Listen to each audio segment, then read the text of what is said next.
Hello YouTube, we are back, Ace Chronicles, and we are finally on the final episode of the game, the second game.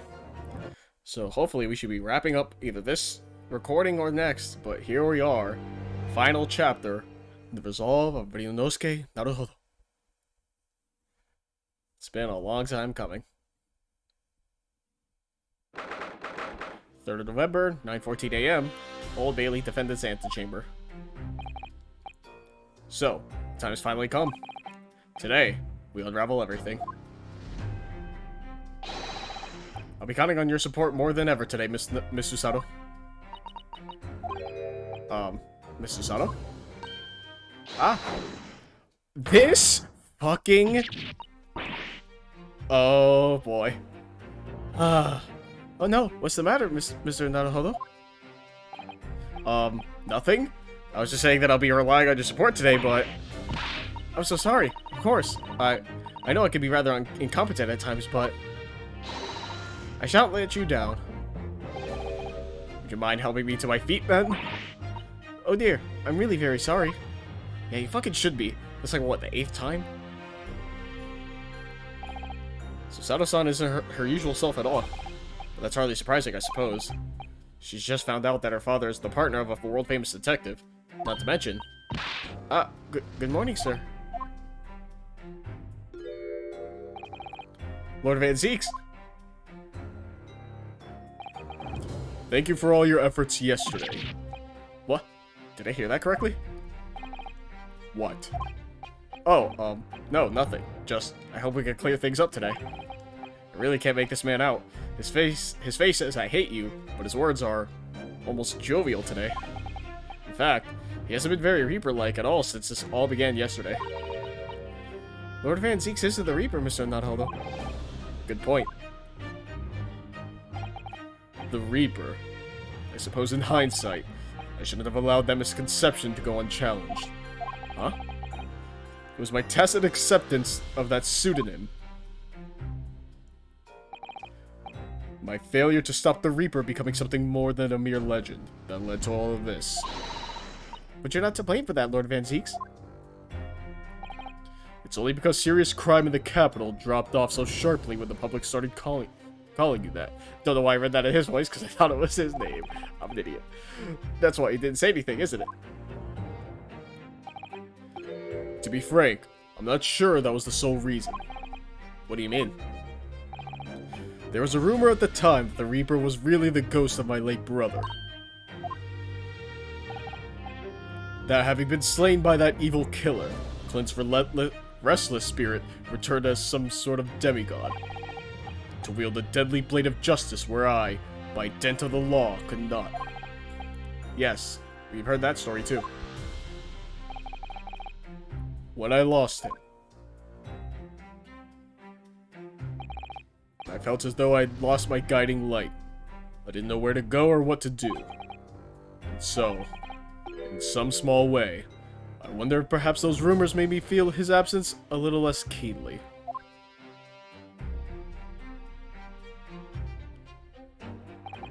Even if I knew it was just an illusion, just some nonsense conjured up by an imaginative public. He was obviously extremely important to you, Lord Clint Van Zeeks. Well, what's important now is uncovering the truth. That's all that matters. I know that you didn't take anyone's life.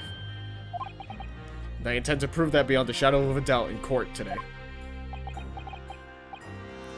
I never thought I'd say this, but I can see it in your eyes. That burning desire to cut through all the lies and deception. I can't deny it any longer. You are a lawyer of absolute integrity. Thank you.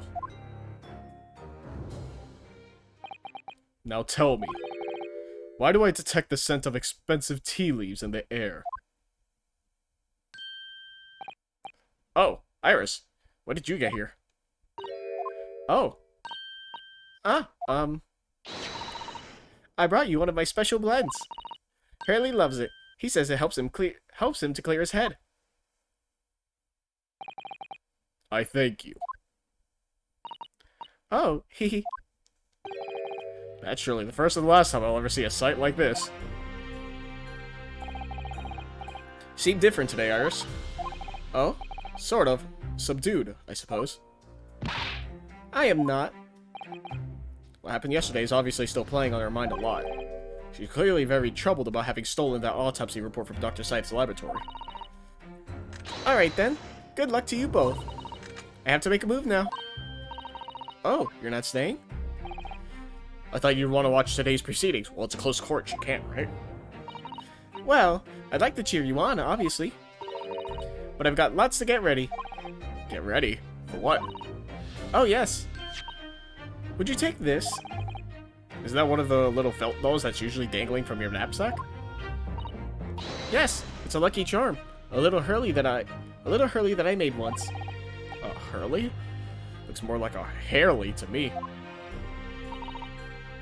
If for some reason you completely run out of options in the trial today, then just pull this little Hurley's ears as hard as you possibly can. What? Pull his ears? That's right. It's a way to bring good luck. I think you might need it.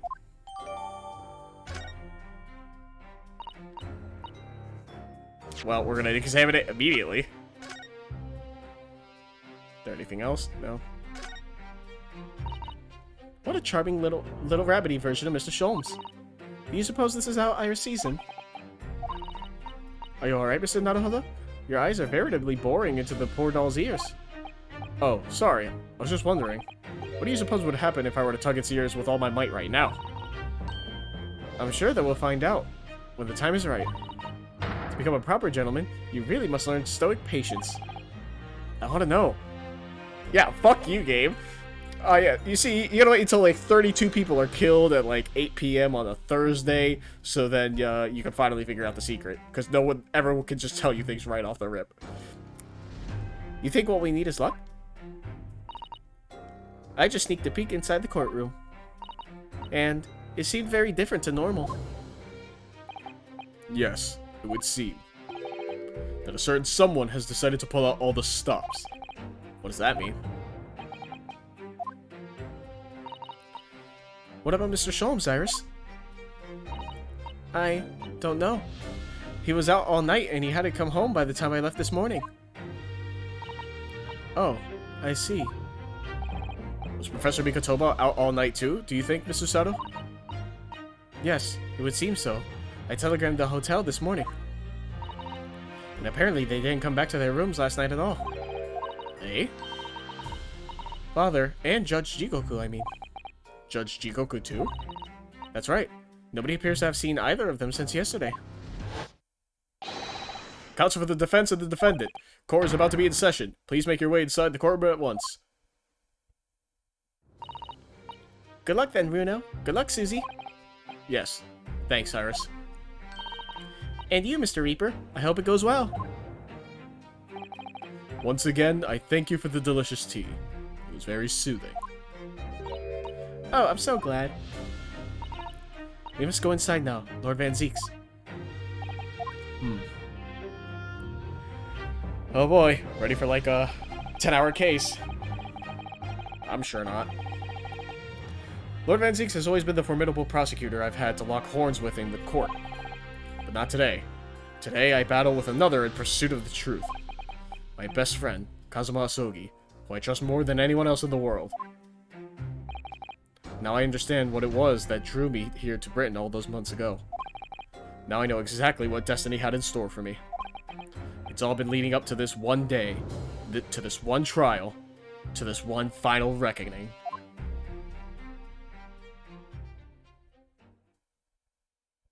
Is fucking Strongheart gonna be in here? 3rd of November, 9:30 a.m., Old Bailey courtroom. Where's the judge? Feels even more impressive here than it did yesterday. There are cold stares piercing me like knives from all sides today. Is it gonna be fucking Strongheart as the judge? Ah! Mr. Naruhodo, look! I fucking called it! Lord Strongheart! Kazuma must have known beforehand. The ramifications of this trial now extend far beyond the murder of one Scotland Yard inspector. In fact, Events have come to light that threaten to rock the very foundations of our country's legal system. The escape of a condemned criminal on the night of his execution, the subsequent unlawful shooting of the man, and the revelation that prison staff must have been complicit in the jailbreak. Britain is currently hosting influential members of the judiciary from countries all around the world. It is imperative that we uncover the truth in these proceedings to avoid international embarrassment. By royal decree, this will continue to be a closed trial. And one over which I, Miles Strongheart, exercise total and unequivocal authority.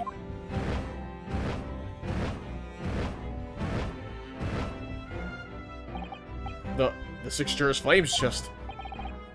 As was the case in yesterday's proceedings, those here present in the public gallery are distinguished members of our judiciary, assembled to bear witness to a fair judicial process. In other words, a collection of your acolytes, Lord Strongheart. On a personal note, I find this most distressing, Lord Van Zeeks. You're a prosecutor of exceptional talent. Much like your brother Clint, in fact. Oh, fuck. In the name of Her Majesty the Queen, I hereby declare this court to be in session. For the trial of Barack Van Zeeks, who officially stands accused of murder. Counsels for the prosecution and defense, are you in full readiness to proceed? Defense is ready, my lord. As is the prosecution. Yesterday's proceedings brought to light a shocking and disturbing fact.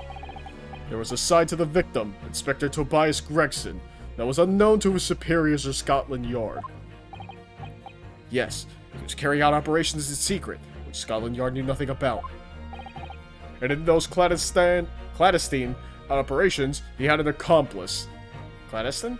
I always forget how to pronounce that. Mr. Daily Vigil, who would be given the inspector's identification, present himself around the capital in order to establish credible alibis for Gregson. In that way, Gregson appeared to be carrying out his regular Scotland Yard work, when in fact he wasn't. At the end of yesterday's session, Mr. Vigil, who had been suffering from amnesia, regained his memory. It would appear he buried his memories of the time deep inside himself as a means of self-preservation. Because whilst he was engaged as chief warder at Barclay Prison, he abetted the convict's escape. Mr. Vigil is currently recuperating at St. Sinners. He's recovered enough to give a signed statement about his movements on the day prior to the incident. He's formally admitted to posing as Gregson whilst investigating the Red-Headed League. Which brings us to the crucial issue of the victim's time of death. The defense yesterday proposed a suggestion that the victim may have been killed 1 day earlier. This was based largely on the discovery that the victim's pocket watch had not been wound. The prosecution has something to report on that subject, my lord. Really? Go ahead, Prosecutor Asogi. I met once again with the coroner yesterday to discuss the issue. She confirmed that the defense's suggestion could not be ruled out. It's entirely possible that Inspector Gregson was killed on 31st October, the day before his body was discovered. I have here an updated autopsy report that includes the amended details. But the official opinion of the investigation team was made clear yesterday, that the time of death was 5 p.m. on 1st November. There are indications of an attempt to disguise the real time of death, however. It seems that the natural decaying process of the victim's body may have been slowed by keeping it chilled. That's out of the question. There are no refrigeration devices in that part of London large enough to accommodate a human corpse. My lord, this is more than just conjecture. There's evidence to support the idea. We must investigate it thoroughly. Very well. The court will accept the new report as evidence. However, if this updated report is deemed to be accurate, it would give renewed significance to the movements of the victim on the day before the Fresno Street incident. It would, yes. Especially since on that day, Inspector Gregson was using Mr. Vigil to cover up his real movements. It's conceivable that he was killed in the course of his secret activities. Do I sense that the prosecution has some information regarding those activities? Scotland Yard put an enormous effort into investigating that precise matter yesterday. I think we should begin by presenting the results of that investigation work. So the prosecution calls its first witness now. Can't fucking read. Please, I just started. Oh, hey, Gina. State your name and occupation for the court. Inspector Gina Lestrade, reporting. Representative of Scotland Yard. A self-conferred rank, but never mind. Gina? Again? What's your problem, Otto? What's with that Gina again look, eh? Ah. Thoughts meant the world to me. He done more for me than anyone else ever did. Oh? Inspector Gregson, you mean? He got me out the back slums of the East End and took me under his wing. Tell me that life can have a purpose. So that's why I'm the best person to be standing here speaking for him. Oh, Gina. Right. Out of the goodness of Gregson's heart. Not at all that he had his arm twisted by Mr. Sholmes. No. What's relevant to these proceedings is that the outcome of Scotland Yard's investigations yesterday has revealed that the victim was carrying out some assignment the police knew nothing about. Very troubling. That face. Lord Strongheart knew. So, Inspector Lestrade, let's hear exactly what it says in that report. Coming right up, sir. I'm hoping with Lord Strongheart, at least the witnesses and testimonies won't be as wacky, because he'll just, like, shut that shit down. All yard detectives are supposed to follow orders and investigate what they're told. But a little search of the boss's office turned up a notebook that had a load of secret meetings in it. According to that, the boss was looking into some smuggled goods dealings that day. Looks like it was a big job and all, but the coppers weren't onto it yet. What matters most is, there's witnesses what saw the Reaper at that place too. Oh, that's not good. Smuggled the goods? I don't know, do I? I'm just telling you what was written in the book. Tobacco, tea, spices, medicines, goods of all sorts flow into London by illegal channels from across the globe. It's well known that they're disposed of at regular black markets that take place in the capital. But the police are rarely able to locate them in time. So Inspector Gregson was investigating one of those black markets. It's been suggested that high-ranking government officials may be involved in black market activity. No doubt Gregson was trying to avoid details of investigations being leaked to the involved parties. That would explain why he was operating on his own authority without the Yard's knowledge. And do we know where the dealings were taking place at this time? In a particular room of a certain exclusive London gentleman's club.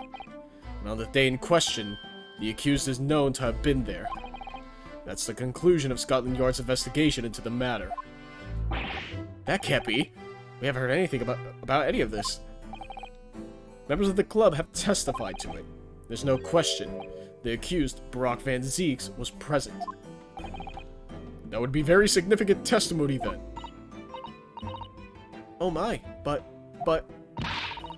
Lord Van Zeeks has made no mention of this at all. In short, Lord Van Zeeks has ample opportunity to murder the victim. Very well then. Counsel for the defense, begin your cross-examination. Oh boy. Oh boy. We didn't get that report, right? No. Alright. We have like 3 full rows, right? 1, 2... Yeah, we got 3. A lot of evidence. Hold it! Passing every statement. So, you follow orders, do you, Gina? Nah, not me. I'm above all that, see? Oh. The boss always had special orders for me. Grab us some fish and chips. Or go and give Toby his grub. That kind of thing. So, errands more than orders. This detective is still an apprentice after all. Yeah, well, this apprentice apprentice ain't one to sit around and wait to be told what to do, even by the boss. That's why I've been doing my own investigations into what happened. I didn't find much at first. The notebook. Hold it! So you went through Inspector Gregson's things?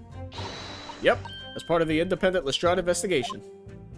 I'm sure your superiors would be delighted that you're taking the initiative. So I snuck into his office when no one else was about. Because if anyone at the yard had seen me going in there, they'd have turfed me straight out on the street. This is sounding less and less like an investigation, and more like something else. The prosecution understands that it was this very detective who discovered the notebook. You got that right. Nothing gets past Inspector Lestrade and her trusty assistant, Chief Inspector Toby. We found it hidden in one of his desk drawers that had a false bottom. That's impressive. So then I went to hide myself where no one could find me, so I could have a butcher's at what was written in it. Because if anyone at the yard had found me out, they'd have me turfed straight out on the street. I'm giving it in now, though, ain't I? And if it weren't for me, it wouldn't never have been found. God, I hate the accents, man. It's hard enough to read English. Hold it! Do you have any idea where those dealings were taking place? Yep. It was all there in the boss's notes. Let's see if I can remember. As I already said, the illegal dealings were due to take place at a gentleman's club. Yes, I remember, but I was hoping to find out the name of the club. That won't be necessary. What? It's conceivable that the club might be used again by the smugglers in the future. Therefore, the prosecution has been asked not to reveal the name in these proceedings. I don't know what all the fuss is about. It's right here. All I gotta do is read it out. And I could, too. I've got this reading game buttoned up now. Can I show you what I can do? Go on, what's the arm? The judge hasn't signaled his objection yet. I could try to find out. What should I do? Interesting.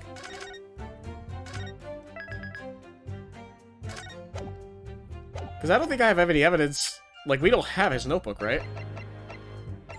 Yeah, we have his identification. We don't have that notebook, though.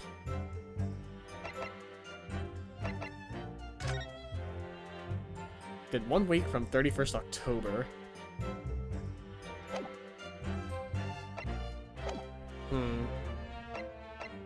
As long as there's no penalty for it. This is a closed court. The proceedings are confidential. There shouldn't be any possibility of the information being leaked. As I explained, there is some possibility of politicians being involved in this affair. The prosecution is rightfully exercising caution, I imagine.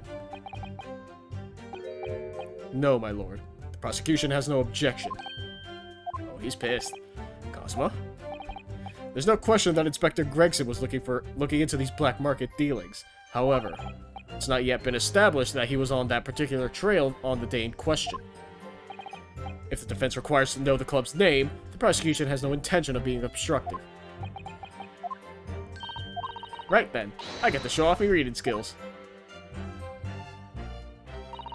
Apparently the smuggled goods deal was gonna happen at a gentleman's club called the Grouse. We've heard that before, I'm pretty sure. Where? I don't remember, but I know I've heard it before.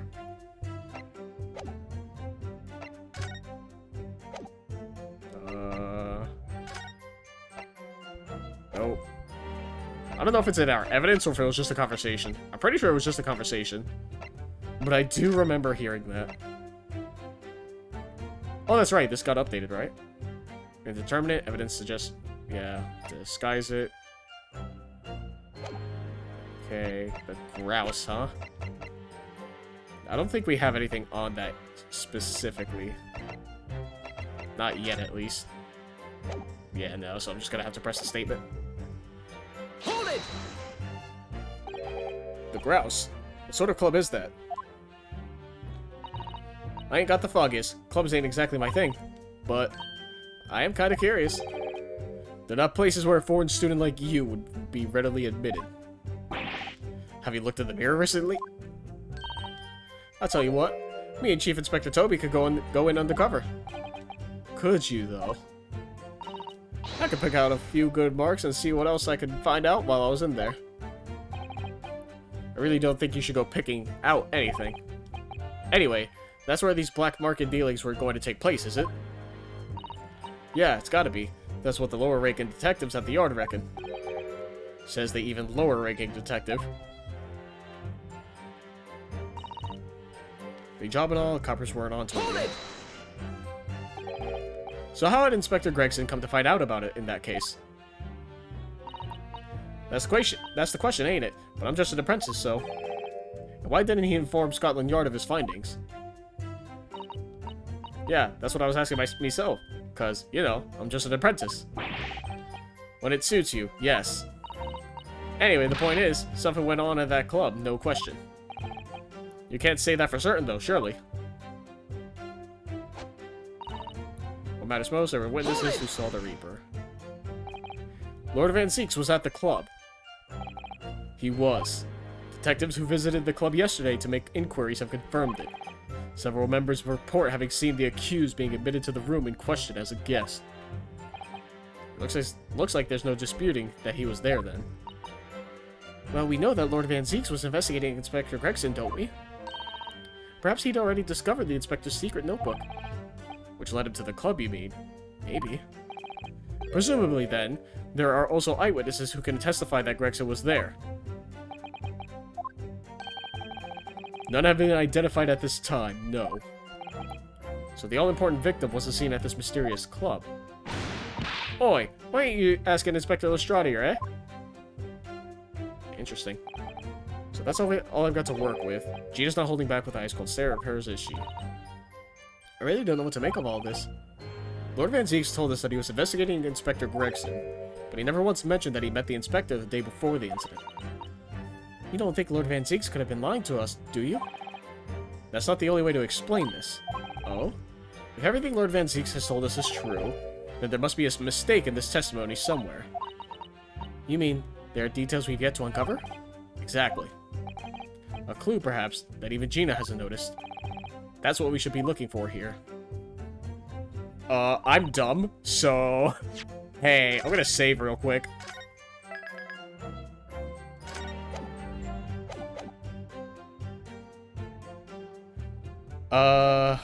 Doing what they're told.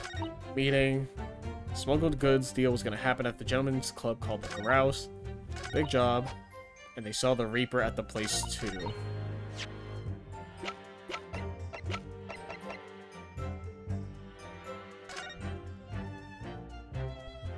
Yeah, there's nothing else on here, right? No. The day before his body was discovered.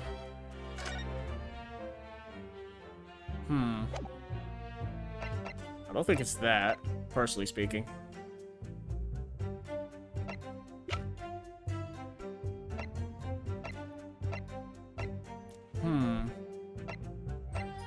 The day before the body was discovered.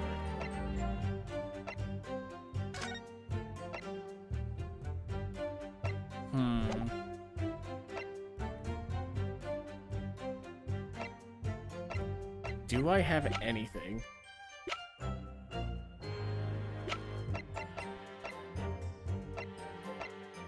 I'm trying to think. What could I possibly have?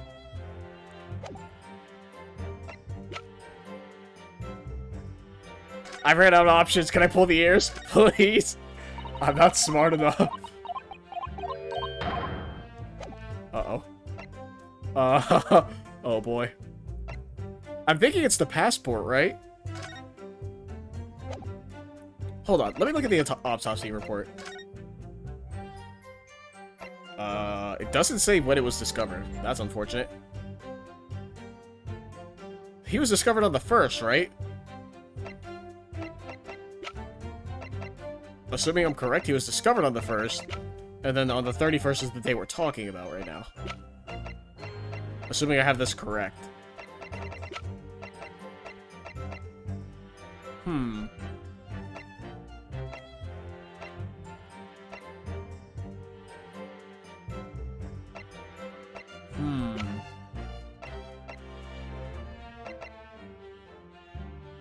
Oh, is it the watch?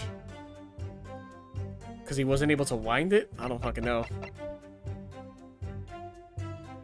It's either the passport or the watch itself. It might be the watch.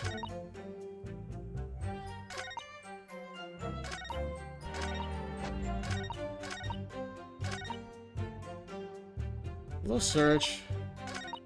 Yeah. The witnesses saw the Reaper at the place too.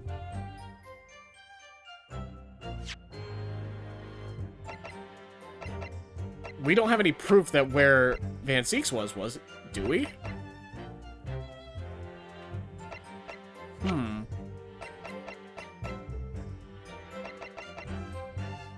At least I don't think we do. It's either this final statement or the new one that we got. I just don't know what piece of evidence. Hold it! Hold on. The Grouse, what kind of club?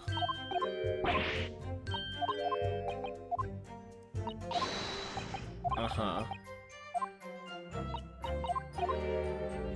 It might not be that one. It might be the final one, then. Hold on. Let me press this one more time. He was at the club. So everyone says that he was.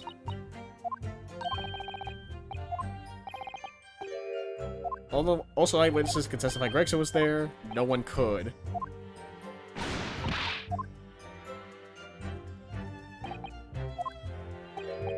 I don't have a lot to go off of, and I'm not smart enough right now. Told us he was investigating Inspector Gregson, but he never once mentioned that he met the inspector the day before the incident. It's not the only way to explain it. If everything he told us is true, there must be a mistake in this testimony somewhere. Exactly. A clue perhaps that even Gina hasn't noticed. Assuming that's all true, is it the passport? That's the only thing I could think of.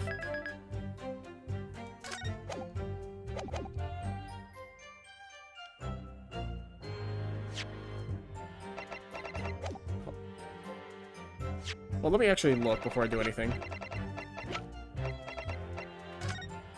Okay, it's just this.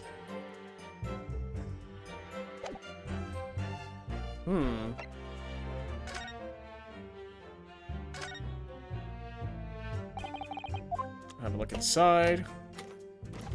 Yeah, because it's just a passport, right? As far as I know. Something inside, passport. Yeah, 1 day before the incident.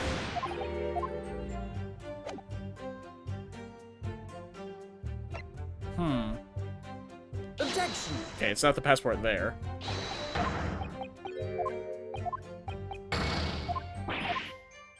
Damn, I saw that he's like Japanese lawyer practicing in a British court. Saw the Reaper at the place. I don't think I have anything on that front.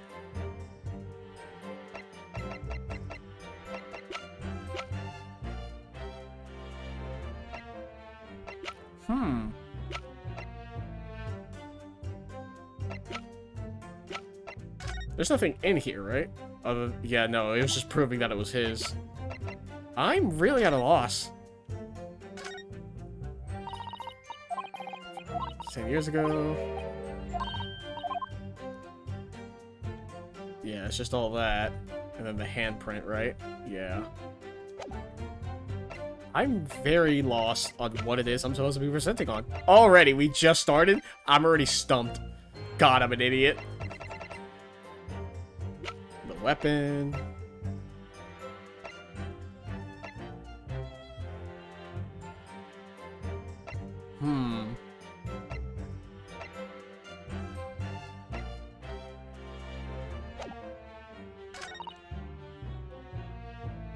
Big job and all, but the coppers weren't onto it yet. I'm so lost. Smoking good deal was gonna happen at a gentleman's club called the Grouse.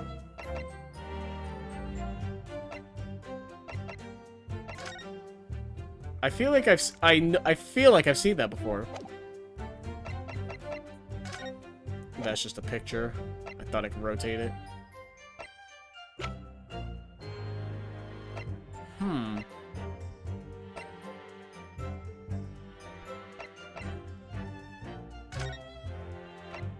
And And then we have nothing on that. Man, I'm really at a loss, and it's the first cross-examination, man.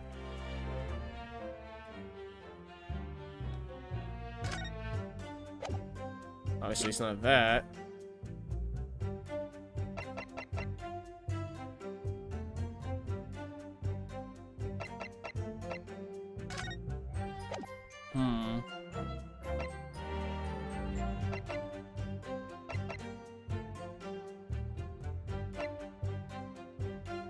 I'm so confused. Whoops, I didn't mean to do that. Meant to present it on there.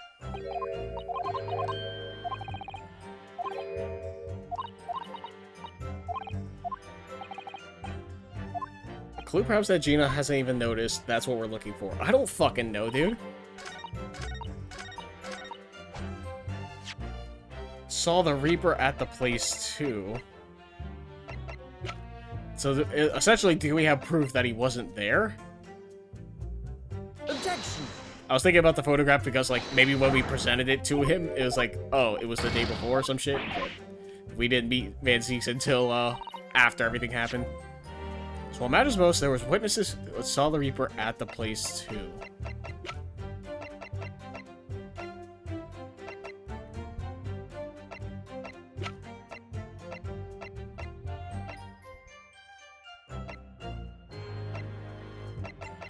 Man, I'm out of options. I really want to pull the fucking bunny's ears thing, man. I'm not... What the fuck am I doing? Hold it! He was at the club. He was.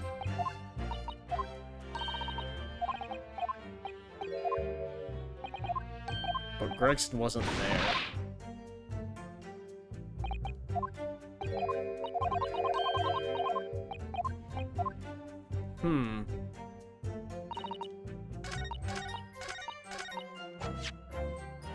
I'm gonna try the passport here, because I said I was going to. Objection! Okay, that's what I figured.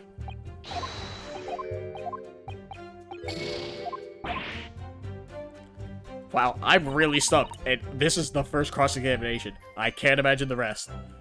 Hold it! How Inspector Gregson found out about it?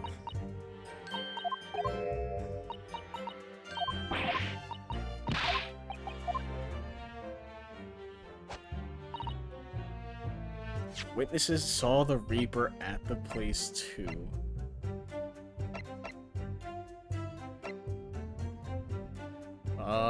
Fuck. I don't know. I don't know. Objection! Okay, maybe he was under disguise and we had to present the wig to get that line of logic. Man, I'm at a loss for words. Ah, fuck.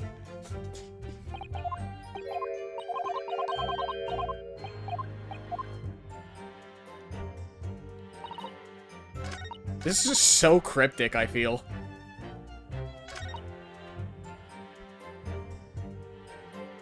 Hold it! A load of secret meetings on it. Went through his things.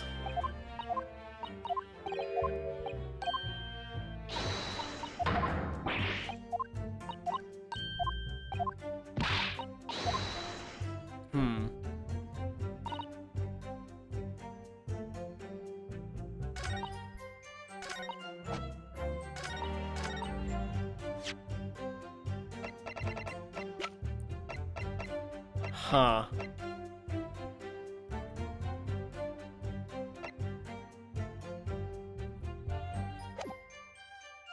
It can't be the notice board, right? I'm gonna try it. I don't know. Objection! Okay, cool.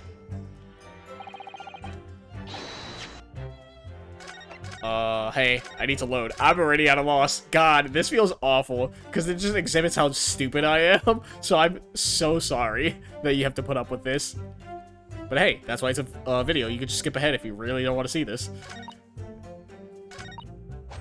The witnesses that saw the Reaper at the place. Apparently smuggled goods was going to happen at a gentleman's club called the Grouse. Coppers weren't onto it yet.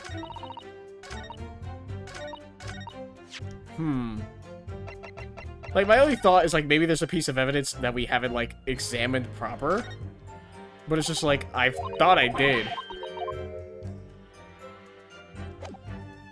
I'm pretty sure I've examined, like, every piece of evidence I could.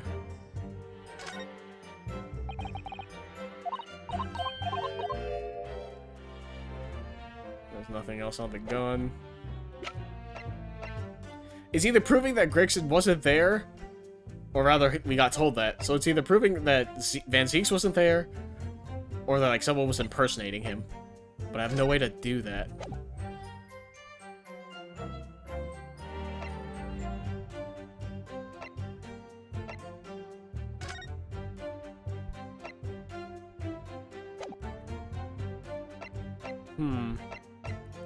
It's not the autopsy report, right? Even though they got updated? I don't think it is.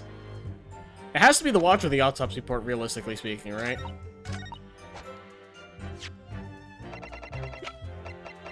Objection. Okay, it's not the autopsy report there. I'm gonna try the autopsy report here and on the third one. Because I don't know. Also, I hate that it sends me back. Objection. Okay, well, it's neither of those. And now I'm gonna try the, oh my god, it's not coming to mind. The watch. Objection. Okay. Yeah, we're brute forcing it at this point. I'm at a loss. See, this, I think I mentioned in the last recording. It's one of those things where, to me at least, maybe there's someone else who's who's smarter than me. Objection. Where, what's it called? To me, the logic doesn't make sense until you get it right, and then they explain how the logic actually makes sense, and it's like, what the fuck do you mean? Like I said, maybe I'm just dumb and I can't put two and two together, but that's what it feels like to me. Oh my god. Huh.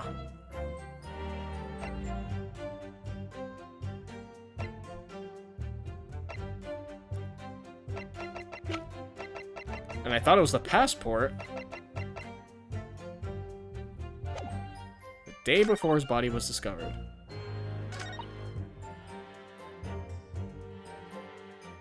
Follow orders, do what they're told. Boss's office, turn up a notebook, had a load of secret meetings in it.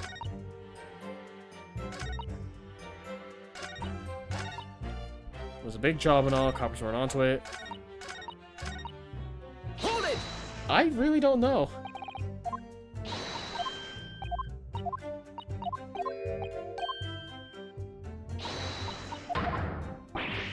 Yeah, the false bottom.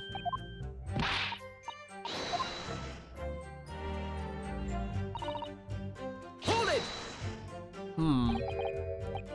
Where else? What sort of club? Yeah.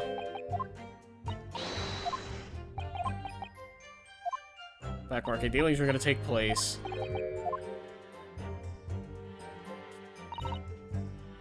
Looks like it was a big job and all coppers weren't onto it yet. Witnesses saw the Reaper at the place too.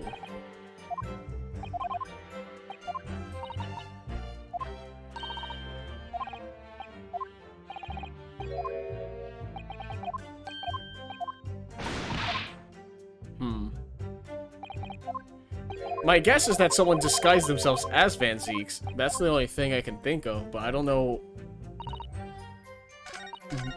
what piece of evidence would even suggest that. Like, maybe it was Gregson disguising himself as Van Zieks?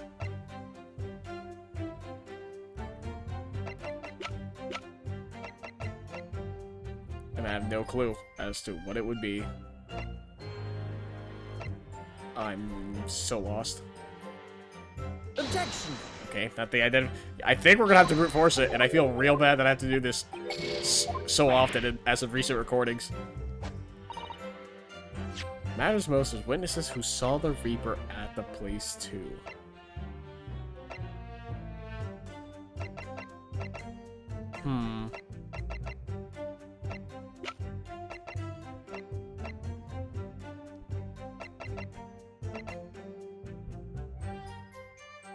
Objection.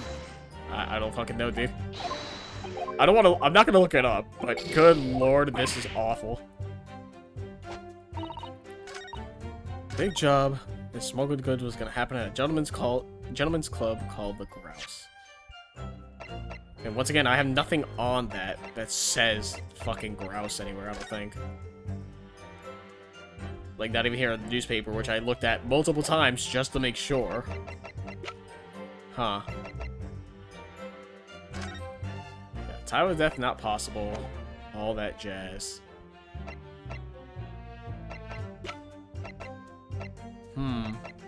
And then obviously it's not the identification because Daily Vigil had it. So...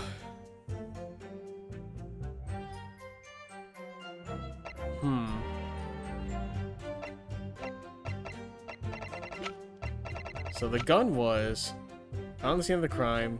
No. Didn't mention.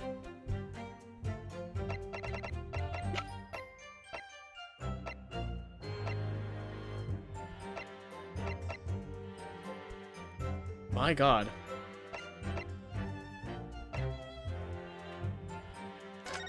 Yeah, it's not this. Yeah, this has nothing to do with it.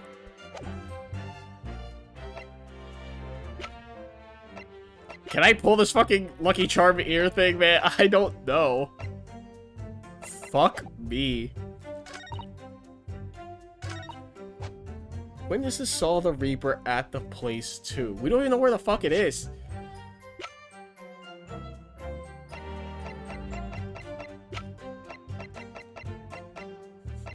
Man, I have no idea.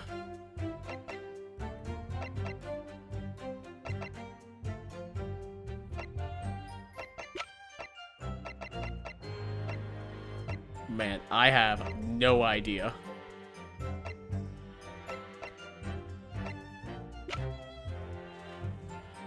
Huh. But I'm looking at everything, right? I'm just trying to see what the fuck it could be.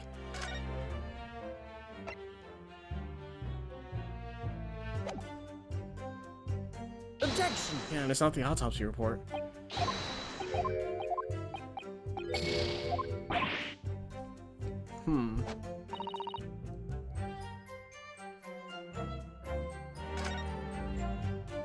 God, I wish they'd give me like an extra fucking hint.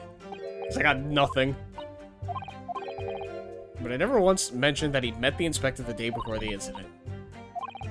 It's not the only way to explain this. If everything Lord Van Zeeks told us is true, there must be a mistake in this testimony somewhere. Details we've yet to uncover. Exactly. Maybe Gina hasn't noticed.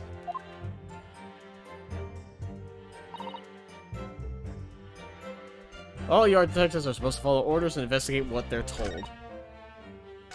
Secret meetings. Big job and all, but the coppers weren't onto it yet.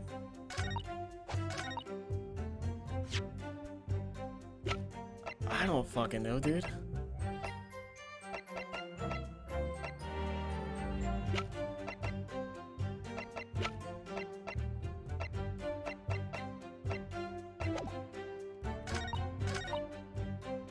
Little search the boss's office, turn up a notebook that unloaded secret meetings. Supposed to follow orders and investigate what they're told.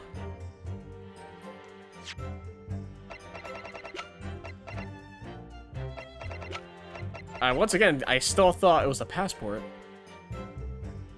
The day before his body was discovered.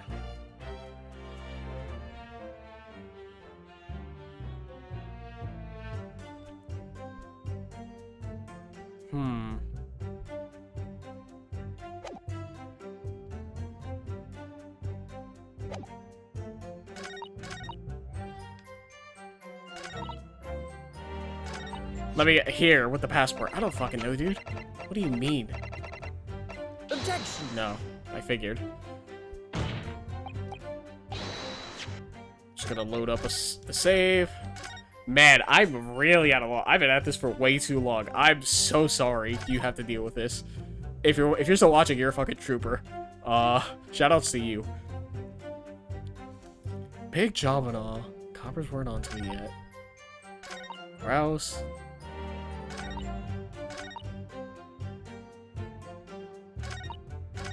A clue that Gina hasn't noticed yet. There's witnesses what saw the Reaper at the place too.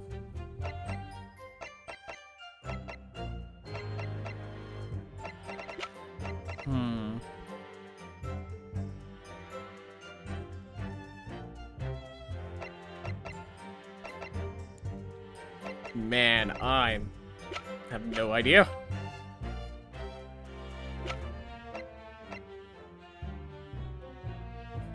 Related to the Reaper, bloody handprint.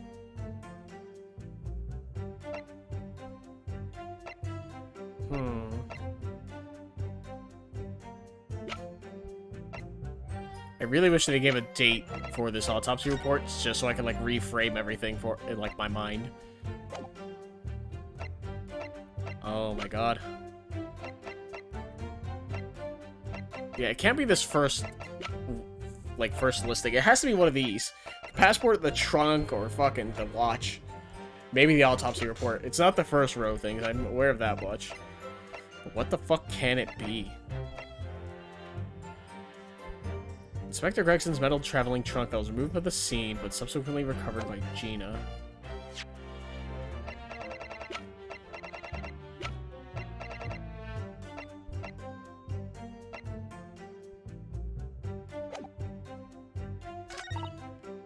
Big job and all. Coppers weren't onto it yet.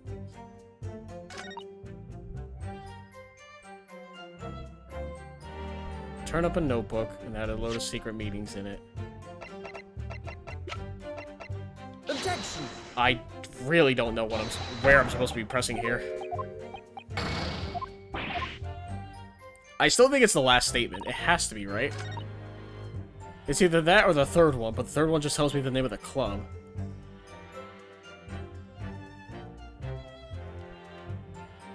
My question is, what happens if I would have said no, right? And not have that dialogue? Big job and all. The coppers weren't onto it yet. Not as well as witnesses saw the Reaper at the place too. Fuck it, we're gonna brute force it. We're just gonna try everything on this one. That seemed relevant. I think I did the passport. Fucking, we're going.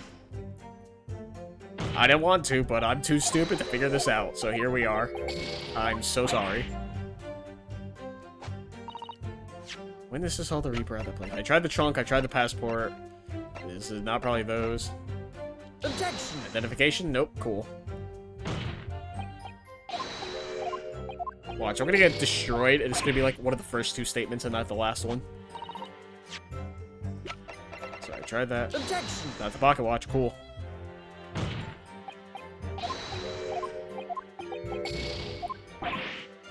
Man, this sucks. Why do I play puzzle games? Why do I play logic games when I'm not good at them? Objection! Cool.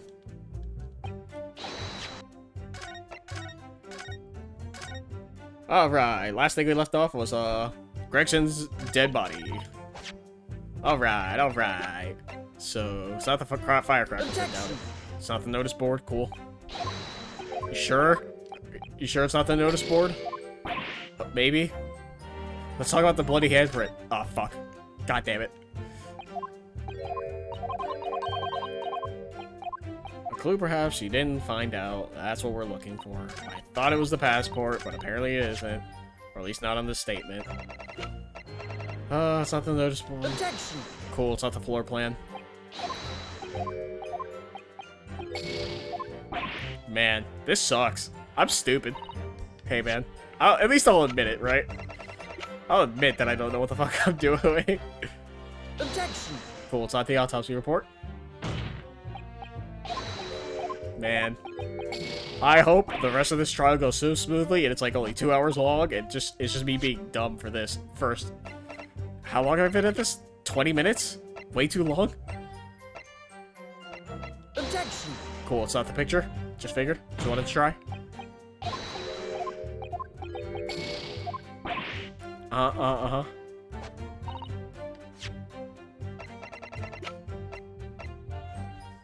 Right, so it's not the picture. I doubt it's a candelabra. Objection! Cool, it's not the police figure thing. Rad.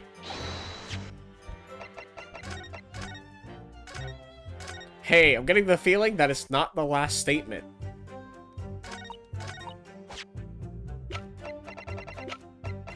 I tried that.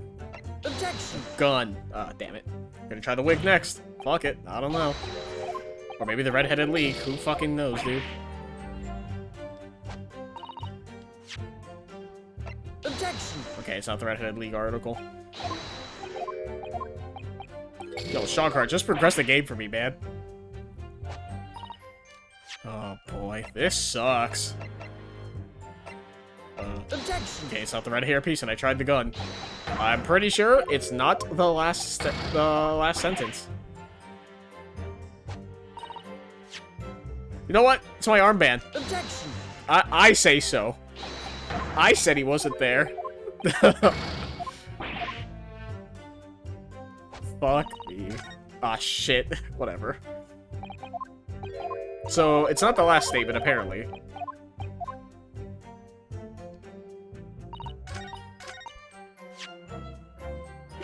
Feeling was gonna happen at the grouse, huh? Sure. Whatever. Objection. Passport. Cool, it's not the passport. I just wanted to try one last time for the road.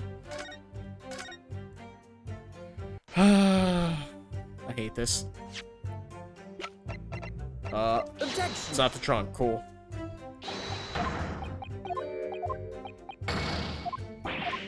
Man, you have an idiot practicing low. That's the real fucking concern, Strongheart. Objection. Sure, ID, whatever. I don't care. Yeah, close court. Whatever happens to be happens. So yeah, my fucking, like, view count will be 0 still, because no one watches these.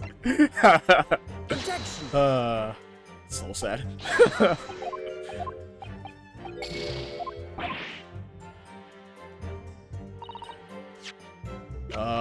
Fucking... That was the watch, right? It was like watch, ID, and,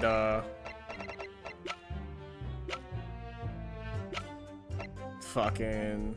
I don't know, dude. Objection. Cool. It's not the body.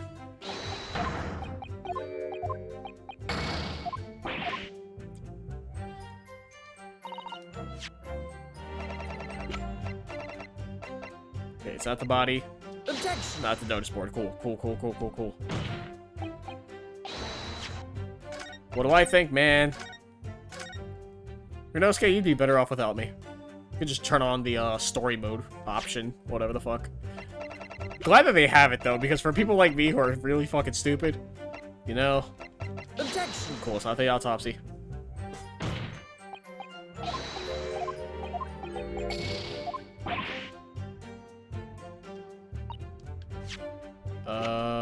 Fucking... That was the autopsy report, right? Fucking... I don't know, dude. Objection. Cool, it's not the figure. Hey, man, you never know.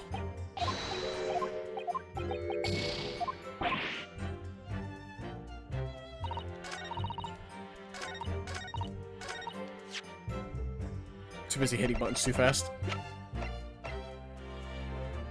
Objection. Man, it's not the gun? That's crazy. Oh, we're trying the wig next. Objection. Oh man, it's crazy. It's not the wig. Damn, that's wild. So, hey, I think I was right. It's not the third or fifth statements.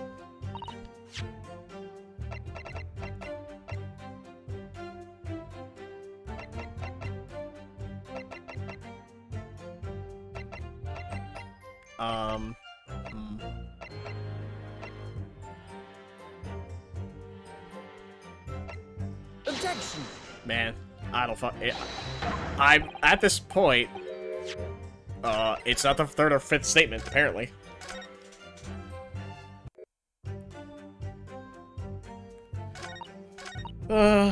All yard detectives are supposed to follow orders and investigate what they're told. Objection.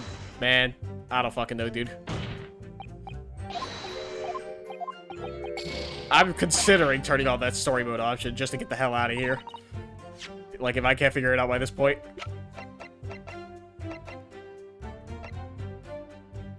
Man, the fuck. Objection. It's not the passport. Man, it's crazy.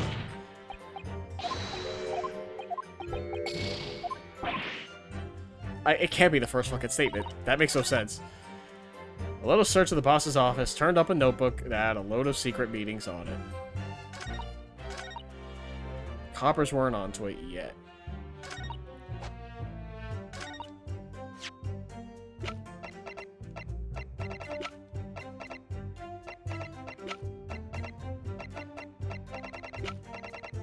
Objection! Man, I think I honestly...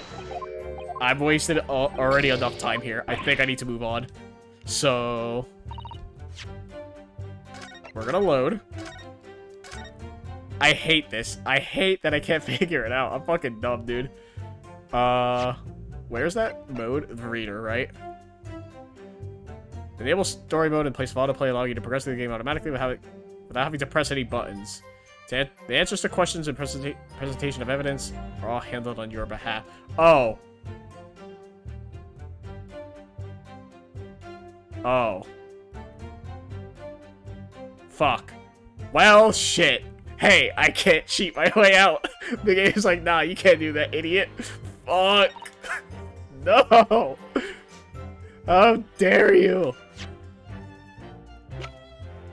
Fuck me.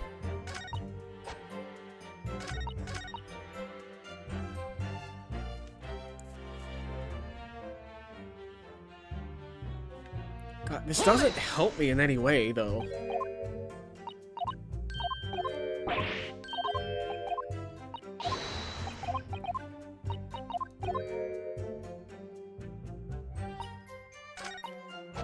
Witness saw the Reaper at the place, too.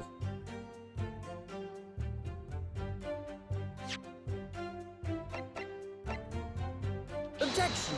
Man, I really don't know. I really don't want to look this up. I really don't. But I want to progress.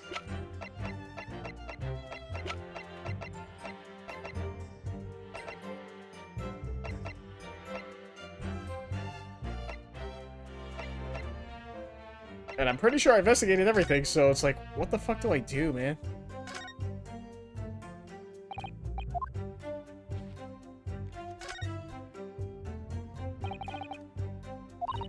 Genuine, yeah.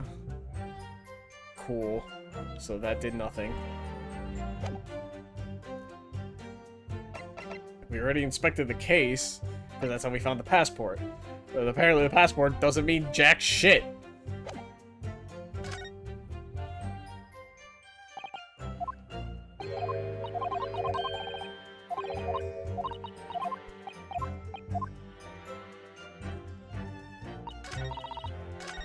I swear it has to be the passport, right? I feel like I'm losing my fucking mind for trying this passport thing.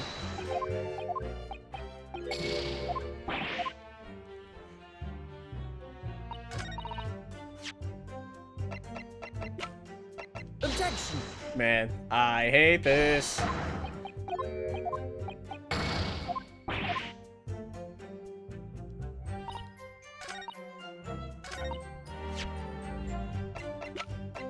Objection! Fuck. Okay. Clearly it's not the passport. And I don't know the air fryer. Clearly. But, I'm gonna have to look this up, aren't I? Feels so shitty.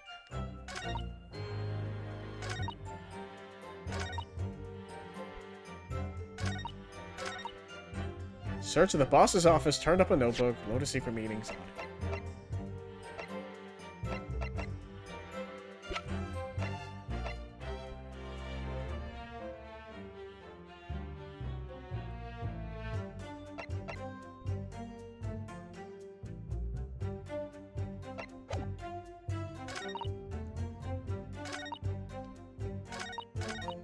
Big job and all, coppers weren't onto it yet. Objection! It's not the photograph, cool. I don't fucking know, dude. I'll give this a few, like, maybe like a few more minutes. And if I cannot figure it out by then, or get lucky, I'm just gonna progress, because I do not want to sit here forever. I hate it. I hate that I will probably have to do that.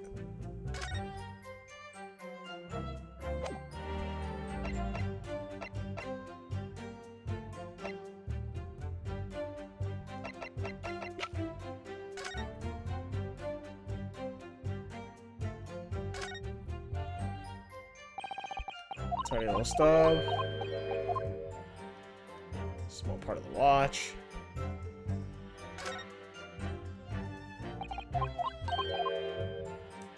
Yes, we did that. And then we investigated this thing.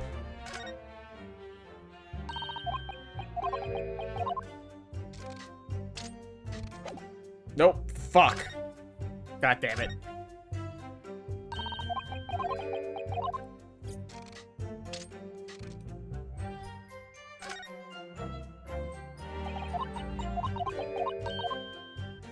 Okay, so yeah, we can't rewind the clock or whatever anymore.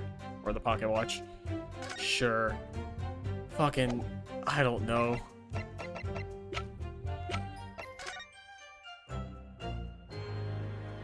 Cool, nothing there on the fireworks. I'm just checking everything at this point. We saw this.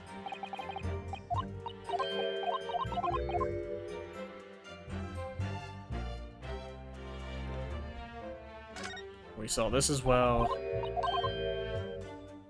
And then we investigated the inside, and we saw the fucking passport that I won't shut up about.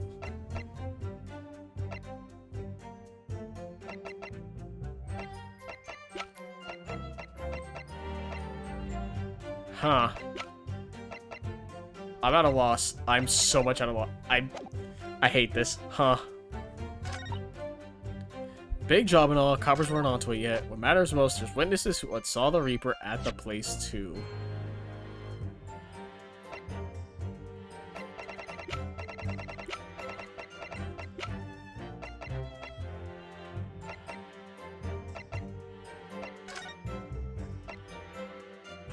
Yeah.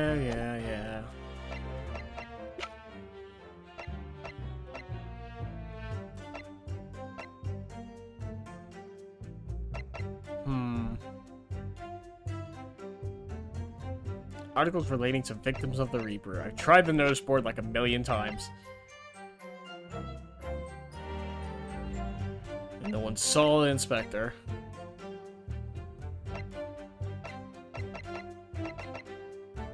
Objection! Man, it's not Irish's Lucky Charm? Crazy. Oh man, this sucks. This sucks so much. I don't know. I'm gonna have to look it up. I'm so sorry. Wow. I think this is the first time I've ever had to do something like this. Because I'm just, like, so fucking dumb. And I cannot figure it out for the life of me on what I'm supposed to press on what. Start up the notebook, a load of secret meetings, smuggled goods, that's whatever. On it yet? What matters most? I'm just gonna press every statement again. One last time. So, do you follow orders? Blah, blah, that, blah, blah, blah.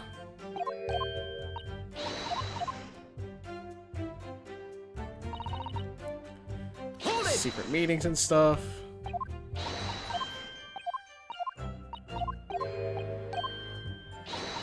Huh?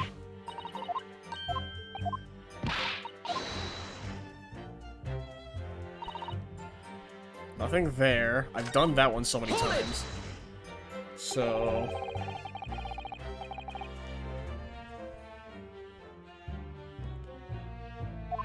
Inspector Gregson come out to find out about it. It's a question. Uh-huh. Can't say that for certain. And then saw the Reaper at the place too.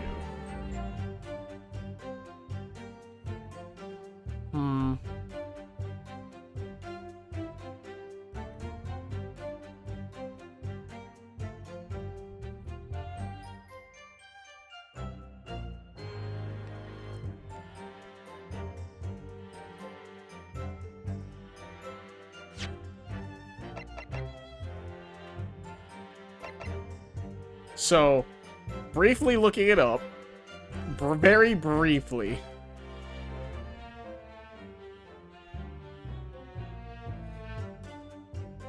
there's apparently the letter of introduction we have to look at.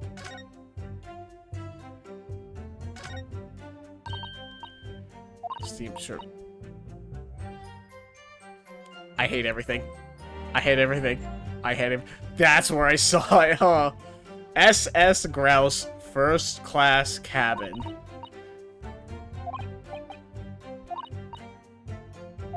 Huh.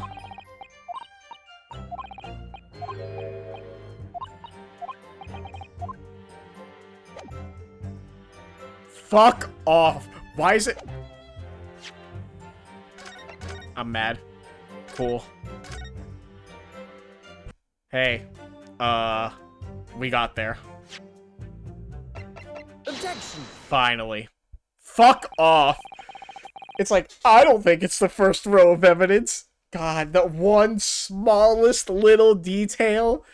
God, if that's what it's going to be like in the first part of this episode, I am so sorry. Let's continue. I've heard about these clubs that exist here in Britain.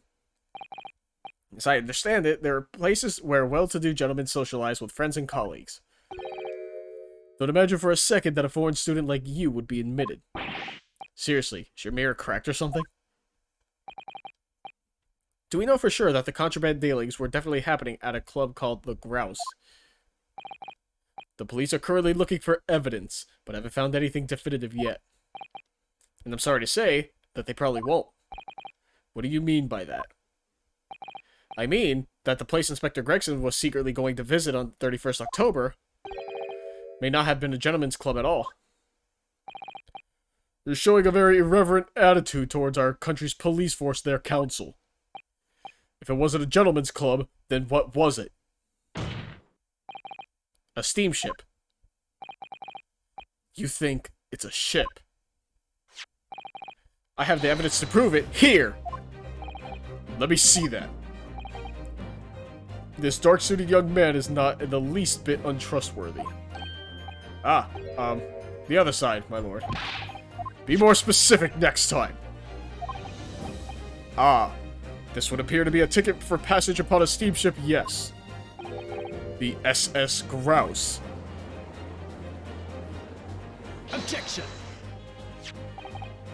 So there's a steamship named the Grouse that happens to have a share name with the club. But I'm afraid to say, there's a flaw in your logic there. How? Look at the ticket. Notice the date of arrival in port. The steamship arrived at the port of Dover on 1st November. The day on which the sound like a gunshot was heard on Fresno Street. In other words, on the day in question here, 31st October, when the victim was on his clandestine mission, that ship hadn't yet docked on British shores. That would certainly make an undercover investigation somewhat challenging. Objection. The fact that the steamship hadn't yet reached Britain substantiates the defense's assertion that the victim was investigating the SS Grouse on the day in question. Then show your evidence for that assertion. Very well. In that case, counsel for the defense, present your evidence to the court now. Evidence that substantiates your claim that the victim was investigating the SS Grouse on 31st October. I think, finally, guys, we get to present the passport. But you know what? Because I'm probably gonna get it wrong. I'm just gonna fucking save. Take that! Yes, we got there. Finally, progress. What's this? A passport for travel issued to the victim. Dated 31st October. What are you suggesting? I'm suggesting that just one day before the inspector's body was discovered, there's a distinct possibility he wasn't even in the country.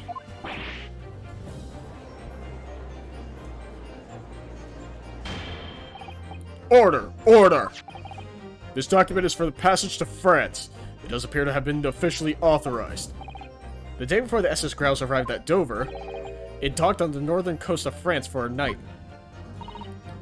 According to my father, who was on board, at the port of Dunkirk.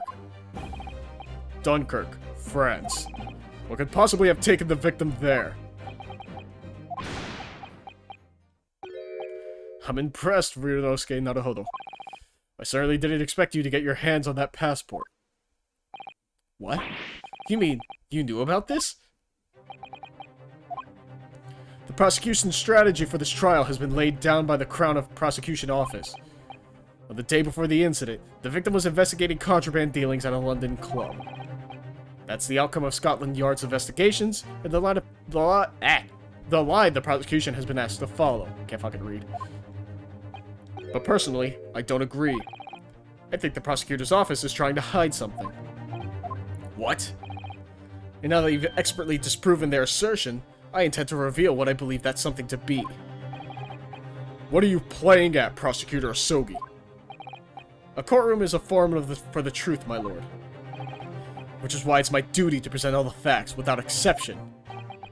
Let me guess. This was your intention from the outset, wasn't it? The reason Inspector Gregson secretly made his way to the steamship dock in France on the day in question was to carry out a mission for the Reaper. The Reaper? Oh, fuck. Order! Order! What on earth are you saying, counsel? The prosecution made an assertion in court yesterday. Inspector Gregson was investigating the identity of the Reaper. When he discovered the location of the man's secret hideout, he was killed. As I'm sure everyone can imagine, by the Reaper's hand. But in reality, the truth is the opposite of that. What? Inspector Gregson wasn't investigating the Reaper at all. He was, in fact, acting for the Reaper. So, you're saying the mission he was undertaking was, obviously, an assassination. Barak Van Zieks never carried out any of the actual killings. Whenever the Reaper's victims lost their lives, he always had a cast iron alibi. Which tells us that he must have had an accomplice. And you claim that was Inspector Gregson. What the hell do y'all think you're saying? My boss would never have done nothing like that. And yet, when you consider all the facts, it all makes perfect sense. No, it can't be. We also arrived at the same conclusion, didn't we? That Inspector Gregson was operating as the Reaper. Even so, there's no way that the person giving him his orders was Lord Van Zieks. No, the true Reaper is somebody else. Barak Van Zieks is not the Reaper. A predictable response from someone who's advocating for the man. And even if it's true that Gregson was operating as an agent of the Reaper, the suggestion that he went aboard the SS Grouse on an assassination mission doesn't follow at all. Oh? You have some solid reason for doubting the assertion, do you, counsel? Absolutely. It's very simple. On the day in question, nobody was killed aboard that steamship. Professor Mikotoba and Judge Jigoku were on that very ship. If someone had been assassinated, I'm certain we would have heard about it. What's so funny? You're right, of course. No suspicious deaths were reported on board the ship. But I think perhaps you missed the point. That's precisely why Inspector Gregson himself lost his life. What? Gregson did board the SS Grouse that night, with the intention of dispatching his mark. But his mission ended in failure. Failure? It seems that the defense hasn't yet grasped a very important detail here. What are you talking about? What detail? Inspector Gita Lestrade. Eh? What? The victim's notebook that you read an excerpt from earlier. That doesn't contain details of secret investigations at all. It describes 10 years of assassination plots to be carried out by the Reaper of the Bailey. You're lying. Even if all them bludgers what got taken out had it coming. The boss weren't the Reaper. Poor Gina. There's no question that Tobias Gregson was heavily involved in the Reaper's activities. You may just be an apprentice, but if you spent any times at Scotland Yard, you must have heard rumors. I heard nothing, and I don't believe a word of it. Then testify again, as a representative of Scotland Yard. Consider it your chance to defend your boss. I don't... I concur. The witness will give a new formal testimony. Miss Lestrade, you will tell the court everything you know about Inspector Gregson's secret notebook. Finally, fucking progress, but holy shit. Man, fuck that. Read the ticket, stupid. Why don't you just update the fucking evidence? Yeah, this notebook does have a load of stuff about what the Reaper got up to these past 10 years. Names of victims, dates and places and stuff. And the last entry in there was 31st October. It said grouse for the place on that date, and then the name of the mark. There was a note about him being a criminal what got away from the Reaper in court 10 years ago or something. But honest, the boss didn't do none of it. He was just investigating the Reaper. That's all. I'm sorry, Gita. Keep personal opinion out of your testimony, witness. We require only established fact here. This must be so hard for her. You can't deny it now, surely, Ryunosuke Naruhodo. What can't I deny? The notebook contained the name of the final mark and the location where the assassination would take place. That's information that the victim could only have known if he was working with the Reaper. Ah. So, who was to be this final mark? Go ahead, Inspector Lestrade. Read the name for the court. The name that's written alongside the entry that mentions the grouse on 31st October. Eh? Oh, how do you read this then? Reading's still not her strong suit.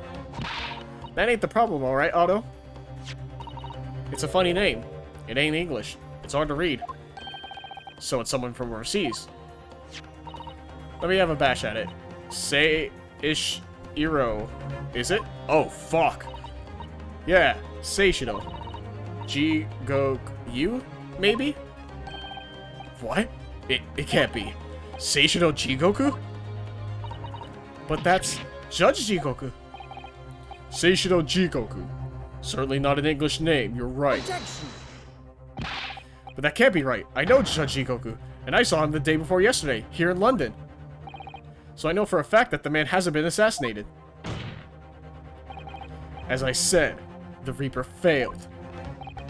Oh. Gregson missed his chance to kill his mark and return to British shores.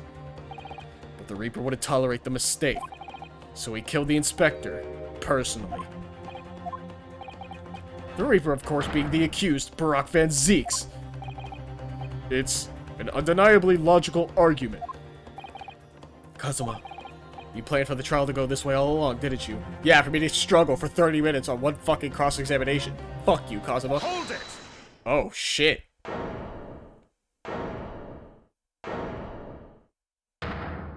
Oh, he has the fucking wine? Oh, God, yes! Let's go! Hell yeah! God, he's so hot. Pray forgive the discourtesy of filling my hollow chalice whilst I stand accused of murder. Look, Lord Van Zeeks? The accused has no right to speak uninvited in court. You will return to the dock. I say nothing of whether or not I'm the Reaper. That's the task of this court to decide. But there is one thing I can say unequivocally. That girl is no detective. Eh? What? Nah, that's right. I ain't. I'm an inspector. Repeating rumors heard around the yard. Reading entries from a notebook of unconfirmed origin. That's not testimony. It's practically a script. No doubt the rest of this trial will go exactly as you clearly planned. Your hatred of me is understandable. In your mind, I'm sure I am the Reaper, who sent your father to the gallows all those years ago. But you're in danger of becoming a far more sinister Reaper yourself, by attempting to have me condemned with this feeble excuse for testimony. What did you say? Listen, Naruhodo, this is our chance. My lord, the defense requests that the defendant be allowed to speak. He may be privy to important information relating to the testimony just given by the witness. Very well. I'll make an exception and grant the request. The defendant may remain in the witness stand for the cross-examination. Then allow me to toast to the court's impartiality. Don't raise your glass in my direction, sir. Counsel for the defense, begin the cross-examination immediately. Oh, it's been a while since you've done that. At once, my lord. Oh, fuck. Please don't get stuck on something stupid. That's all I ask. Pressing every statement. In other words, it shows that Gregson was basically acting as the Reaper. Not you and all. That ain't the only explanation, is it? He could have been investigating the Reaper in secret, and that notebook said what he found out. If I may. When originally people began referring to me as the Reaper, I didn't object. I believe the power to intimidate London's criminal classes into compliance with the law to be beneficial. But you carried out your own investigations into the true identity of the Reaper, didn't you? Yes. And those investigations proved conclusively that Gregson was one arm of the Reaper. One arm? What are you on about? The Reaper's victims were all extremely shrewd criminals at the top of their game. There's simply no way one person could have taken them alone. The Reaper is an organization, with you at its head. I had spies at the yard keeping me abreast of Gregson's movements, letting me know when he was elsewhere. So I'd been able to check the most recent entry in his book. I knew the location. You knew it said grouse? Believing it to be a reference to the Gentleman's Club, I went there on the day in question to investigate, alone. Ah, so that explains why several members of the club claimed to have seen you there. But of course, the inspector was not there. Because at the time he was making his way to the steamship docked on the northern coast of France, as shown by the passport found in the victim's metal trunk. Very well then, back to your testimony about the contents of this notebook. Fine. Something wrong, Mr. Naruhodo? You seemed a little shocked by something a moment ago. Oh, no, it's alright. I'm overthinking this, aren't I? Was I? I'm gonna press it again and find out.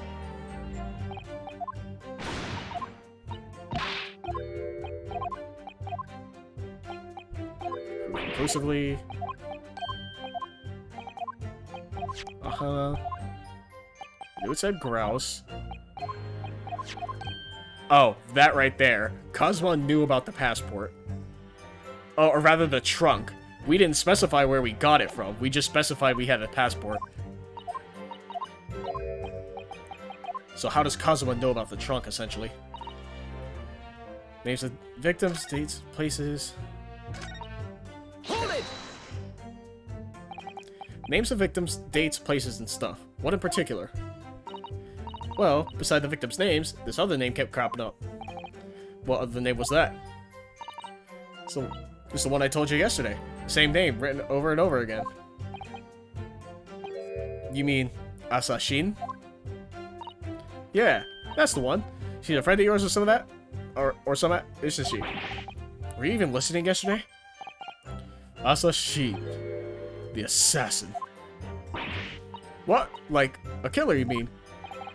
Gregson was the tactician, the one who came up with the plan of attack. He investigated the marks thoroughly, finding out when they would be vulnerable, and who to use to get at them. But the person actually executing his plans was someone else you're saying. If that's true, then the Reaper does indeed start to sound like an organized group of vigilantes. Ah, then perhaps what it said on the passport document. Permission for the applicant and one additional person to travel. Could that additional person have been... clearly the assassin, who was meant to take Seishiro Jigoku's life? Gina, can you confirm that? Against the final entry that listed Grouse and Seishiro Jigoku, what name was written? Oh, well... that's the only entry that didn't have a name next to it, as it happens. What? It just had a question mark or something there, I think. In other words, Gregson himself didn't know the identity of the assassin in that case. But Gregson was the one making the plans, was he not? Oh, how infuriating. A nameless assassin. Said Grouse on the place for that date, then named the mark. And you're saying that the mark listed was Seishiro Jigoku. That's what it said. Funny name if you ask me. And I thought your name was odd. So pleased to have lost my crown there. Mr. Jigoku is the presiding judge of Japan's Supreme Court of Judicature. I remember the man. He came to our country as a visiting student 16 years ago. Studying international law and diplomacy under your tutelage, Lord Strongheart. That bearded young fellow was a very able man, I must say. So Lord Strongheart was Judge Jigoku's mentor. If I'm not mistaken, he returned to Japan 10 years ago now. 10 years ago? After that fateful case? Precisely. In the aftermath of the Professor case, his repatriation was organized immediately. It's a mystery why such a man would be listed in the inspector's notebook. I didn't think it was possible, but the mood and ears got even worse now. Maybe I'll just keep talking. A criminal got away from the Reaper 10 years ago. What do you mean a criminal? Judge Jigoku's no criminal. Well, don't ask me. I don't know nothing about it. Oh, do you remember what Father told us? That Judge Jigoku did once appear in court here in Britain. It was related to the Professor case, I'm sure. Yes, of course. You're right. That's right, he was like going off. Seishiro was trying to mitigate Genshin's guilt, so he took to the stand to testify. But he got a little carried away and actually managed to break the witness stand. He also said some contemptuous words about the British Empire, for which he was charged. Oh. It was a pitiful situation, yes. I'd forgotten all about it, but I prosecuted that trial too, as it happens. You did? It was considered to be an adjunct to the Professor proceedings, you see. But he was acquitted after being told to make repatriation for the damage caused to the stand. And there you have it. Have what? Surely the accused hasn't forgotten his own rule. That there's no saving anyone who faces the Reaper in court, guilty or innocent alike. What? No. Are you suggesting that the reason Judge Jigoku was targeted for assassination? The man was sent back to Japan immediately after that trial. The Reaper had no time to do his work. But then, 10 years later, Lumark returns to Britain once more. Perhaps now you start to see just how vindictive the Reaper is. Come on, that's absurd. To take someone's life for that. Isn't the whole premise of the Reaper absurd? Killing those who have been found innocent. Clearly the rules by which the man operates are beyond the sane person's comprehension. But... Right, I've had just about enough of this. Gina? All this nonsense about the boss planning to kill people. It's cobblers. Come on, Otto. Yes? Why ain't you saying nothing? Why? Why ain't you yelling out objection or something? What? You gotta find a flaw. You do usually. Someone's lying here, no question. You gotta work out who it is. Please. For the boss.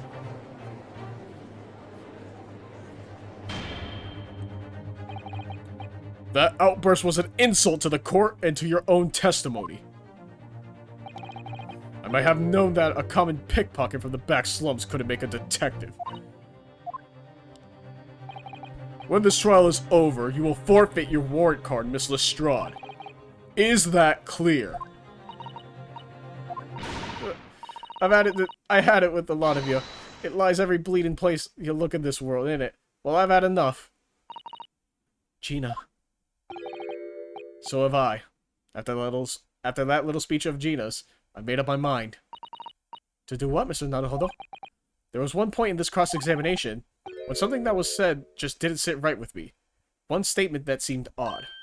Oh, do you mean... I'm not going to let Gina's plea for help fall on deaf ears. Help, you gotta find a flaw somewhere. I'm gonna save. I don't know if I'm supposed to present, but I'm gonna press the statement first. Hold it! I want to thank you, Gina. You helped me find my resolve. My Ace Attorney resolve. Eh? What do you mean? Amongst everything we've heard during this cross-examination, there's one thing that defies explanation. One inconsistency. What? An inconsistency? Really, Otto? I don't know. I don't quite know what it means yet, but... Yes, there's an inconsistency in something that was said by... Yep, now we're pointing it out. Take that! Kazuma, got you. By you, Kazuma Asogi. Me? Is this some attempt at filibustering counsel? Prosecutor Asogi has given no testimony. What are you suggesting I said that was inconsistent? You let something slip that you shouldn't have. When I present the relevant piece of evidence, I imagine you'll realize what you've done. Very well then, counsel. Go ahead. What evidence reveals this alleged inconsistency in something Prosecutor Asogi has said? I'm assuming it's the trunk, because we presented the passport, but he mentioned the trunk. So I'm gonna present the trunk. Take that! Cool. This is the trunk that belonged to Inspector Gregson. A metal construction, is it? Certainly very heavy. What's this? A bloodstain. And a relatively fresh one, too. What? You mean that ain't grease from all the boss's fish and chips? Fresh blood in the inspector's trunk. That suggests that the victim was traveling with that luggage when he was killed. That can't be. There was no mention of any trunk in Scotland Yard's report. Yes, there's a reason for that. Immediately after the inspector's body was discovered, one of the street peddlers made off with the trunk, hoping to sell it. But I found it, me, with me nose for trouble. Which means that nobody should have known anything about the trunk. Unless, of course, we're talking about somebody who was present when the victim was killed. And yet, during the cross-examination of the witness just now, you said this, Kazuma. Because at the time, he was making his way to the steamship docked on the northern coast of France, as shown by the passport found in the victim's metal trunk. So the question is, how did you know about the inspector's trunk? We know the man went on a trip to France. Where else would he have put his passport? Objection! But you knew it was a metal trunk. Answer me honestly, Kazuma. On 31st October, where exactly were you? At the port of Dunkirk, on board the SS Grouse. Is that the answer you're looking for, Ryosuke? Kazuma, what did you? I had to consider the possibility before, but if Kazuma was there on the ship, then it could only have been for one purpose. Oh no, Mr. Naruhodo. Surely you don't think... Come on, Ryosuke. You know the rules. The only thing that really talks in the courtroom is hard evidence. As I understand it, Inspector Gregson always took that case with him when he traveled. So as it stands, you prove nothing. Kazuma. Are you challenging me to prove it, beyond all reasonable doubt, that you were there that day, in the same place as the inspector? He was there, with Gregson. There's a clue that you've overlooked, a secret that Trunk can tell us. I can't be sure at this point, but I'll need to verify it. But I have a nasty feeling that I'm going to be right. Is the slash mark from his katana? Oh, fuck. No way. What the fuck is this trial? The accusation being made is deeply disturbing, but nevertheless, we must test it. The defense will identify for the court where in the trunk this alleged clue can be found. Where is the evidence that ties Prosecutor Asogi to Inspector Gregson? What's the slash mark? Got it! This is your proof? What do you say to that, Prosecutor Asogi? Personally, I think tying the defense counsel to the inspector's trunk and tossing it into the sea would be more helpful. What? At least that way, London's courtrooms will be safe from his destructive accusations. Oh wait, what? I believe that was a rather long-winded way of telling you that you're wrong, Mr. Naruhodo. Very well. Now let us see if you sink or swim under the weight of this penalty, counsel. I thought I clicked the slash mark? Hello? Well, I'm gonna save now, because apparently I fucked that up. Hello? I was hoping to never let that happen, huh? Is it not the slash mark? That ties Prosecutor Asogi to Inspector Gregson. I thought it was this. Is it not? Got it! Did I misclick? Yeah, I guess that's not it, huh? Well, I don't want to keep losing more, Well, it's either that or the blood mark, right? Like, there's really nothing else.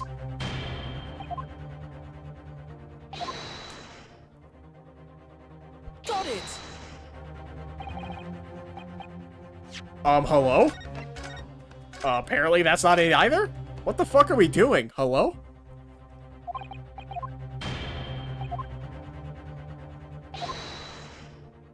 Where's the evidence that ties Prosecutor Asogi to Inspector Gregson? Let's have a look inside.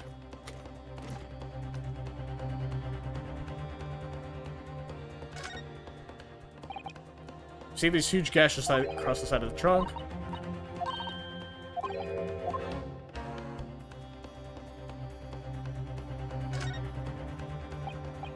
Dark stain, blood. Or is it just a passport? What? I don't understand. Oh. Is it this? Oh, I see. Okay, now I see it. I thought you had to look at it from the side, not like that. Got it. Do you see that? There's something stuck at the side of the trunk there. It's glinting.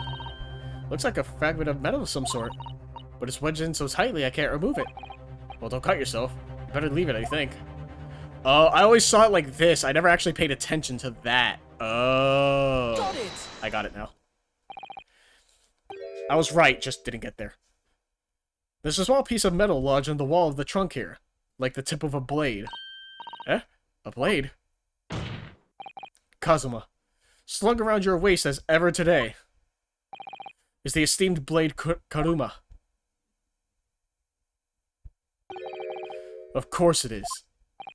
Won't you draw it here in this courtroom for all to see? Exercise caution, my learned friend. That man is the son of London's most notorious killer. Bailiff! Watch Prosecutor Asogi like a hawk. That won't be necessary. Oh, fuck. It's chipped. Oh, no! The tip is broken. The fragment of metal from the trunk fits together with the end of the sword. The question of who was there with Inspector Gregson will be answered. Agreed, Kazuma Asogi. Did fucking Kazuma do it? Expertly done, Rinosuke. There's a point to you. That's a point to you. Well deserved. Do you mean to tell the court, Prosecutor Asogi? Yes. On 31st October, I accompanied Inspector Gregson to Dunkirk in order to carry out a mission. So the additional person authorized to travel was me.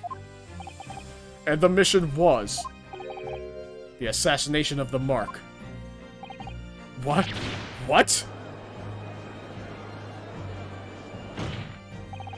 You mean you're the killer whose name was omitted from this notebook? You were following the Reaper's orders to dispatch Judge Jigoku? Let me make one thing perfectly clear. I've killed no one. Explain. I accepted the assassination mission, yes, and I accompanied Gregson to Dunkirk. But I never had any intention of carrying out the plan. You were never going to do it? We could believe Kazuma-sama, I'm sure. After all, Judge Jigoku arrived safely in London the following day. On the 31st, I boarded a train from London with Inspector Gregson. We traveled to Dover, from where we crossed the channel to Dunkirk. Then we boarded the SS Grouse and made for the cabin deck, as indicated in the plan. You went to Judge Jigoku's cabin? Exactly. He wasn't there, though. We decided to wait, but you've already told us you had no intention of going through with it anyway. I didn't come to Great Britain to take anyone's life, so I left Gregson and disembarked the ship. I spent that night at a boarding house in the town, and returned to England the following morning. A boarding house? In Dunkirk? My signature will be in the register book. It would be simple enough to verify. Then, what became of Jigoku? Gregson was no assassin, so the mark was spared. I'm sure it's easy enough to imagine what happened after that.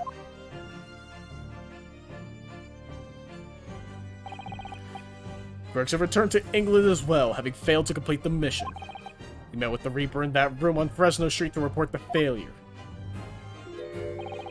causing the infuriated mastermind to pull the trigger and end his wretched agent's life.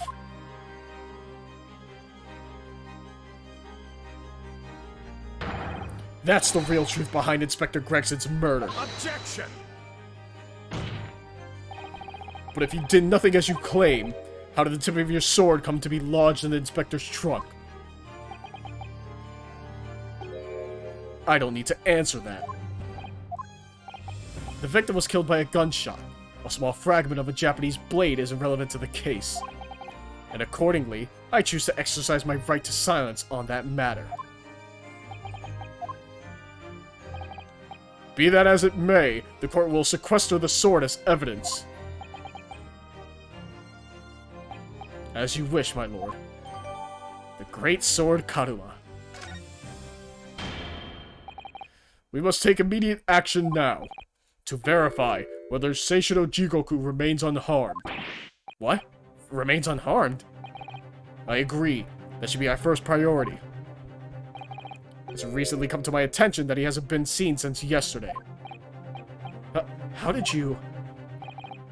When a foreign dignitary invited to Great Britain goes missing for 24 hours, it's only natural that the question of his safety should arise. You don't mean to say that you think Judge Jigoku may have been killed? The Reaper has more than one assassin at his disposal, and he has the power and influence to give out orders from the inside of a prison cell. Isn't that right, Lord Van Zeeks? If I were truly the Reaper, I'd be able to tell you.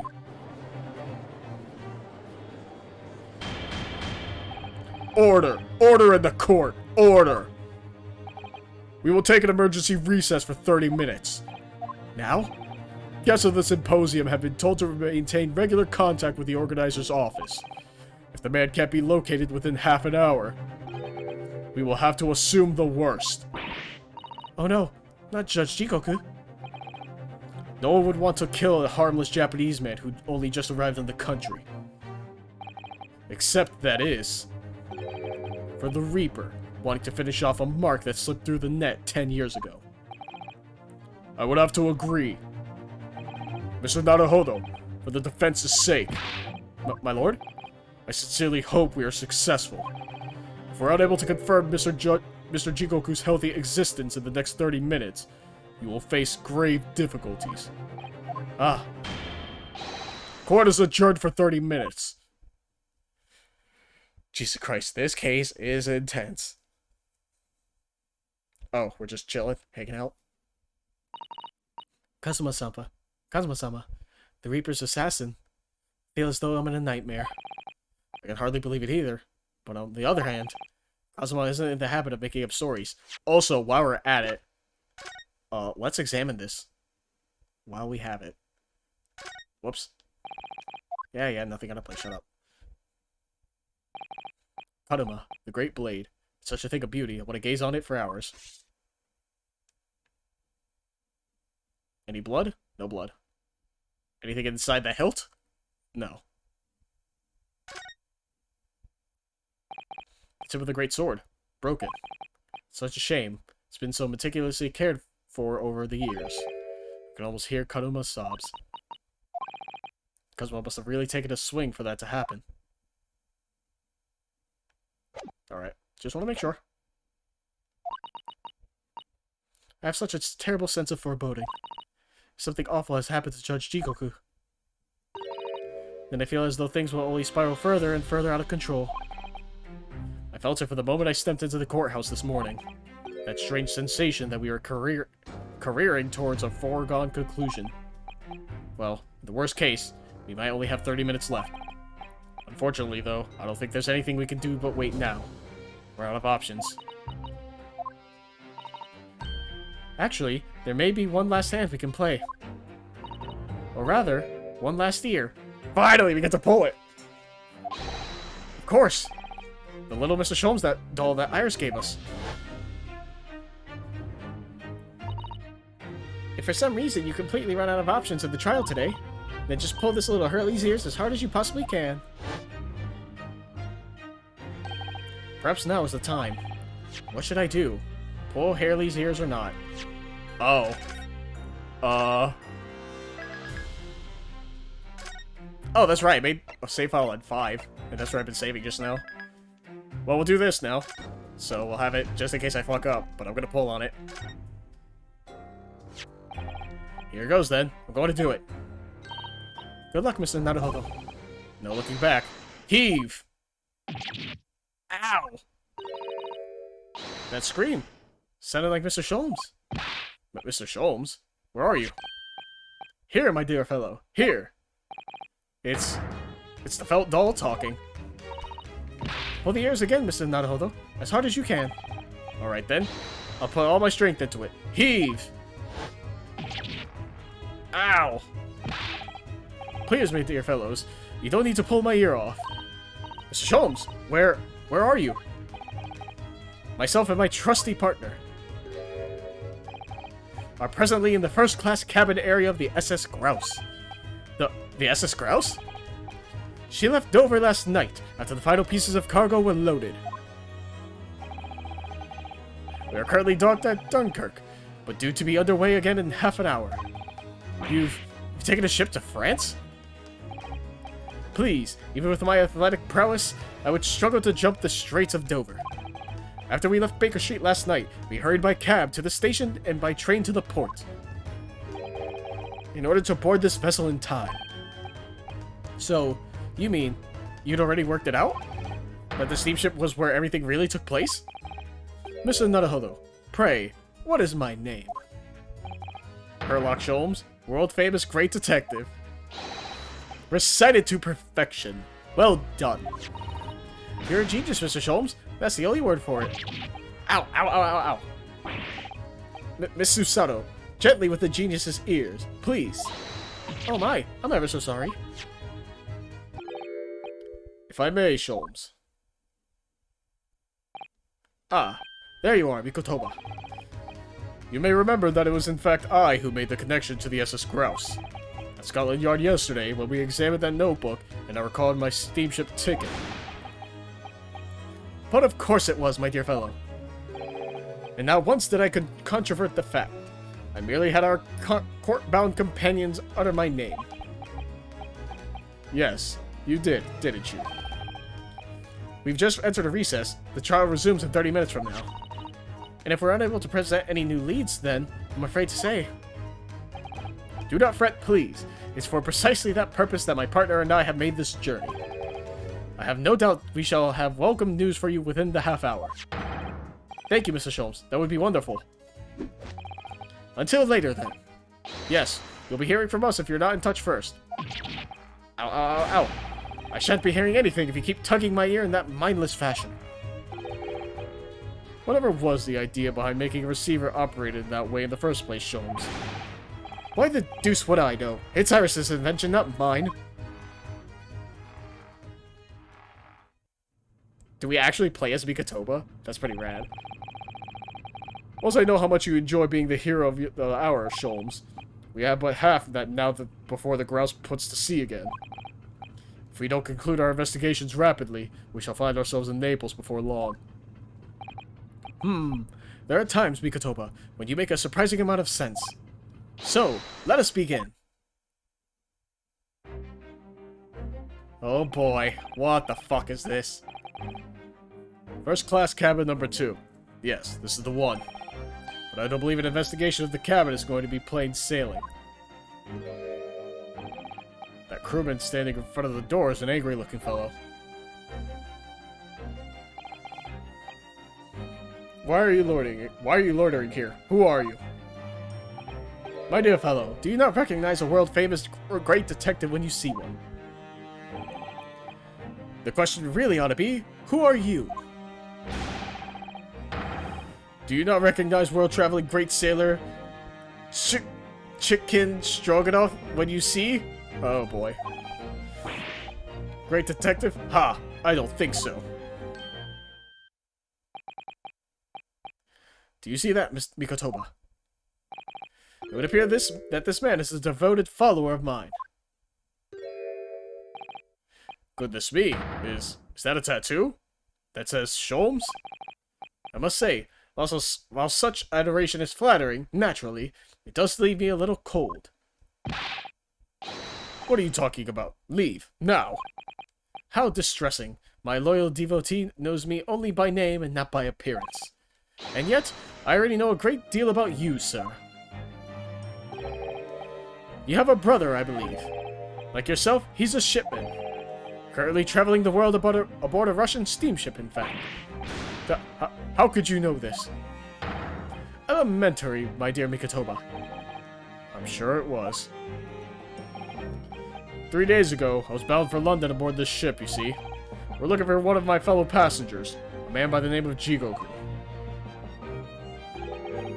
There is no one with this name on board, but we know that he purchased a ticket for passage. Ah, you mean Eastern man. He left ship 2 hours ago. Here at Dunkirk. He said something about emergency, I think. What? Are you sure? So Seishido's realized that we're after him, has he? His cabin is the one behind you. We should like to investigate, please. No, I have orders not to let even Mouse inside. Mikotoba, be a good man and draw this sailor's attention away, would you? Make up some excuse so that he leaves the area. Doesn't great detective see that even sailors have ears, both left and right? Curses! The plan is ruined. And you have only yourself to blame, I'm afraid, Sholmes. Forget it. Cabin door is locked. Even if I am not here, you cannot get inside. Mikotoba, I'm sure you haven't forgotten my special talent, have you? Opening any lock? Within a mere 5 seconds. So if you'd be so kind as to afford me the requisite time, old friend, in your typically accommodating manner. How could I refuse such a typically unappealing request, old friend? So I need to distract that burly sailor for 5 seconds, do I? Good man. So, the game is afoot. Oh, we actually play as fucking Mikotoba. Rad. That's pretty cool. What can I examine? Not much. Ah, the switch for the electrical lights. Perhaps if I were to turn off the lights, the crewman wouldn't be able to see what we're doing. I'm not gonna do that yet. No, I think not. This will never work, surely. I need to concoct another distraction. This must be a mousetrap, I think. Perhaps I could distract the crewman's attention with this somehow. Yeah, sure. Choo-choo. That sounds like Big Mouse and Trap. Oh, he's acting like a mouse. That's funny. I'll bring bucket of water later and put it out of misery. I don't like the sound of that. In any case, my dear fellow, that was quite unconvincing. Only Japanese mice make a chew sound. Oh really, Sholmes? And pray tell, what do Russian mice make?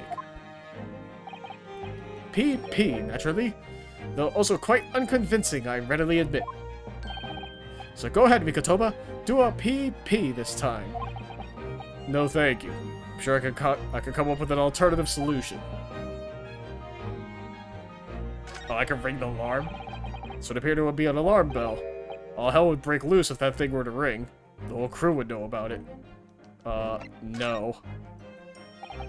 No, I think not. That would never work, surely. Concoct another distraction, huh? I feel like the lights should be it. Oh, I can also examine the door.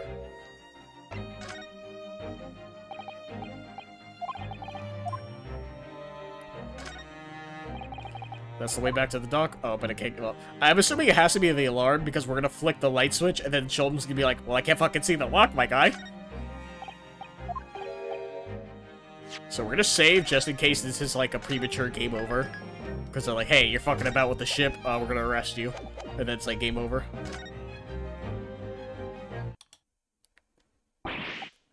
What is happening? What is light? Now, Sholmes, now!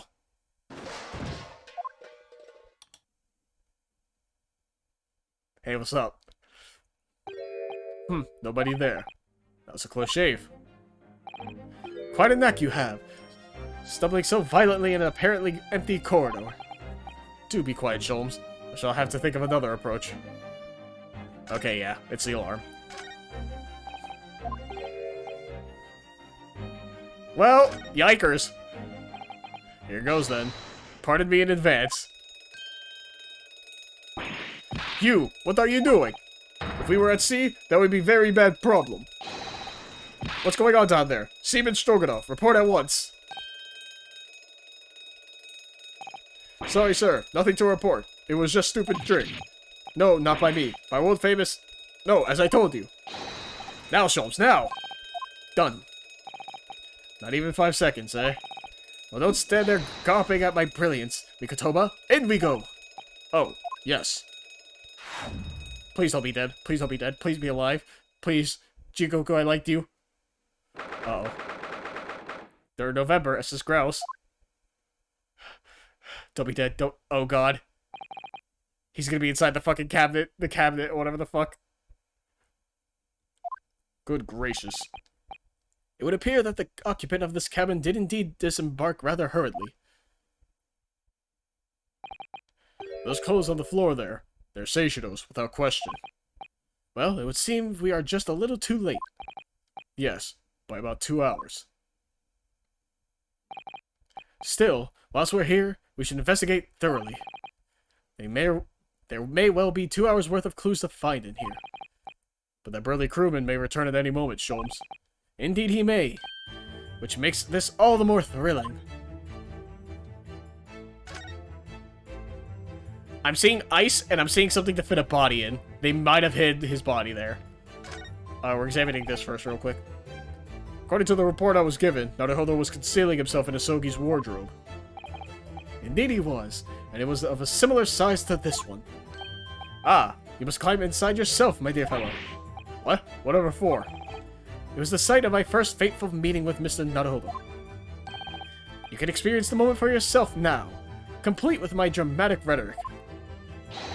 Come along now, in you go. This will only take a moment. Excuse me. Really, Sholmes, surely you could just tell me what you could said.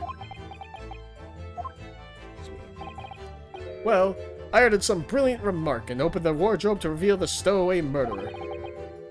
I think I'll just read about it in The Adventures of Herlock Sholmes. Alright, fine.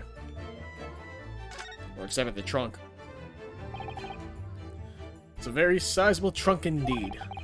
Seishido's partial to all things large. And a rather clumsy fellow, if he failed to notice he'd left that behind. Perhaps he left it on purpose. It's lighter than you might think, but still a hindrance to a speedy escape. Pity. It's locked, so we can't look inside. Surely 5 seconds from now the situation will be quite different, though. Sadly not. It has a 7-digit combination lock. And I'm not in a morose enough mood to work through all the combinations at present. Do we have it? Oh, we don't have a court record, so I can't even check. Let's save just to make sure. Yeah, we don't have a court record, so nice it is. Quite the exquisite glass, I must say. See there how it... Is something wrong, Sholmes? Suddenly trailed off. Ice, Mikotoba, ice! What opulence the first-class passengers enjoy. Chilled drinks. Pardon? Could it be that this steamship is equipped with an electrically refrigerated cold room, do you think? Well, it is a luxury liner after all. They have enormous refrigerators for storing all sorts of lavish produce as well as ice. On our voyage from Japan, we enjoyed culinary delights from all over the world. Suddenly, Mikotoba. The sight of you is making my mouth water. I haven't taken on the flavor of the food I ate, you know. Oh, or that, yeah, but like, the point being is there's a large enough refrigerator to store a body if they needed to. There's a speaking tube here. Look, though it's been stoppered with some cloth. So the voices of the crewmen on the bridge aren't an annoyance, I suppose. Or indeed, so that the voices in this cabin aren't heard elsewhere. Could something have happened in here that was for no one else's ears, do you think? Either that, or it could be to prevent snakes from entering. It's really become a favorite case of yours, hasn't it?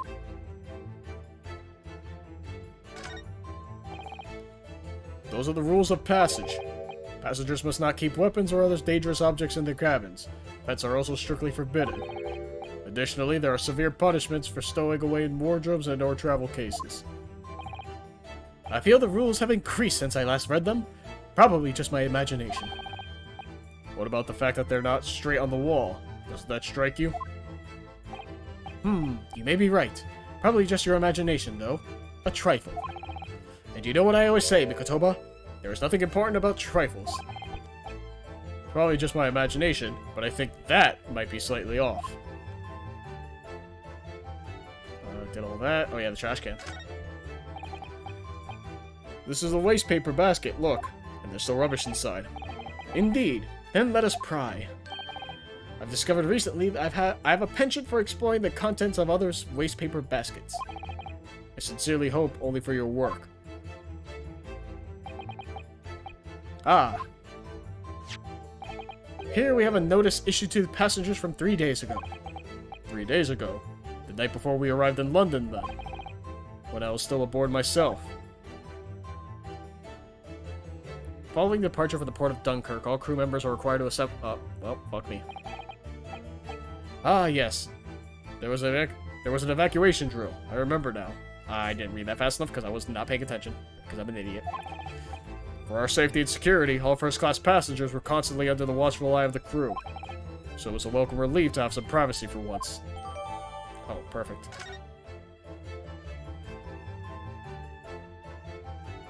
Oh. Court record? Court record? It got entered, but I don't have the button for it. That's unfortunate. Oh, interesting. I noticed that the first time, but...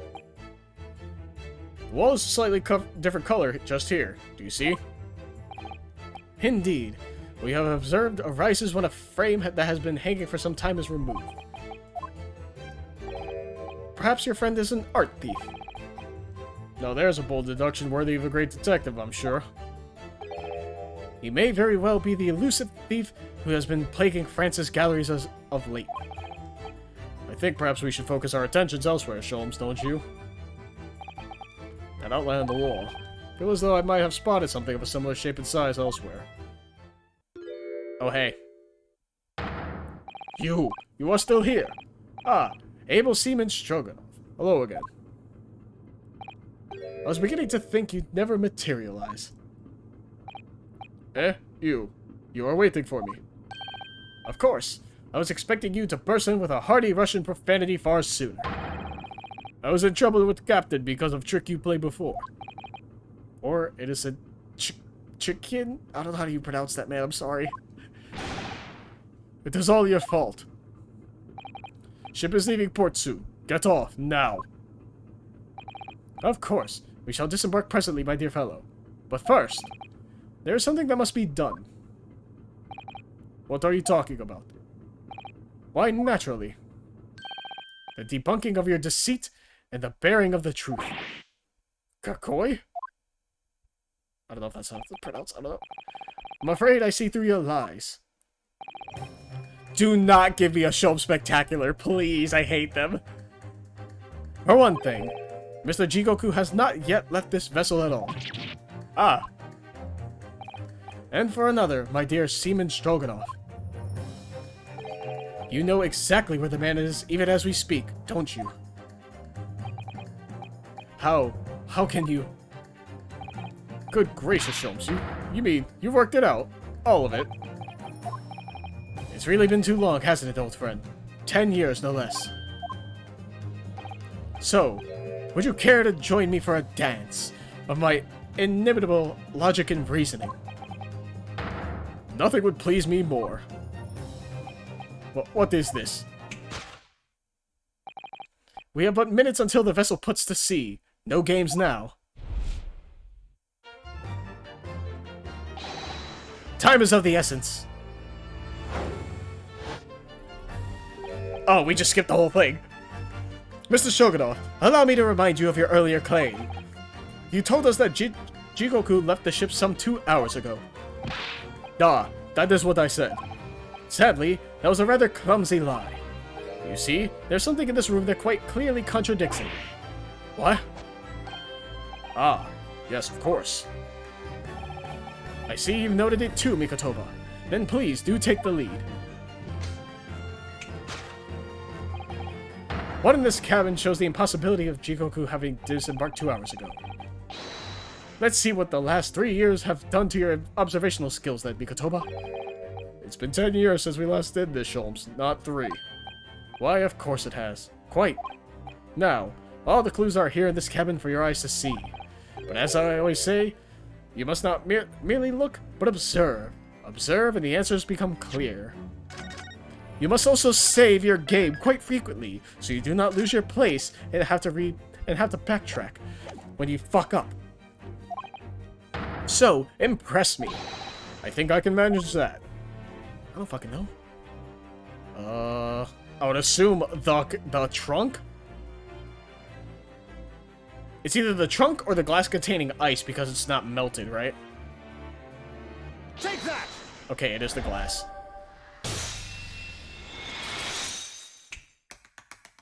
Oh. Oh, hell yeah, Mikotobu! Mikotobu? Toba, sorry. That was cool. Perhaps you should have cleared away that glass. How curious that the ice shouldn't have melted despite it being abandoned 2 hours ago. Ah. It would appear that the man was here in this very cabin until moments before our arrival. With this well-chilled glass in hand. Get your mind off the refreshments, Sholmes. One might even conclude that somebody informed him of our boarding. When did you agree, Mr. Shogunov? But why would Seishiro run from us? Before we consider that question, allow me to confirm one small matter. Would I be correct in saying that these first-class cabins of the SS Grouse are the same ones in which you and Mr. Jigoku were accommodated on your voyage from Japan? Ah, that's right, they are. I was in the cabin next door, and Seishiro was, yes. 50 days in this very cabin during our voyage. As I suspected, and for you see, there are traces in this cabin of a dark secret that Mr. Jigoku had to hide. What traces? I know nothing about this. Ah, this is news to you, is it, Mr. Shogunov? Sholmes, what exactly are you getting at? As I said, there are traces in this cabin of some nefarious activity. Something that appears out of place, which I'm quite sure won't have escaped your notice. Something out of place in here. That's the key to this, Mikotoba. The remnants of the dark deed that took place in here are being masked by something. I must say, I didn't foresee ever doing this dance of deduction with you again, Mikotoba. No, quite. But life is full of unexpected twists and turns, as we well know. Now then, let's see if I can't uncover the truth here. Yes, you have the floor, my dear fellow. I would assume the rules of passage? Take that!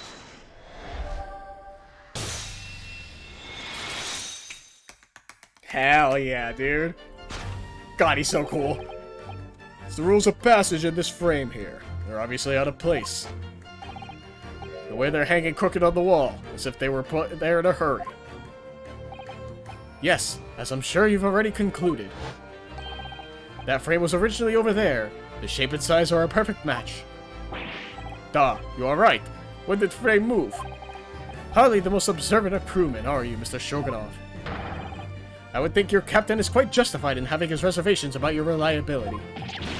Gah. Oh dear, really seem to have touched a nerve. So, Mikotoba, why don't you lift that frame off the wall? Oh. Oh shit. That looks like a bullet hole. What? Who has been shooting walls? I see. The projectile has been removed. Clearly, the careful occupant of this room has already disposed of it.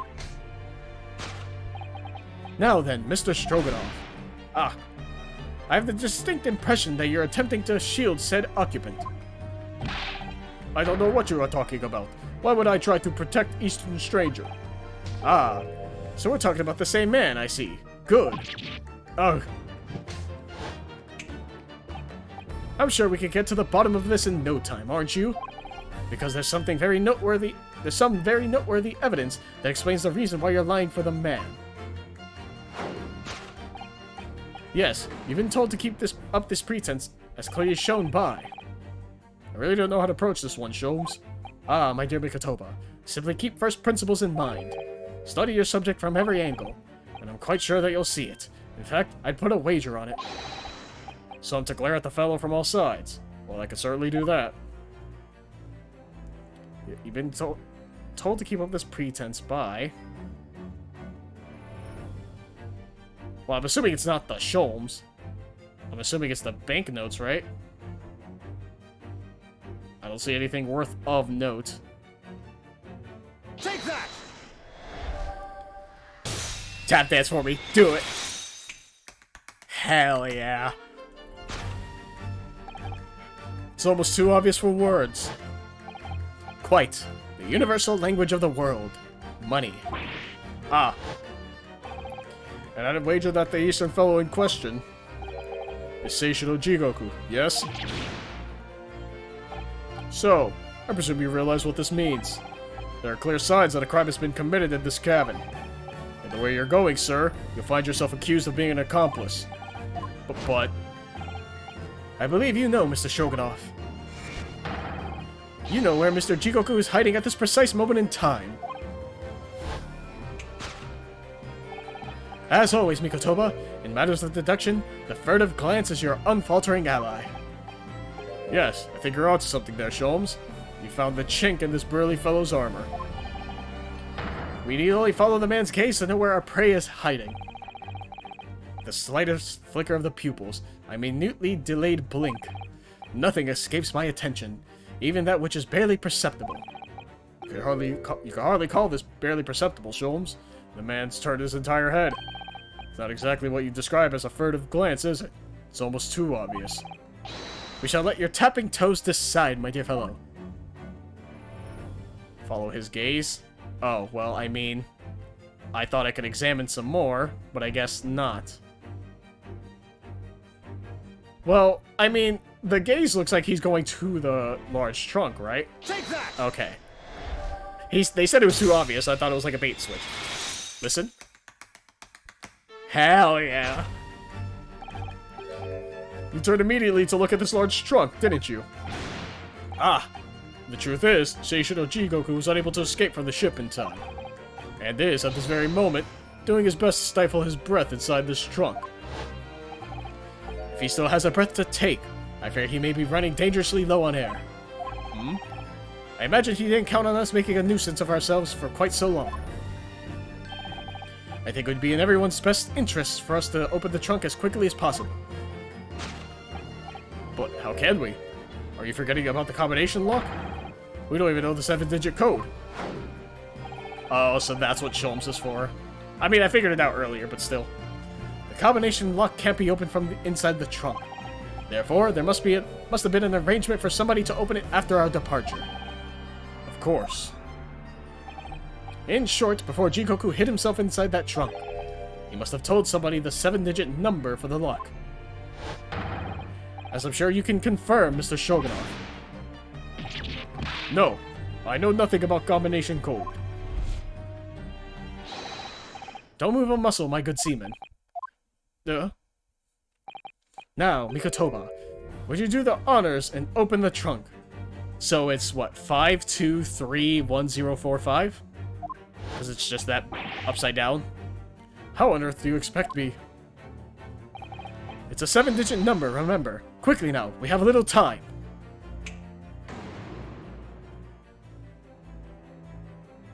Oh, I can review the scene. Okay. Yeah, 5, 2, 3, 1... oh, I have to press LB again. So 5, 2, 3... 2, 3...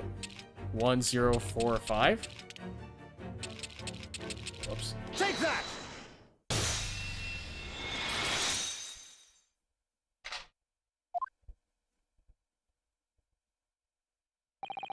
That did it. It's open. You had to meddle, didn't you?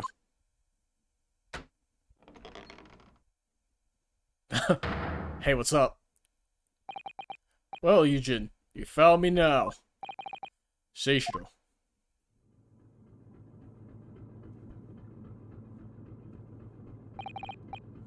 I was really hoping beyond hope not to find you here, you know. But you're not entirely unsurprised, I take it. No, quite. I just wish it was some other way. Well, are you ever going to introduce me? Ah, your reputation precedes you, Mr. Sholmes. I've heard stories of many of your exploits. Excuse my manners, Sholmes. This is Mr. Jigoku, my old friend and traveling companion. The devil is in the details, Mikotoba. I believe you meant to say, your old friend and traveling companion, who made the cowardly decision to flee the country without a word to anyone when things turned sour. I see my reputation precedes me as well. What an honor. Well, Seishido, are you going to explain all this? You know it all by now, I imagine. What you didn't know, of course, is that 3 days ago, on the night before our arrival in Britain, an attempt was made on my life here on this very ship. By the Reaper of the Bailey. Yes, I've since heard.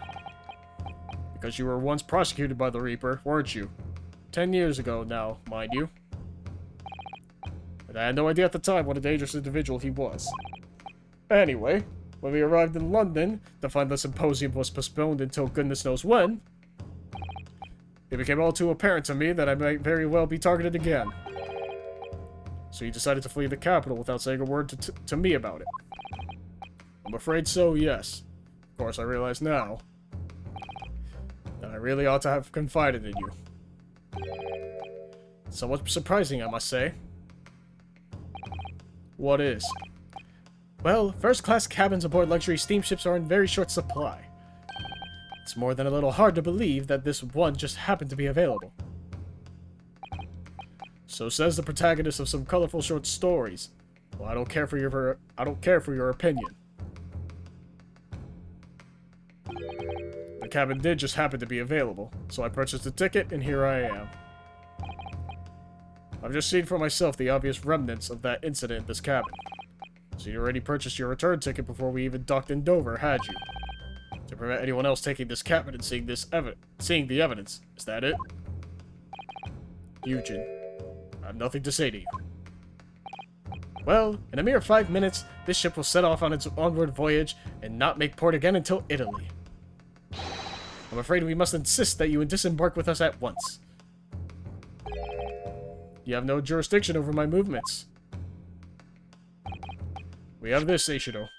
Take it. What is it? It's a subpoena from the Old Bailey. You're a man of the law. You know what the ramifications of ignoring a document like this from the British courts would be. You came prepared then, Eugen. Come on. Let's go. One moment. What is it, Sholmes? Inside Mr. Jikoku's trunk. I found this rather fascinating trinket. Oh, that's the top of the fucking watch that fucking Gregson had. Uh-oh. What is that? Seishido? I can't help you, I'm afraid. Some small component from something. But what? I have no idea. That look on his face. I think he genuinely doesn't know. Well, let us pocket it as a small souvenir of our brief sojourn in France.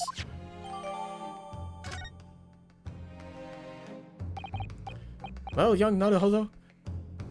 Oh, well, young Naruhodo. I think we've done as much as we can, I'm afraid. The rest will be on the shoulders of you and your assistant. Seishido, did you fucking kill Gregson?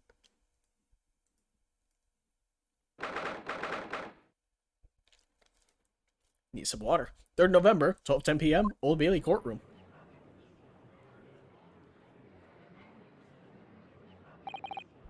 Kazuma Asogi, I know you, and I know you wouldn't lie, but still, there's no doubt that you're holding something back. You know more than you're saying. During the past 30 minutes while this court was adjourned, all possible efforts were expended. But sadly, Mr. Jigoku's whereabouts could not be ascertained. We must accept the unfortunate conclusion that the Reaper has already done the deed. There's no sense in wasting any more of the court's time. The prosecution calls for an immediate verdict. Objection! No. The trial cannot end now. You're a Japanese man, Ryunosuke. You should know when to lay down your sword. And you should know never to presume when the battle is won. The court has already been presented with all the evidence and heard all relevant testimony. There can only be one conclusion, that the accused is guilty. All relevant testimony? Far from it. There's still a crucial witness from whom the court is yet to hear a single word of testimony. In that case, call your witness to the stand at once, counsel. Yes, my lord. Tomorrow, if possible. The witness is already on his way and scheduled to arrive tomorrow. Who on earth is this crucial witness? Seishiro Jigoku. The very man allegedly murdered by the Reaper. Judge Jigoku? You found him?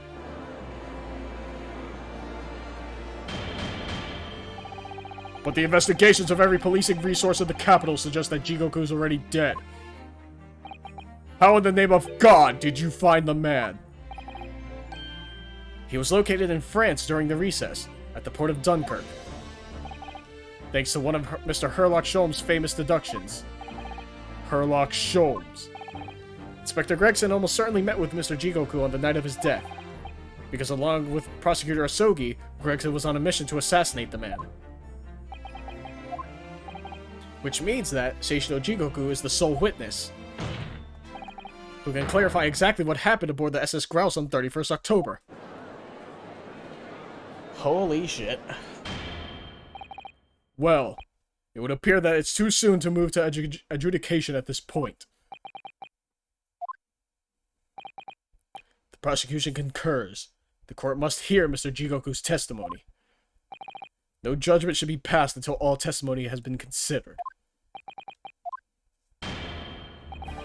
In that case, I hereby call the end of today's proceedings. Court will reconvene at the same hour tomorrow. No objections from either side. No, my lord. No objections, my lord. We live to fight another day, by the skin of our teeth. Cosmo, what's your fucking problem, man? I'm your bro. Why are you doing this to me? Yeah, to be continued, alright. God, there's still so much fucking shit to do. The question is there another investigation in between, or do we just go to, like, tomorrow court? But the answer will be... well, that question will be answered in a few moments, because I'm going to take a quick break. I'll be right back. Alright, and we are back. Let us continue. The unexpected halt of proceedings sent a clamor around the courtroom. But outside the Bailey, where Londoners knew nothing of the secret trial within, it was a typical still night. Then, at a little past 8 o'clock that evening, Mr. Sholmes and his partner returned to Baker Street. Oh, thank God. 3rd November, 8:07 p.m., Sholmes' suite. We have returned, my dear fellows. Welcome back to Britain, and thank you for your timely help. Think nothing of it.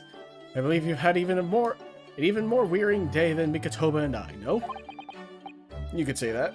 You were on the brink of defeat in court earlier. So this prosecutor, Asogi, had you on the ropes, did he? And he's your best friend, you say? Well, he's not really the man I knew in Japan anymore. Kazuma's changed. Oh, Mr. Naruhodo. I mean, it's incredible. To think that he'd even entertain the idea of acting as a Reaper's assassin. Well, nevertheless, you must introduce me. After all, I only ever met the young man as a corpse. When all this started, almost a year ago now, Mr. Sholmes still hasn't told us the truth about what really happened back then. About the motivation for what he himself described as a great detective's lie. Now then, I must say, it's really quite a journey all the way to France. Well, it is another country, Mr. Sholmes. So, what news of Judge Jigoku? We took him to Scotland Yard. The investigating detectives there have a lot of questions for the man. Poor Professor Mikotoba. This must be quite a shock for him. Ah, yes. I picked this up at the telegraph office on our way home. What is it? Surely you haven't forgotten already. I put upon you for the matter only yesterday. You put upon me, Sholmes? I had to fill out your telegram to Japan and foot the bill as well. Oh, you've had a reply already? What was so urgent, though, Mr. Sholmes? Such matters could wait until later. I'm far too hungry for an involved conversation at present. Well, that's good news, because supper is ready, everyone. Ah, and what a feast it is. If I were none the wiser, I'd think the trial were won already. Roast beef, kippers, stew, steak, and kidney pie, Yorkshire pudding. Tomorrow could be a very long day. Sweet up. In that case, I think I'll seat myself just here. This place appears to be the only one set with a helping of pheasant as well. Oh, sorry, Hurley. Not there. Why ever not? Are we in set places this evening? Yes, and that place is for Susie's daddy. For me? That's right. I made it especially for you, Professor Mickey. I see. Well, that's terribly kind of you. It's a shame, really. What do you mean? Well, for a brief moment, I believed it. That Susie and I were half-sisters, I mean. Oh. Iris, do you mean? Yes, I know now. I overheard yesterday. I secretly listened in on the conversation you had after I tricked you all into thinking I'd left. What? What? Uh-oh. The misunderstanding arose because of that autopsy report from 10 years ago. But actually, it turned out that neither Dr. Wilson nor Professor Mikotoba are Iris' father.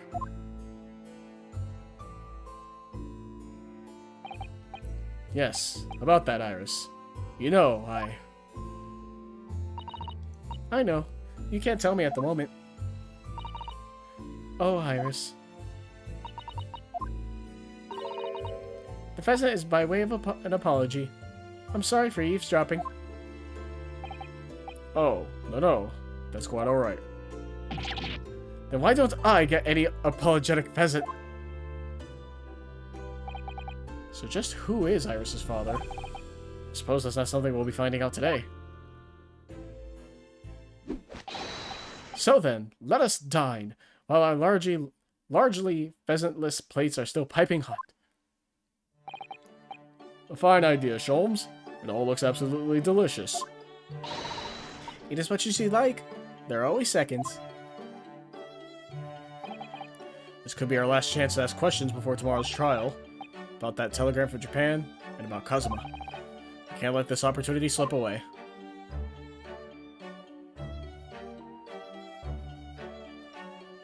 You just chilling? Oh, I figured it'd be like everyone just here.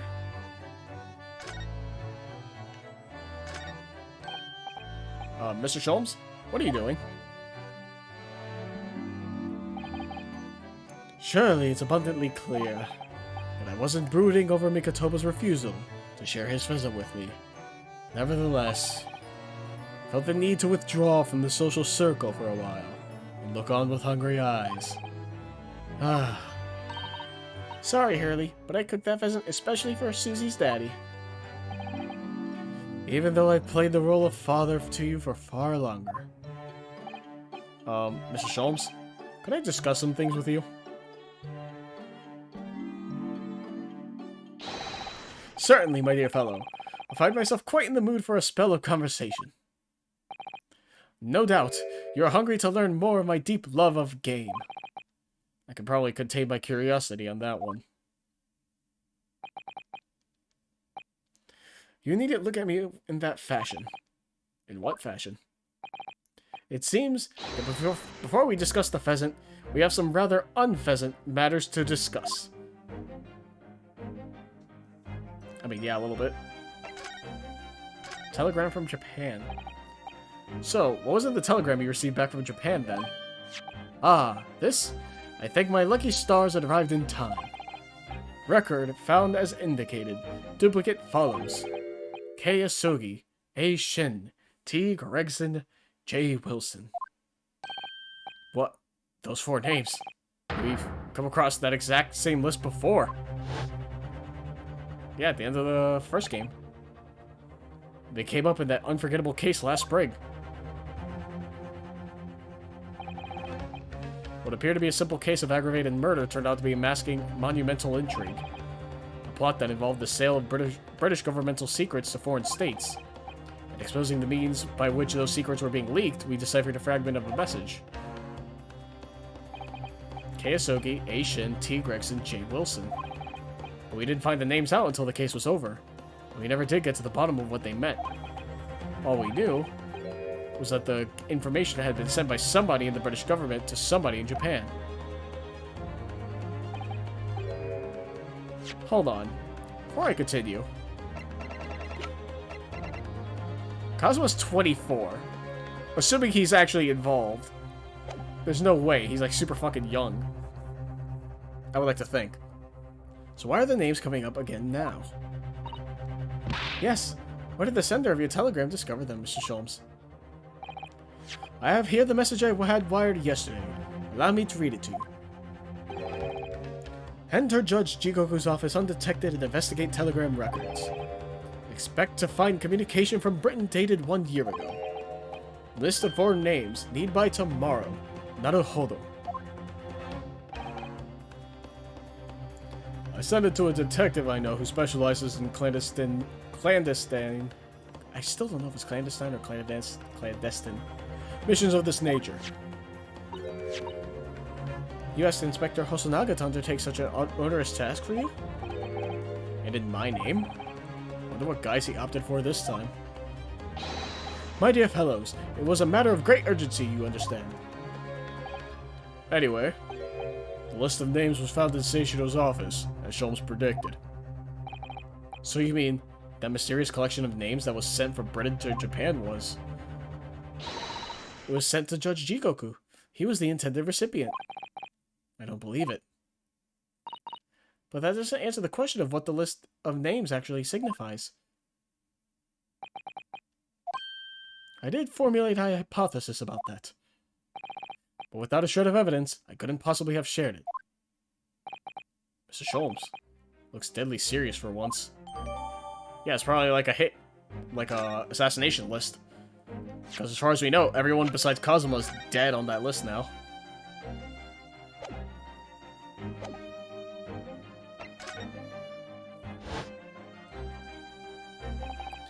That tragedy we had to go through on the SS Buria, it was all for nothing. Kazuma wasn't dead at all. We were completely taken in by the lie you told us. Your great detective's lie. I took no pleasure in deceiving you. However, at the time, all that concerned me was preventing the young man's study tour from taking place, whatever the cost. What? I capitalized on the events that transpired to see that he was sent back to Japan. His remains, you mean? Precisely, Mr. Sato. And then, I made sure that somebody else was sent to Britain in his stead. Oh my, you mean... The arrangement between our 2 countries was already in place. 1 university student, lawyer, and 1 judicial assistant to be accommodated on a study tour. In other words, by arranging for someone else to fill the place originally intended for Mr. Asogi. I would successfully prevent the man from arriving on our shores for several years at least. Wait, do you mean to say that it was all in aid of stopping Kazuma from coming to Britain? That's why you... Think back, Mr. Naruhodo. Was there not somebody who quite casually urged you to continue on the voyage to England? The terms of this study tour were negotiated by the Department of Justice in both Great Britain and Japan. In the light of Mr. Hosoki's unfortunate death, I'm afraid the study tour can no longer go ahead. My dear fellows, the majority of problems have an extremely simple solution, you know?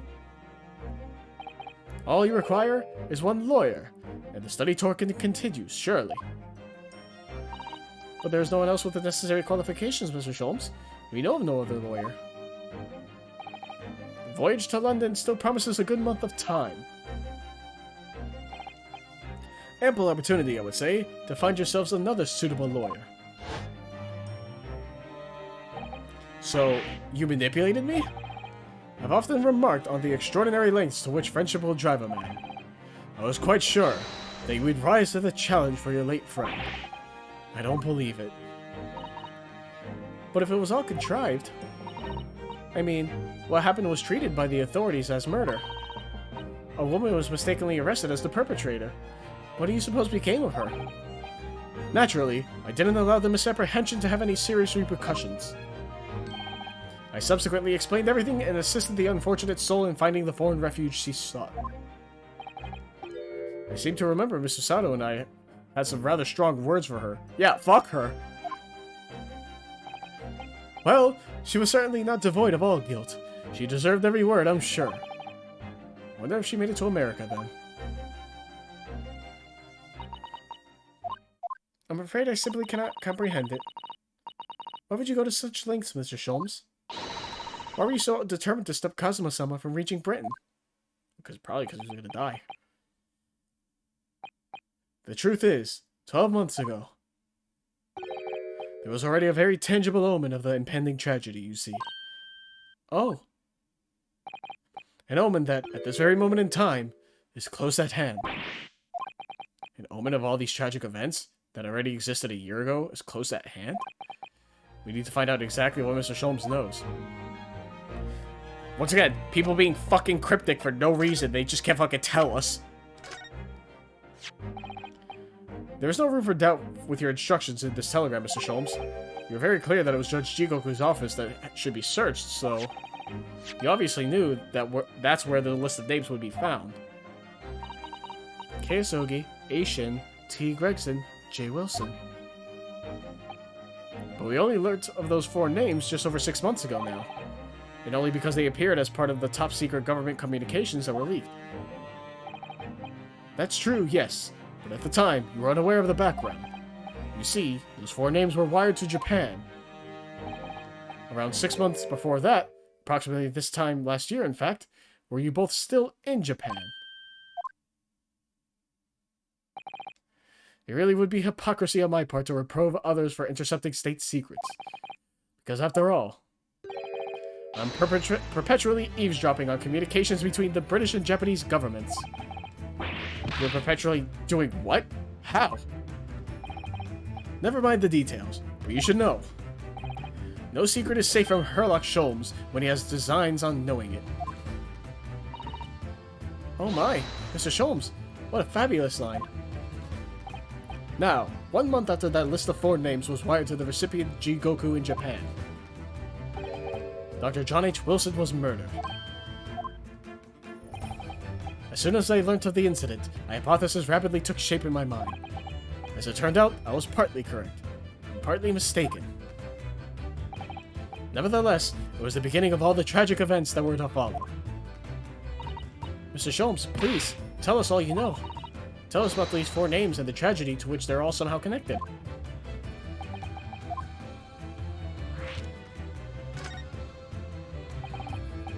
As I said, when I learnt of Dr. Wilson's murder in Japan, my mind immediately turned to those 4 names.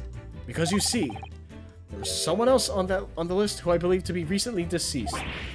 What? Who? A. Shin, as it was transcribed in Japanese script. In actual fact, Miss Asashin.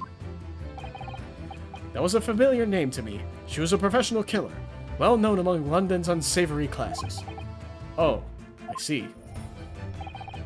She had completely vanished from existence several months before Wilson's murder. So I came to the logical conclusion that she had herself been killed. And accordingly, I became fearful for the lives of the remaining 2 persons on the list. Ah, Keisogi and T. Gregson. Owing to our proximity, I decided to take measures to protect Gregson myself.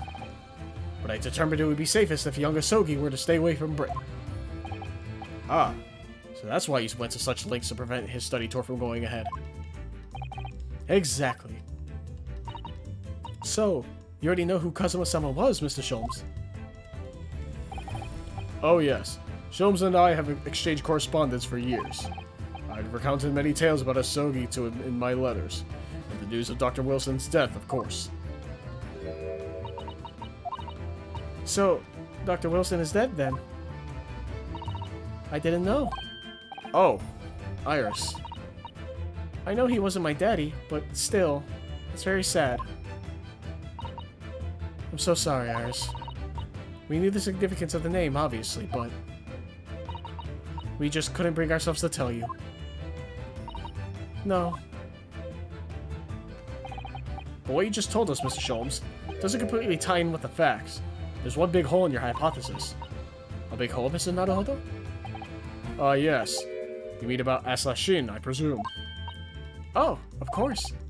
Exactly. She wasn't killed, was she? She was in Japan, posing as a visiting student under the assumed name of Giselle Brett. I'm glad you're keeping up, my dear fellow. But I only became aware of that fact 2 days ago, in the foyer of the Great Waterloo Hotel. Ah. And upon hearing that startling revelation, the hypothesis that I formed surrounding those 4 names was completely turned topsy. What? Topsy? But Asashin did die, just not by an assassin, I guess, right? What do you mean when you say your hypothesis was turned topsy, Mr. Sholmes? I had believed all 4 names on the list to be names of victims. However, I was mistaken. Very much so. Asashin was a killer. So this telegram is a list of both victims and killers, is it? Indeed, and it would seem that Miss Shin was dispatched from Britain with the sole intention of dispatching Miss Dr. Wilson. Christ almighty. Her visiting student status has been being merely a front. Ah. Which would of course explain why no motive could be determined for her actions. So the real reason Dr. Wilson was killed by Asashin is because he was the target of an assassination. And forearmed with that knowledge, fresh consideration of this telegram puts the list in a very different perspective.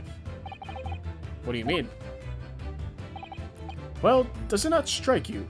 There is another among the 4, who subsequently became a visiting student.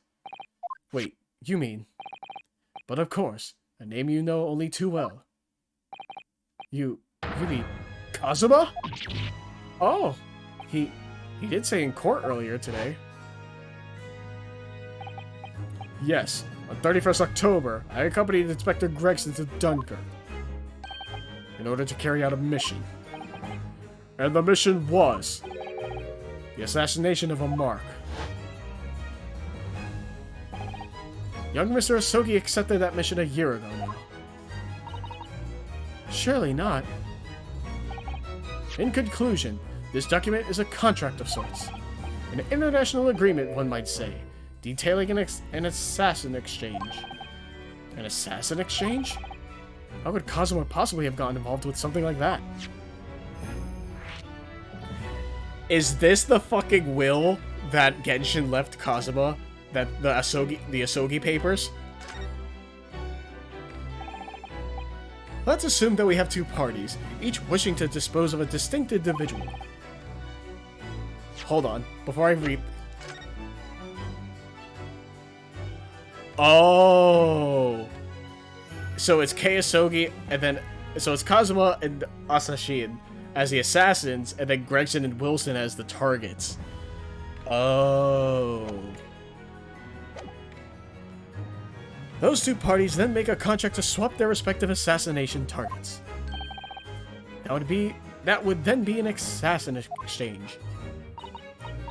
So to begin with, the British assassin is dispatched as a visiting student to Japan, where she kills her target. And then, the Japanese assassin is dispatched as a visiting student to Britain in order to eliminate his target. It certainly does sound like an exchange. But, what on earth is the point? Don't forget, Naruhodo, that the British assassin at least escaped conviction,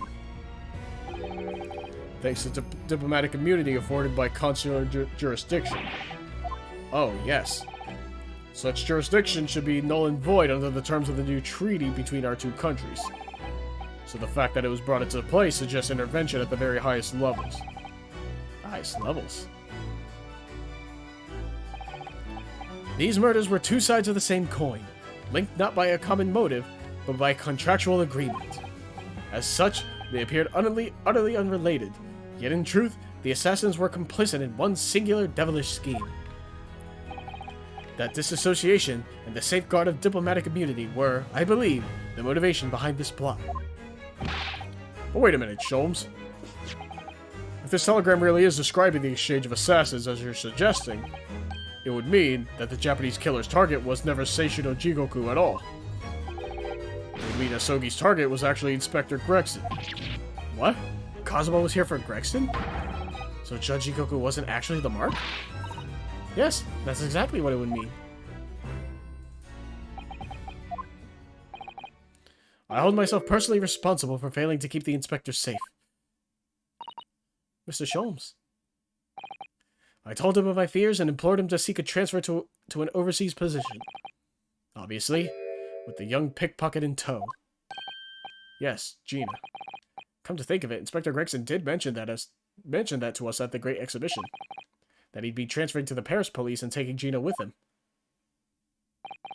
But without informing me, he engaged in one last assignment, it seems. And sadly, it turned out to be his very last. This is too much to take in. Yeah, you're telling me. I'm the one playing the game. Alright, everyone. That's quite enough of all that serious talk for one day. Isn't it, Hurley? I mean, look at the time. Ah, quite right, Iris. We must conclude our preparations for tomorrow. What preparations? Well, I think I shall make my way back to my hotel room now. This has certainly been a night to remember. It is. A little bit sad, though. I mean, I like the idea of you being my daddy. Because then, Susie would have been my big sister. I'm sorry, Iris. I know, Iris. I was thinking quite the same thing. Were you? But if somebody like me would be worthy, I would be delighted to become your sister. What? Really? Oh yes, without question. So, you'll teach me all the ways you know how to throw Rudo to the floor? Yes, yes, of course. It would be my pleasure. You didn't have to agree quite so readily. Oh, but wait a minute. If Susie's going to be my big sister, you could be my big brother if you want, Runo. Huh? I mean, yes, of course. You'll have me. I'll gladly be your brother. Well done, Iris. You must always be mindful of feelings. I've raised you so well. Because being sensitive is your strong suit, naturally. I still want to uppercut Cholmes, personally, but, Right, I'm going to work extra hard for tomorrow now, because it's for my big brother and sister. What is all this talk about preparing for tomorrow? Preparing what? Hee. You'll just have to wait and see. Oh. Good luck in court tomorrow. I'm expecting a sterling performance.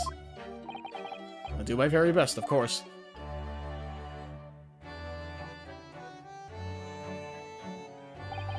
So the overnight break of the trial's proceedings became a crucial turning point, exposing new truths while supposing new conundrums. That list of 4 names on the telegram in Judge Jigoku's office. The extraordinary assassination plot in which my best friend had somehow become involved. Oh, whoops. felt as though I had been plunged into an even greater darkness all of a sudden, but at the same time, I felt sure I would see the light again soon. Because I was lucky enough to have the most wonderful family in the world standing steadfastly behind me. Yeah, this is definitely... We're entering the final bit. We have to be. This has to be the final part. Which means it's either going to be super fucking long, or, I don't fucking know. But holy shit. Yeah, we'll just hop right in. That was a very short intermission, I guess. 4th November? Yeah, there's not even a proper investigation. We're just going right in. 4th November, 9:30. Old Bailey courtroom. Oh, we're not even the antechamber. We're just right in. We're not fucking around. Before we begin today, I have a brief announcement. As with the closed trial 10 years ago, some astonishing facts have come to light in these proceedings. The revelation that the well-known Reaper is actually an organization illegally executing its own brand of justice. And the discovery that a respected yard inspector was at its heart until he found himself perished in an assassination plot. Well, I say to all members of the judiciary here present on this occasion, that we will stop at nothing to uncover the whole truth behind these disturbing findings. Counsels, you will undertake this trial with the resolve to pursue the truth to the bitter end. Resolve. Yes, that's my intention. In the name of this game, it's crazy. My lord, if I may inquire, the defendant may speak. On what grounds is Kazuma Asogi permitted to continue in his role as prosecutor? He has admitted to colluding with the victim in a plot to assassinate an innocent man. He shouldn't be enjoying the privilege of freedom, let alone be leading the prosecution. I submitted a written petition to Lord Strongheart, requesting that judgment of my transgressions be delayed by 1 day. You did what? In today's proceedings, I intend to expose everything. My whole life for the last 10 years has all been leading up to this one day. Kazuma, whatever the outcome of this trial, I give my word that I will accept whatever punishment is deemed appropriate, however severe. And I suggest you prepare yourself for the same, Reaper. Kazuma is bristling with hostility today. I get the distinct impression we're heading into very dangerous territory. Is that really even Kazuma-sama standing before us? As an extreme exception to normal practices, I've granted this prosecutor's request. The defense finds this acceptable, I presume. Yes, my lord. In that case, in the name of Her Majesty the Queen, I hereby declare this court to be in session again. We resume the closed hearing of Barack Van Zeeks. Yo, this fucking music. The defense is ready, my lord. The prosecution is more than ready. Very well then. This preamble has taken long enough. Prosecutor Asogi, begin. As you wish, my lord. Bring Seishiro Jigoku into the courtroom. At last, then, we've reached the final battle. He's putting literally everything on the line now in order to get to the truth. Come on, Rinosuke. It's time for that steely resolve, because this is going to test it to the limit. God, I hope I don't get fucking stumped immediately. Witness, state your name and occupation for the court. Ha! So it was you who issued this, huh? Was it? Your subpoena? I did what was necessary. Ha ha ha ha! Well, look what the young man has become. I didn't think I'd see the day when you take that tone with me, I must say. The witness will ensure his responses are pertinent to the questions asked. My name is Seishiro Jigoku, the Supreme Court Judge from the Empire of Japan. 16 years ago, this man came to London as a visiting student. 6 years later, he returned to Japan. As well as presiding over the Supreme Court, he is also currently Japan's Minister of Foreign Affairs. I am of course fully aware of Mr. Jigoku and his preeminent roles. I invited him personally to the International Forensic Science Symposium as a representative of his country. I hear he also played a key role in the conclusion of the Anglo-Japanese Treaty of Friendship and Navigation. It was a great honor to be involved in the negotiations. I put my all into that treaty. Judge Jigoku, I must ask. Well, I never. Fancy the young murdering student turning up here of all places. You acquitted me yourself, and now I'm a practicing defense lawyer. Yes, full of self-importance like your friend across the courtroom, I see. You came here to London by invitation to the International Forensic Science Symposium. But then, without informing anyone of your plans, you took flight to France. Took flight? I'd have to object to that turn of phrase.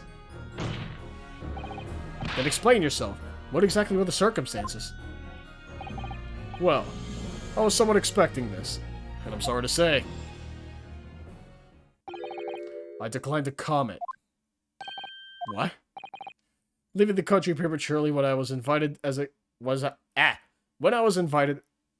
Oh my god. Leaving the country prematurely when I was an invited guest may be questionable etiquette. I can't fucking read, dude. I swear. But my decision is unrelated to this case. I can't be bound to testify. Unrelated, you say? I appreciate that a respected police inspector has been killed, for which I offer my condolences. However, being an alien, I've obviously never met the man, nor do I know the first thing about him. As such, I'm in no position to testify. It's as simple as that. So you would run from all this? I beg your pardon. This case is far more reaching than the murder of Inspector Gregson.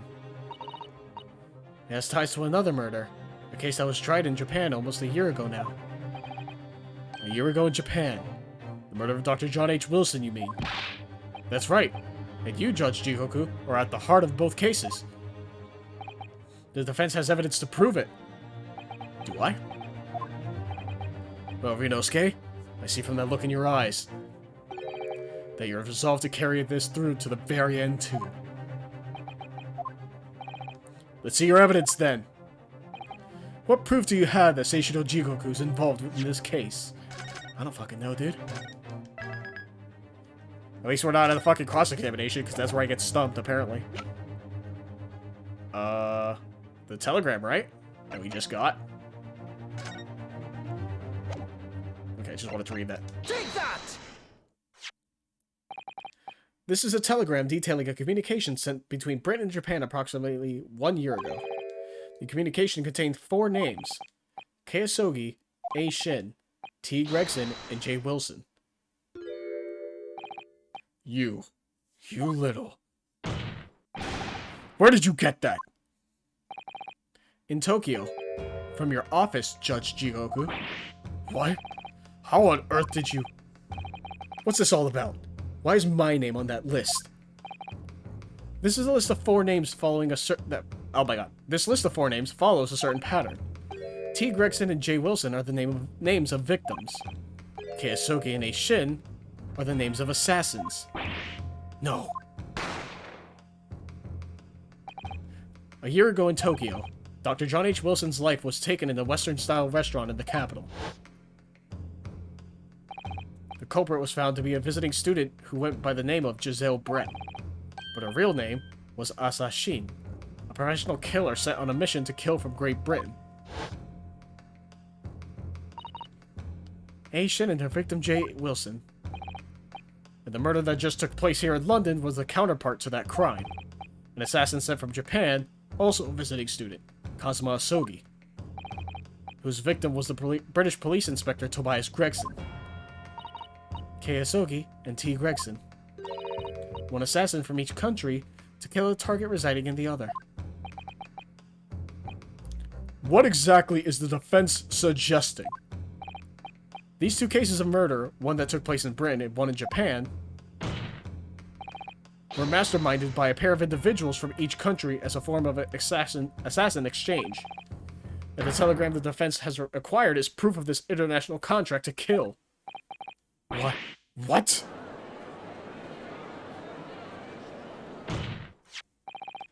The telegram was found in your office, Judge Jikoku. In other words, the mastermind in Japan was you. Judge Jikoku, what's this all about? And you, Kazuma, you lied. During yesterday's proceedings, you acknowledged that you had accepted the assassination mission, but the mark wasn't Judge Jikoku at all. It was T. Gregson, Detective Inspector of Scotland Yard, as shown by the name on the killing contract. Very impressive, Ryunosuke. But actually, I didn't lie. The name of the target I was ordered to kill never passed my lips yesterday. The idea that Seishino Jigoku was the mark came entirely from you. Ah! You deliberately avoided saying a name? The defense claims these 4 names indicate some sort of international assassin exchange. I'm sure I speak for all present when I say that the very idea seems utterly absurd. Well, Mr. Jigoku, what do you have to say for yourself? His silence only goes to prove his guilt. There's another very important point that this new development brings to light. There's now a distinct possibility that the scene of Inspector Gregson's actual murder was in the witness's cabin aboard the SS Grouse. Judge Jigoku, you have to testify now. To refuse will put you in contempt of court.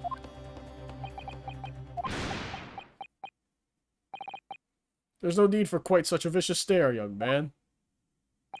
Very well, then. As a parting gift to you all, I'll tell you everything I know. It seems this Japanese gentleman has information that the court must hear about the alleged assassin exchange and the events of the night on the 31st October. Present your formal testimony now. As you wish, my lord.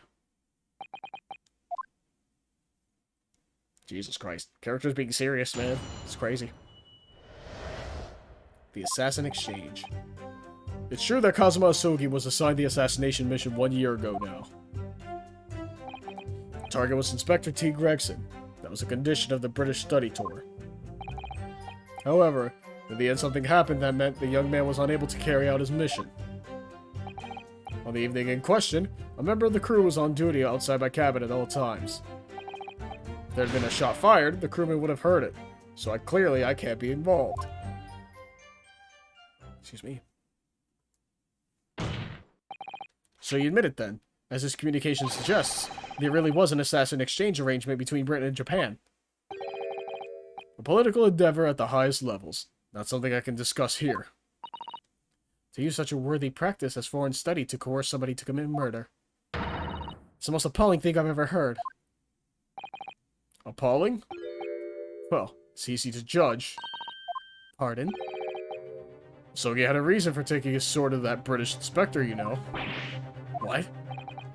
Which is why he accepted the mission in the first place. Isn't that right, Counsel? Kazuma-sama? Judge Jikoku, if you're the mastermind behind this operation in Japan, then tell the court the identity of your counterpart in Britain. I'm not obliged to divulge that information. As I said yesterday, I've killed nobody. I freely admit that I accepted the mission, but on the night the plan was to be executed, I backed out. In short, this assassin exchange that the defense has identified is unrelated to the events of this case. The crucial point is this. Your police inspector can't have perished aboard that steamship in Dunkirk. Because if he had been shot in the cabin, it's inconceivable that a member of the crew wouldn't have heard it. That's right. Gregson was killed after returning to London, in the room on Fresno Street. And the perpetrator of the crime was the Reaper, Barack Van Zeeks. The prosecution's accusation remains unchanged. To think that a seemingly innocent foreign exchange program was a facade for such Machiavellian dealings. Can't say words. Clearly, it's a plot only a government minister and high-ranking judge, such as the witness, could hope to execute. Well, I seem to recall that it was someone on the British side who controlled everything. Be that as it may, it is not the place of this court to pursue this villainous assassin exchange plot. Saying assassin so many times pisses me off. Assassin exchange is like a tongue twister almost. Fuck that phrase. We are concerned only with the tangible events pertaining to the murder of Inspector Gregson. Is the defense clear on that point, counsel? Yes, my lord. I'll keep that in mind as I cross-examine the witness.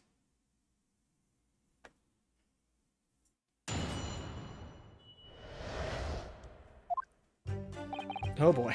Also, let's save. When it comes to the saving, let's get a sip of water as well.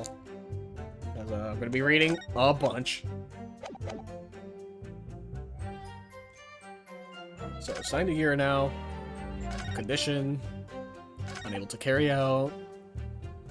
Crew is on duty outside my cabin at all times. Following departure from the port of Dunkirk, all crew members are required to assemble on the main deck at 10 p.m.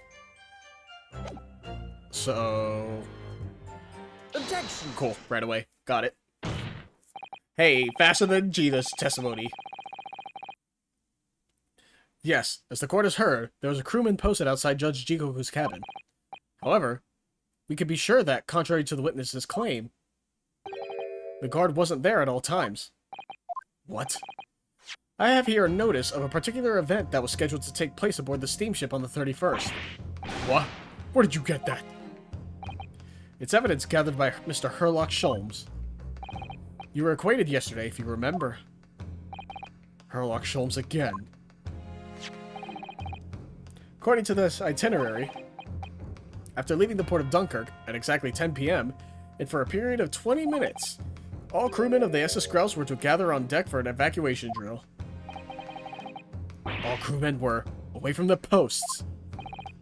And during that 20-minute interval, of course, any gunshots emanating from your cabin would have been heard by no one.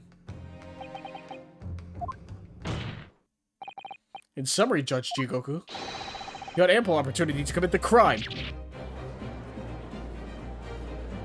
Objection!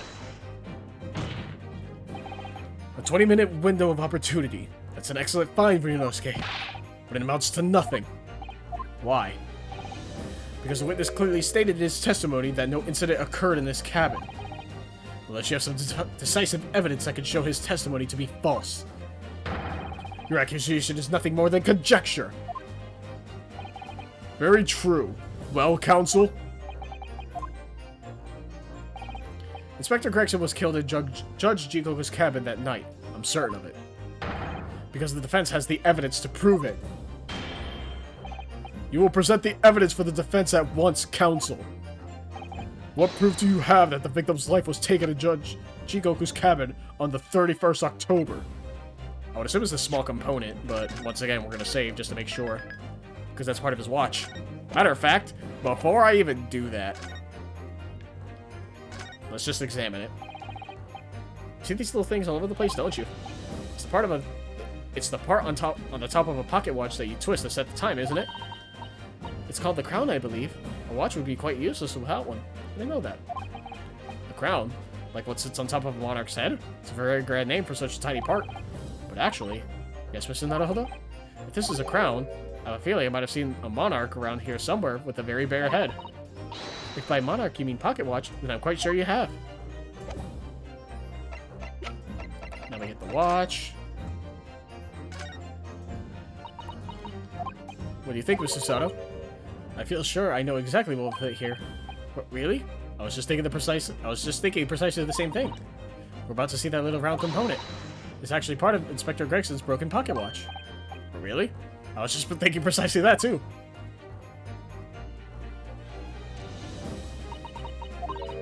A perfect fit. I knew it. Alright, perhaps you knew it. I'll make a note of this new information at once. Aha! There we go. See? I knew it was a component, but I didn't do the thing yet. Now! Take that! Now you can take that, stupid. Judge Jikoku, this was found in your cabin yesterday. Didn't you see me fucking around with the clock in front of the entire courtroom? Look at this. It goes. It fits perfectly, stupid. What is that? The crown of a pocket watch. A pocket watch? And if you will observe, the victim's pocket watch, which we know he treasured, is missing precisely that part. It can't be. Moreover, this crown is a perfect fit on the spindle protruding from the victim's watch. I just demonstrated in court. See? It fits. Look at me. Now, the fact that this was retrieved from Judge Jikoku's cabin tells us that the victim's watch almost certainly broke there. In other words, the victim was killed on the 31st during the 20-minute evacuation drill. In the cabin occupied by you, Judge Jikoku. Well, you're razor sharp, aren't you, you young murderer? No wonder he kept calling us that. Even if in jest, but still. Expertly maneuvered, Ryunosuke. Your argument sounds entirely plausible. At first. But rather like this pocket watch, it's full of cracks. What? And I believe Judge Jikoku feels the same way. I was wrong to acquit you earlier in the year. Sorry? If I'd known that it would result in anyone having to listen to this drivel, I would have declared you guilty just to spare the world your ridiculous bombast. Yo, what a piece of shit. I think it's clear that the witness will have to give further testimony. When you hear what actually happened in my cabin that night, you'll notice the pitfall into which you stumbled. Prior to your renewed testimony, I would like to clarify one point. The fact that this part of the victim's watch was discovered in your cabin means that you acknowledge he was there, I presume. Yes, I do. Very well then. You may proceed to give your formal testimony about what exactly happened in your cabin aboard the ship on the evening of the 31st October. Of course, as a man of the law, I have no intention of obstructing justice. Yeah? Really? Really now?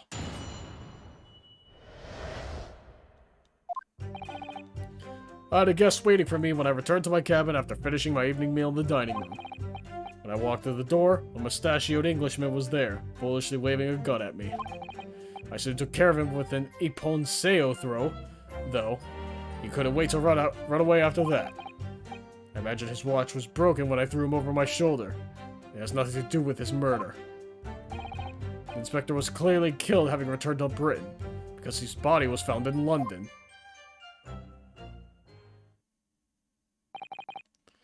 Ippon seo. Or seo-e. A common jujutsu martial arts technique in my country. I was careful not to use much force, but the man obviously landed too heavily on it for his watch to take. So, Ryunosuke Naruhodo, I imagine you can see the flaw in your logic now, can't you? What? The fact that the pocket watch was broken in the witness's cabin in no way proves that the victim's murder took place there. I've no doubt the inspector intended to kill me, but he didn't manage to pull the trigger. Yes, because it was merely the tactician, not the Reaper's hand of death. Well, the testimony appears to make perfect sense as far as I can tell. Let me express my deep gratitude for your understanding, my lord. But if this testimony holds, Judge Jikoku will be deemed to have had no involvement in the case. Well, counsel, I really see no reason for wasting precious court time here on a cross-examination.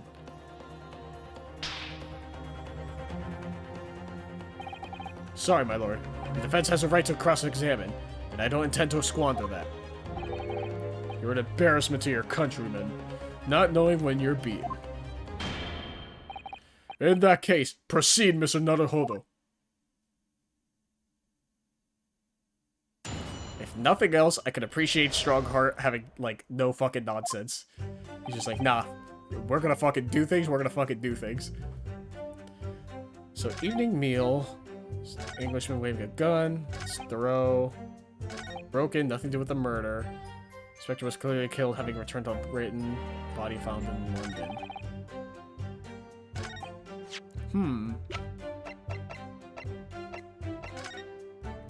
At 10 p.m., but the watch is stopped at 5. Interesting.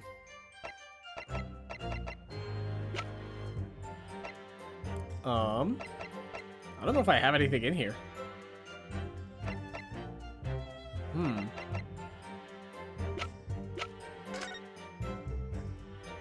Yeah, it's clearly stopped at 5.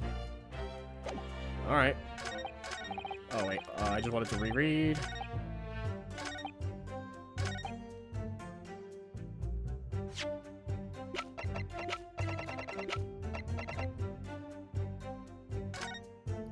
Gregson, British, time of death, blah, blah, blah.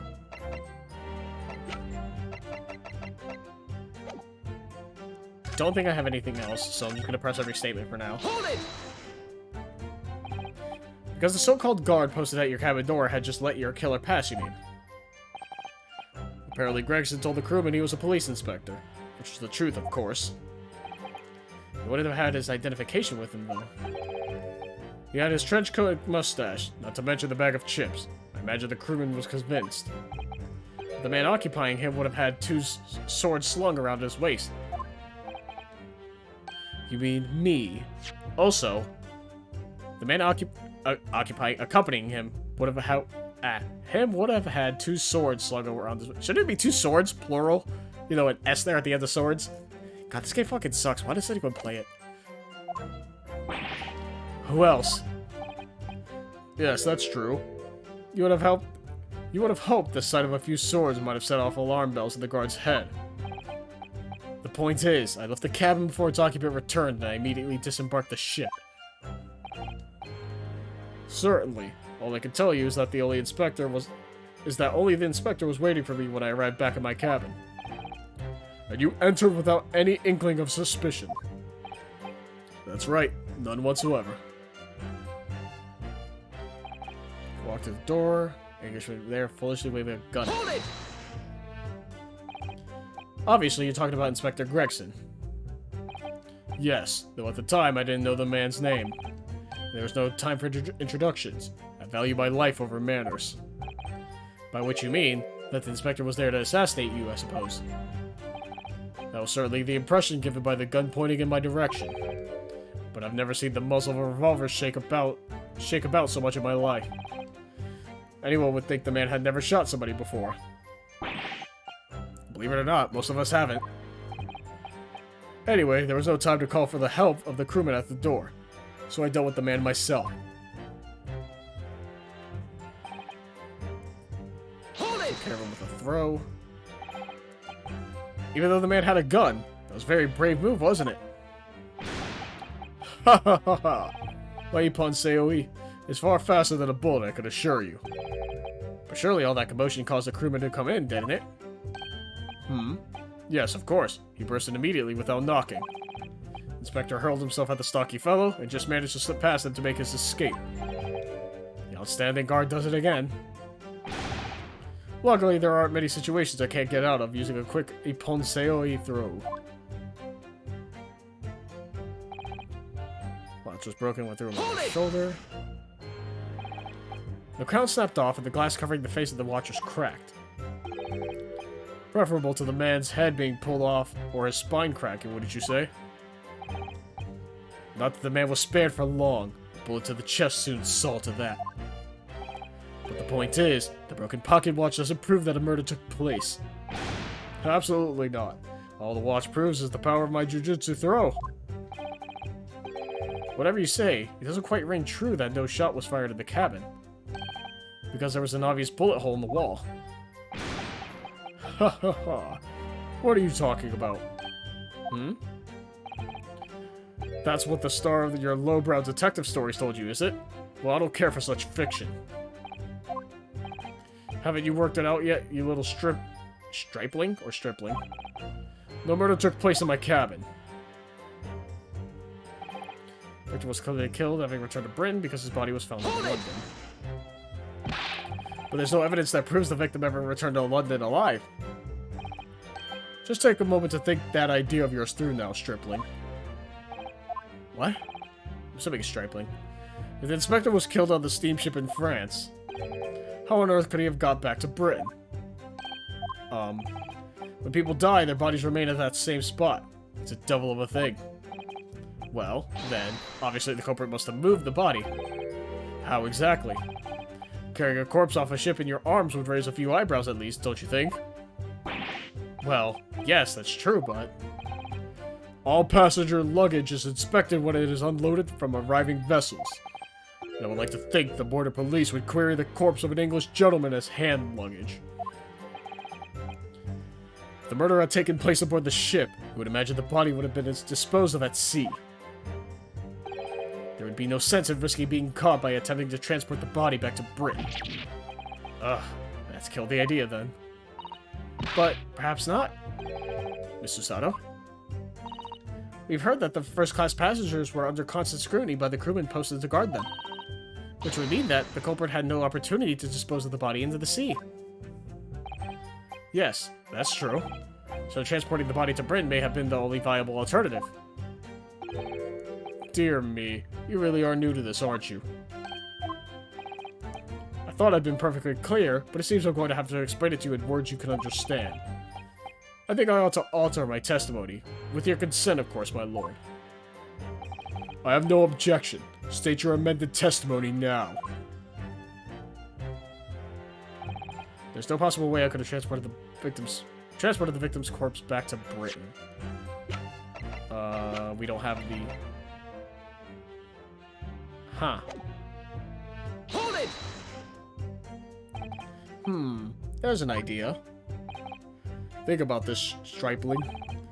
All passengers and crew disembarked at the same time and passed through the same checks at the border. The symposium guests were then driven straight to the hotel in carriages organized by the ministry. And we met you as soon as you arrived at the hotel. So you did. Well then, remind me, did I have a corpse over my shoulder at the time? What? No. So we're in agreement then. I couldn't possibly have brought the inspector's body back to Britain. Unless, of course, they develop some clever device these days to instantly move things from A to B. Funny you should say that.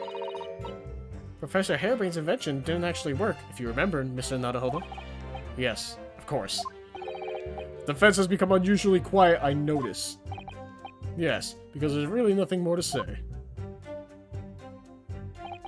So that's a story. Well, I suppose if you think about it, whenever you drop a teacup in the office, it breaks. We don't say Mr. Naruhodo must have been murdered there, do we? Is that a failed threat about what might happen to me if I break another one? But the fact is that Inspector Grex's body was found in the living room on Fresno Street. But if he really was killed in Judge Jikoku's cabin, the body would have been moved somehow, obviously. Transporting a dead body over a country border, that would be impossible for the majority of people. So there must have been some special circumstances that made it possible for the corporate then. That could be a vital realization, I think, Mr. Naruhodo.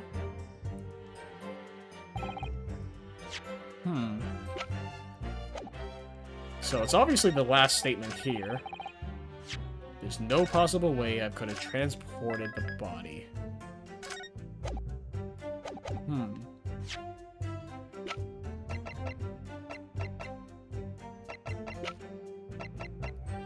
Would it be the trunk itself? I like to think not, because Kazuma's, like, sword thing is there. And there's blood. And judging by the size of it... like, yeah, that's a sheet of paper. There's no way a person's fitting in there.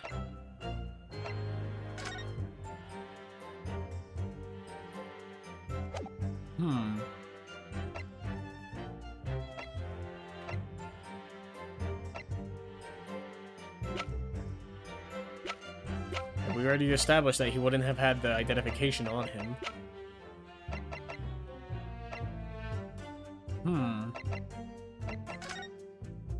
I don't know, do I have to examine another stupid fucking thing again?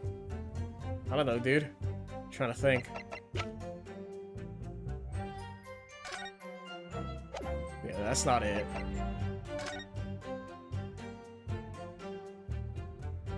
Following departure from the port of Dunkirk.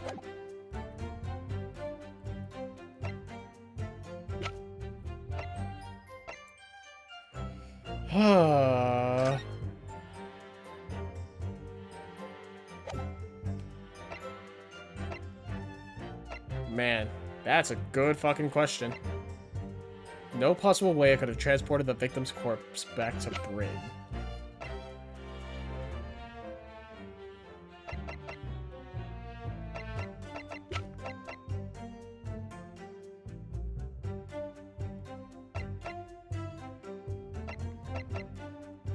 Obviously, I don't think it's a passport again.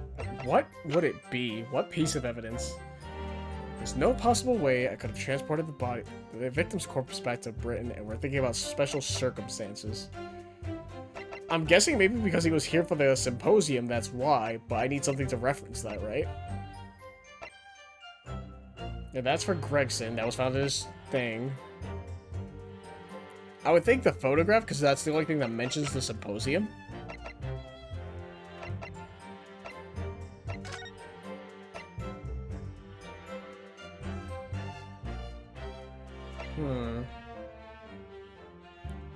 Measures must have been taken to disguise time of death.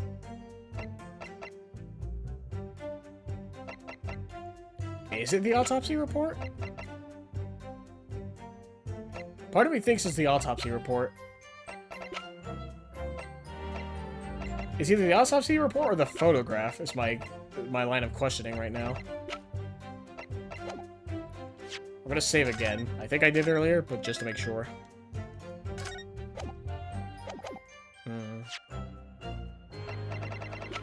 Because this is the only thing that would mention the refrigerator, right?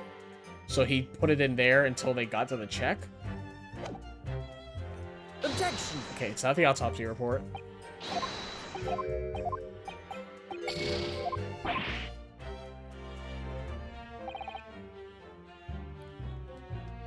And let me just reread this part. Think about it. It breaks. His body was found in the room on Fresno Street. If he was really killed, had to be moved. Must have been special circumstances that made it possible for the culprit then.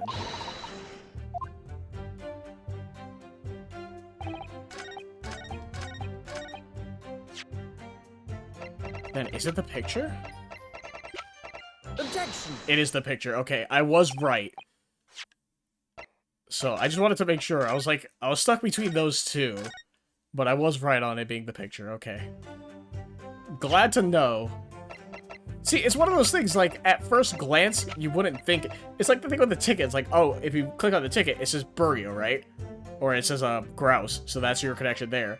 This, all it says is Arrival for Symposium. So, I guess that's enough of a thing, right? So, you know. There's no possible way you could have removed Inspector Gregson's body, you say. I would say the opposite is true. And what's that supposed to mean? Far from being impossible for you to do. The transporting of Inspector Gregson's body back to Britain is something only you can do. What are you talking about, Ryunosuke? As well as being a judge, Mr. Jikoku is also Japan's Minister of Foreign Affairs. Which means he's exempt from having his luggage searched when he enters the country. We learned that when we first met you upon your arrival in London. Well, all those passport checks and luggage searches at the border took rather a lot of time. I must say, I'm very envious of your ministerial status. You didn't have to go through any of that, did you? Ah, I knew you were jealous. Yeah, I forgot about that. Holy shit. I presume you recall this, Judge Jikoku. It's a photograph we took in the foyer of the hotel to mark the occasion. As the court will note, you have with you your large travel trunk. Large enough, in fact, to have a corpse inside. Mr. Naruhodo, surely you're not suggesting... I'm afraid I am, yes. 3 days ago, while we were chatting innocently with the new arrivals from Japan at the hotel, the body of Inspector Gregson was just meters away from us inside Judge Jikoku's trunk. That's fucked up, holy shit. Order! Order! Order in the court! I'm skeptical, counsel, that a grown man's body could fit inside even the largest travel trunk. It could. Because I happen to know that the witness himself, a man of considerable size, fits inside his trunk. And verifying that would be extremely simple, wouldn't it, Judge Jikoku?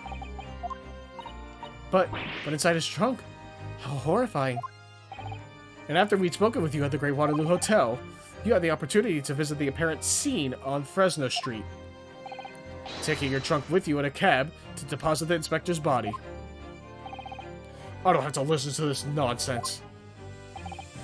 Dr. Gory, the coroner who examined the body, has confirmed the possibility.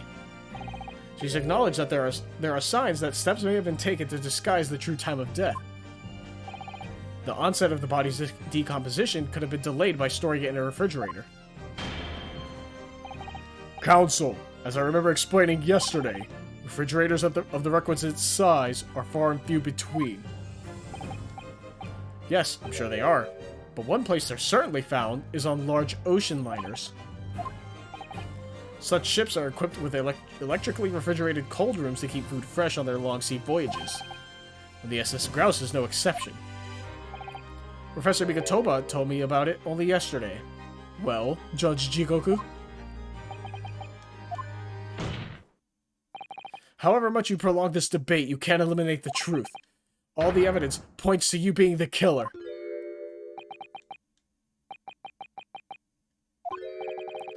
Well, this is all very heartening. I can see that it was a wise move letting Asogi and you embark on this study tour. What are you talking about now? Logical reasoning, of course. All court proceedings will be built on logical reasoning in the new century. And I can see that you've both laid firm foundations for that already. Judge Jigoku, please, stop diverting attention from the issue at hand. The defense has made an accusation against you. How do you respond? Respond? There's really no need for me to respond, is there? Why ever not? Because before you can begin to answer the question of when the victim was killed, you must first establish one key fact. Where was the victim killed? It's quite logical. The actual scene of the crime? Prosecution's stance is unaltered. The killing took place on Fresno Street when the gunshot was heard. As the accused, Barack Van Zeeks, shot the victim at point-blank range. Since no tangible evidence exists to disprove the prosecution's claim at this time, the defense's deductions amount to little more than an elaborate fairy tale. I'm afraid that's how the logical reasoning of the British are known for really works, young stripling. Stripling, I keep switching back and forth. The victim was shot in that little room on Fresno Street and died instantly. I'm afraid that it's the prosecution's claim that's the only fairy tale here. How can you say that? Quite simply, because that claim directly contradicts a certain piece of evidence in our possession. Does it? Very tantalizing, counsel. I think you had better explain yourself to the court, don't you? The prosecution claims that Inspector Gregson died instantly when he was shot at the scene on Fresno Street. But this evidence clearly contradicts that claim. Fuck if I know.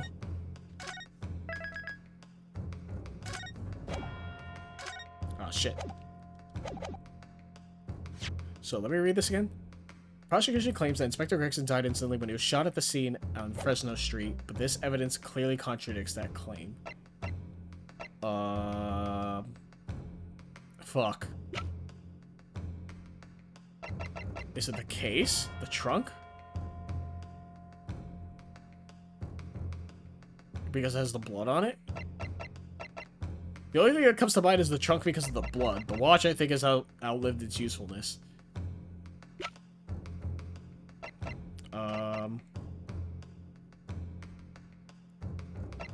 Because you could just alter the clock. You could alter the watch for it to be the thing. I think it's the trunk? Take that! Yeah, okay, it's not the trunk. Interesting. That's fair.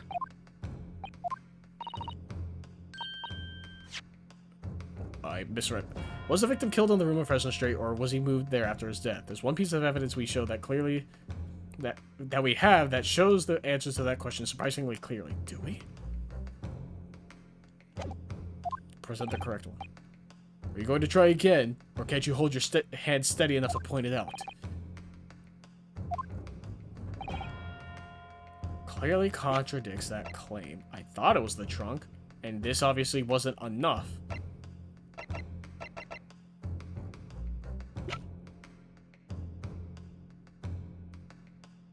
I don't think it was the sword. That makes no sense.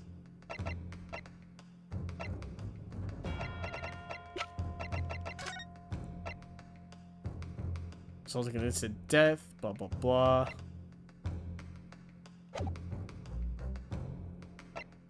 That his body was moved.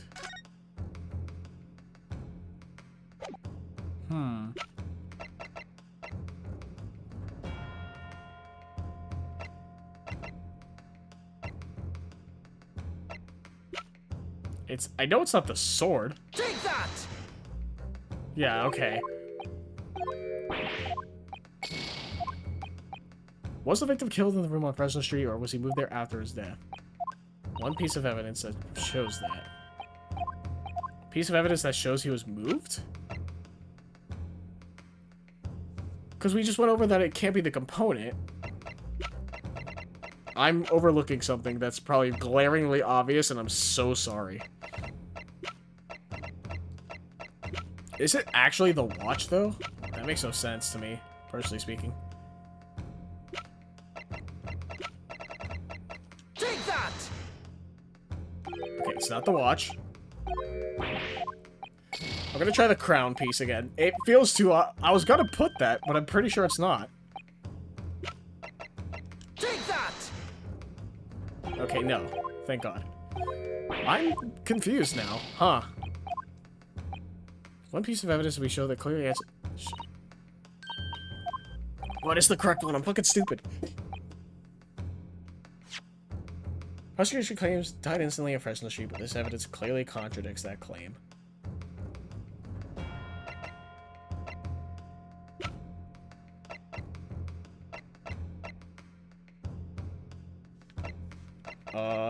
Man, that's a good fucking question. Is it this? Because we don't see, like, a bullet hole? I don't fucking know.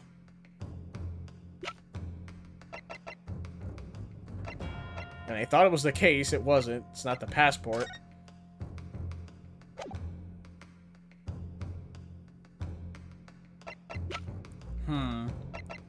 Swear to God, if it's like the passport, I'm gonna be fucking mad. But I'm pretty sure it isn't. And I already tried both pieces of the watch. I doubt it's the photograph of the victim.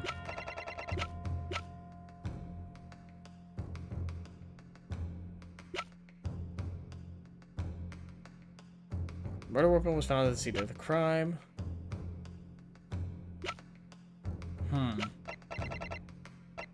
Do we have something? I'm at a loss right now. Because of course I am.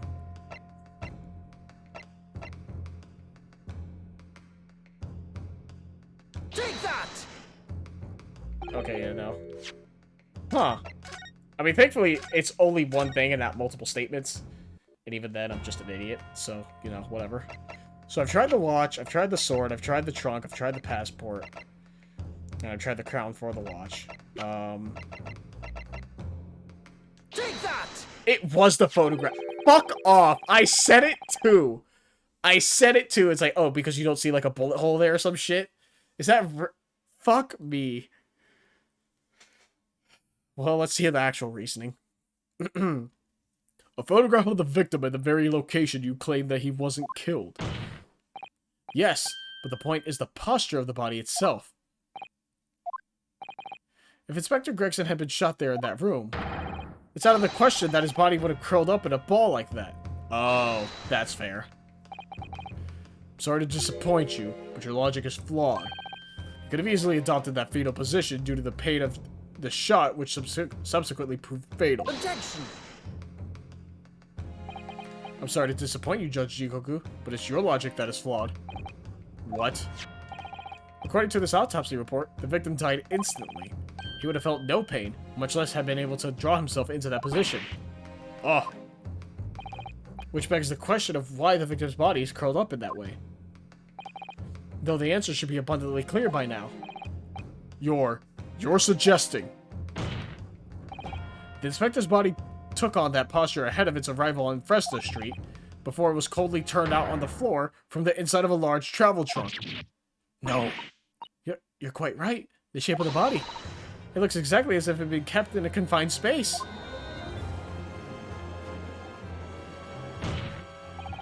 Judge Jikoku, present your trunk for examination.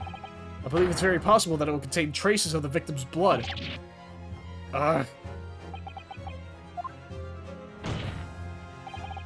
Present my trunk. I refuse. What? On what grounds? I'm the Minister of Foreign Affairs for the Empire of Japan. I shouldn't have to put up with this treatment just because of some stripling's baseless accusations. In other words, Judge Jigoku, there's blood in your trunk. I decline to answer that. As the Minister of At this moment, you're not a government minister. You are a witness in a trial of Britain's highest court. I don't care who you are or what your status outside this courtroom might be, you will not withhold information. Nothing's more important than the truth.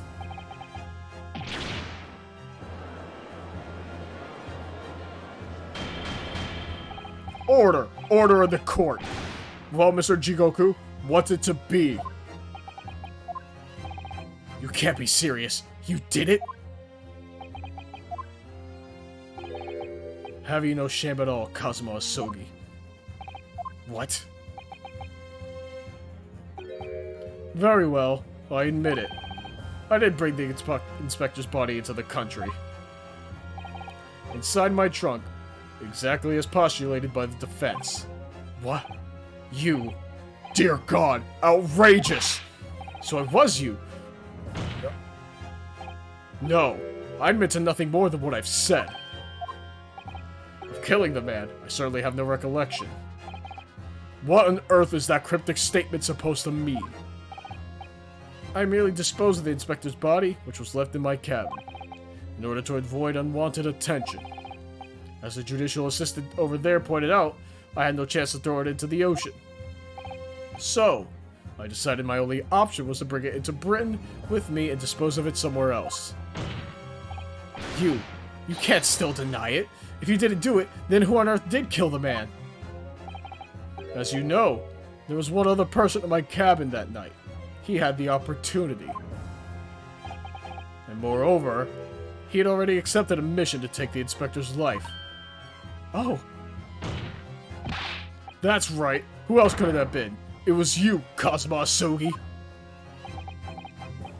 You.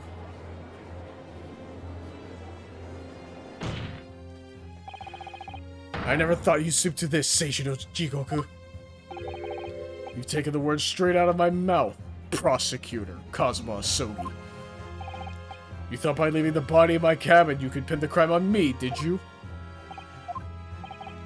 Well, the prosecution counsel has already admitted to visiting the witness's cabin on the night in question. Yes, on an assassination mission, no less. You wouldn't. So, what do you make of that, young stripling? You've heard my testimony now, and that's all I have to say on the matter. I'll admit to nothing more. I don't believe this. Counsel for the defense, what is your position now? The court awaits your response to the witness's assertion. The assertion that on the night in question, the victim's assailant was in fact Mr. Kazuma Asogi. This isn't the dead end it seems to be. The answer's right in front of me. It comes down to Jigoku or Kazuma. Both of them had the opportunity to kill Gregson, but only one of them did it. And I'm just a step away from proving who. Very well. The defense is ready to respond to the assertion put forward by Judge Jigoku. The idea that the victim's murder could have been committed by Prosecutor Asogi is...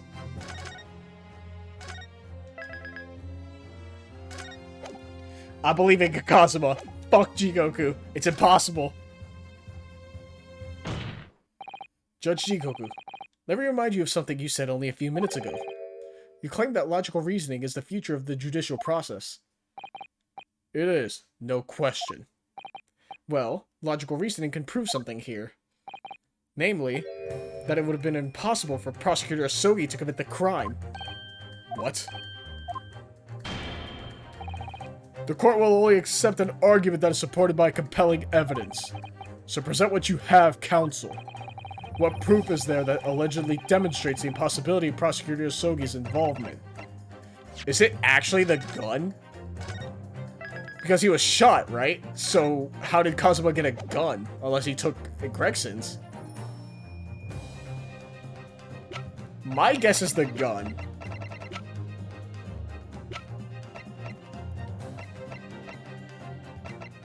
It's either, once again, or it's a fucking case. It can't be the fucking trunk. My guess is the gun.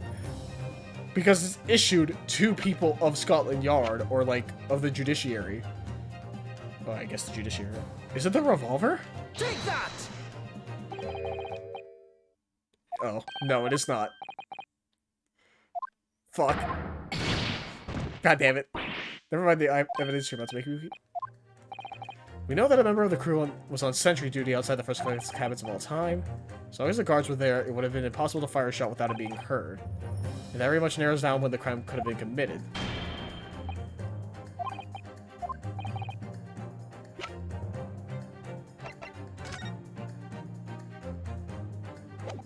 Is it the drill? Oh, because he said he disembarked, right? Take that! Is it the evacuation drill? Okay. Yeah. Okay, that makes more sense now. I was like, oh, the murder weapon, right? It's like, no. Okay. Take that! Yeah, because he said he disembarked, and then he has the signature to prove it. This itinerary for crew members of the SS Grouse, my lord, is conclusive proof. An itinerary. How does that prove anything? Judge Shikoku, the moment you acknowledged that you found the victim's body in your cabin, this itinerary suddenly became much more significant. What? Why? On the night in question, as always, a crewman's sentry was on guard outside your cabin door. As long as he was there, nobody could have fired a shot inside the cabin. Absolutely, because it's inconceivable that the guard wouldn't have heard it and come to investigate. So that tells us that the crime must have taken place when the guard was elsewhere. And that narrows it down to the 20 minutes just after 10 o'clock, as indicated on the itinerary. Yes, I see no flaw in your reasoning so far. But the crucial point is this. When the evacuation drill took place, the steamship had already put to sea from the port of Dunkirk. Ah. Now, clearly the murder could have only been committed by somebody who was aboard the vessel at that time. But Prosecutor Asogi stated in yesterday's proceedings, I didn't come to Great Britain to take anyone's life, so I left Gregson and disembarked the ship. I spent that night at a boarding house in the town and returned to England the following morning. Which I'm sure the court will agree is conclusive proof that Kazuma Asogi couldn't possibly have carried out the killing.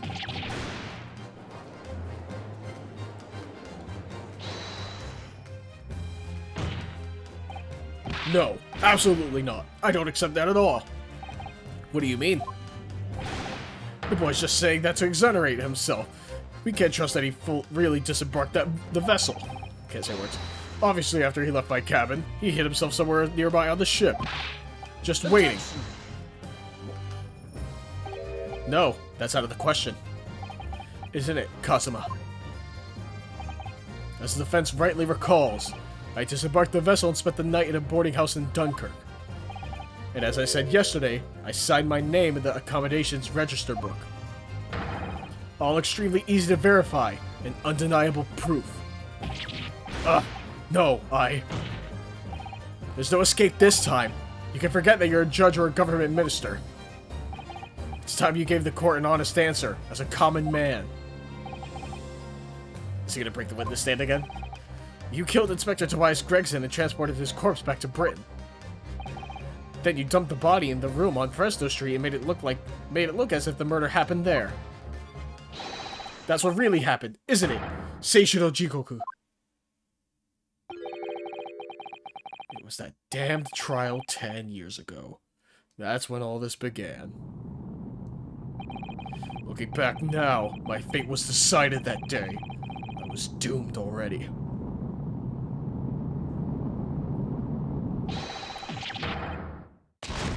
Oh, fuck. Hello? It's over. My life is over.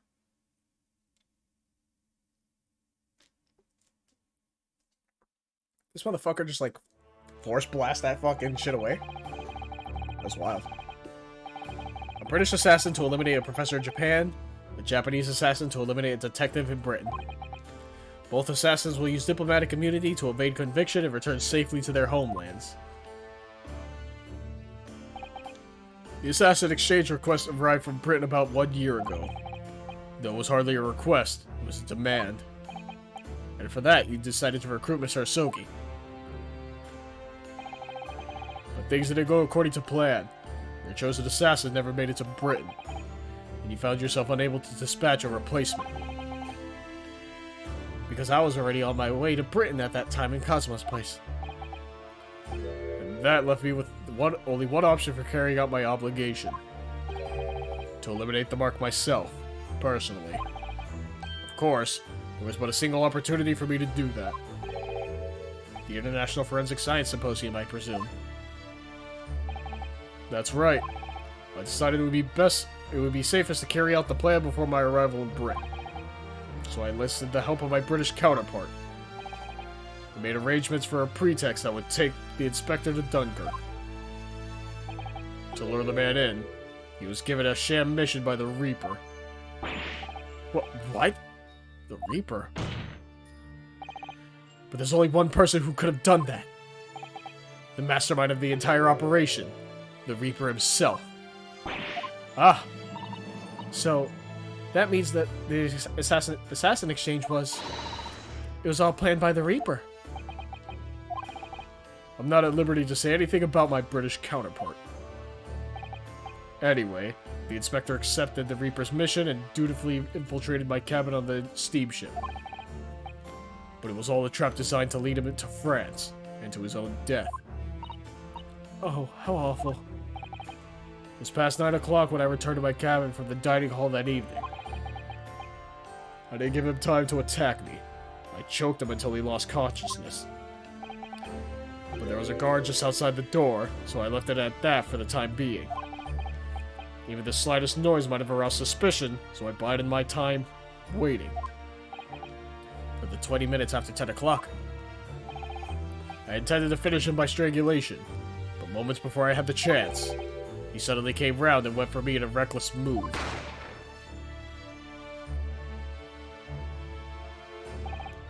I'd received a British-issued gun 16 years earlier, being a member of the judiciary as a visiting student. I never imagined I'd have to use it for something like that. So the revolver belongs to you, does it? That the victim was killed inside your cabin on the SS Grouse, which begs the question of why you arranged for his body to be discovered in the room in Fresno Street. The young judicial assistant over there has already answered that question. There's no way I could take the body up on deck to throw it over the side. That's precisely where all the crewmen were gathered for the evacuation drill. So before the first cabin sentries returned, I took the corpse to the refrigeration room. And then on arriving in Dover, you concealed the body in your trunk in order to smuggle it past the border police. I knew I needed to take steps if the police were to be convinced when the body was found in London. In that case, you must have known. You must have had intimate details of Inspector Gregson's intended schedule. Yes, my British counterpart sent me everything I needed to know. The inspector was due at Fresno Street at 5 o'clock that afternoon, in order to meet a man by the name of Hugh Boone, from whom he would take back his police identification. Ah! I decided that man would be the perfect person to set up as the culprit. So I took a hackney carriage over there with the body still in my trunk. That must have been just after we took this photograph with you at the hotel then. Yeah, holy Christ, that's fucked up. Yes, I wasn't expecting a welcoming committee. I was more than a little nervous. On Fresno Street, I spotted a young girl selling little firecrackers. Miss Venus, of course. I conceived of the candle trick there and then. So I donned a simple disguise, and approached the girl to buy enough firecrackers to replicate a gunshot. What sort of disguise? For some reason, the inspector had a bright red hairpiece in his own traveling case. So I put that on, although I suspect I drew more attention to myself in that than I would have otherwise. The hairpiece we found at the scene. The inspector had it ready for the red-headed leak investigation. I only arrived at the room at around 4:45. So I quickly placed the body on the floor and moved the notice board and set up my little candle trick.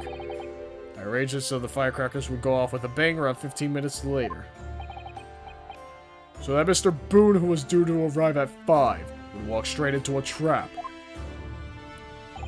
Except, at the last moment, I made a careless blunder. What was that? I imagine it was the bag of fish and chips. Ah! I didn't notice that it had fallen out of his overcoat pocket when I moved the body to the refrigeration room. I put it back into his pocket the following morning, but... well, it seems the warmth of the heated cabin had accelerated the decay of the fish. Anyway, that's everything. All the sordid details of what I did.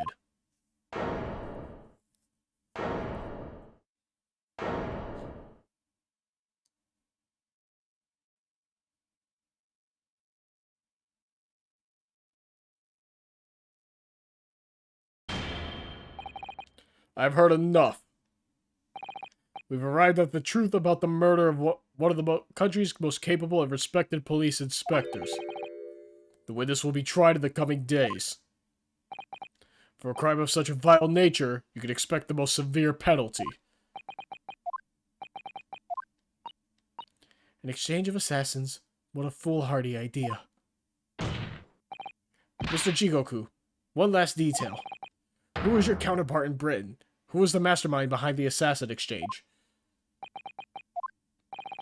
Nothing you say now can make matters any worse for you. Just tell us. Enough!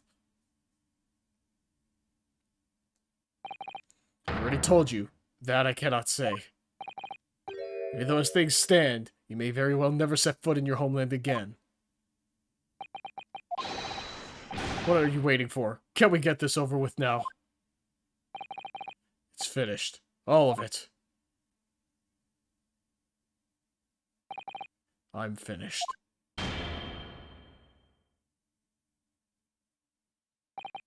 Then, in the name of Her Majesty the Queen, I now pronounce the findings of this court. This man before us has admitted to the willful murder of Tobias Gregson.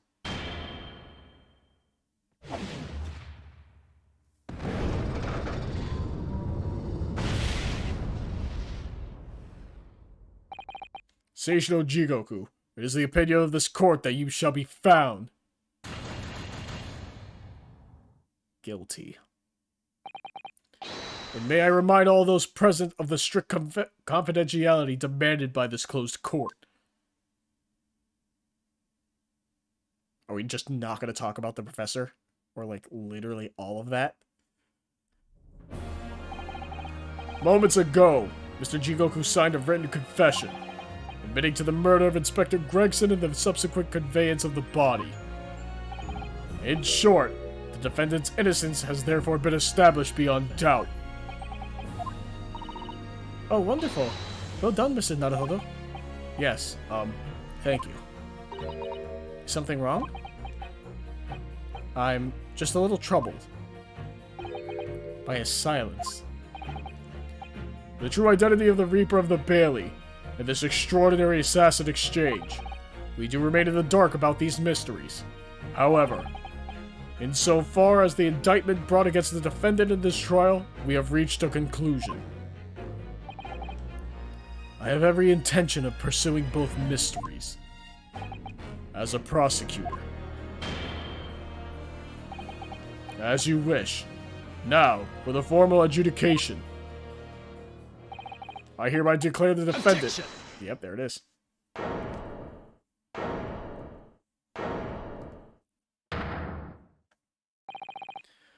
The prosecution calls for adjudication to be deferred. Counsel. The accused's innocence hasn't been fully established at all.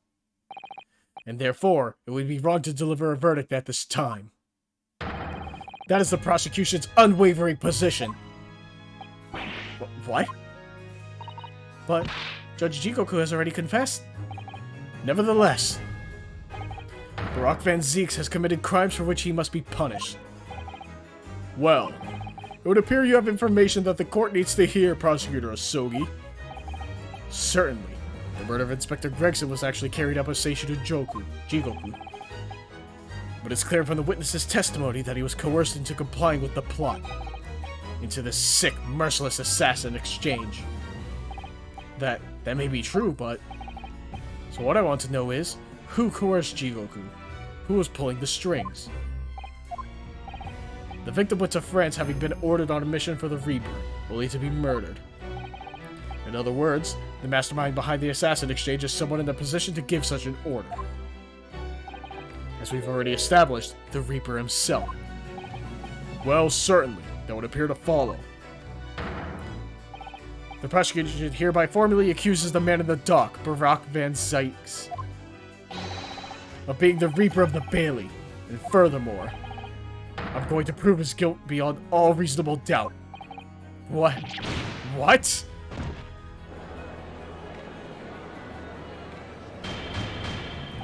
Order! Order! Order! The Reaper of the Bailey is a long-standing mystery council. Are you suggesting you have some new information with which to build a case?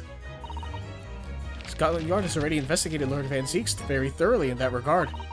And they found no evidence whatsoever to substantiate the claim that he is the Reaper. Perhaps, but circumstances have now changed. What do you mean? It's already been established that the assassin exchange was negotiated with Jigoku by the Reaper himself. Which means we now have a new line of questioning by which to identify definitively the man's identity. That is the prosecution's intention here. I must say I'm surprised by quite how tenaciously you appear to want to besmirch my name. You are guilty of an unforgivable crime, Lord Van Zieks. And I will bring you to justice for it, whatever it takes. That explains Kazuma's silence before. You'll stop at nothing to finish what Lord Van Zieks unwittingly started 10 years ago. Very well. Whilst it's extremely irregular, I will on this occasion grant the prosecution further opportunity for witness testimony. The defendant will disclose any and all involvement he has had with the Reaper and the assassin exchange. I thank you, my lord, for guiding the court so wisely. I hereby declare this court to be in session for a supplementary hearing. Oh boy.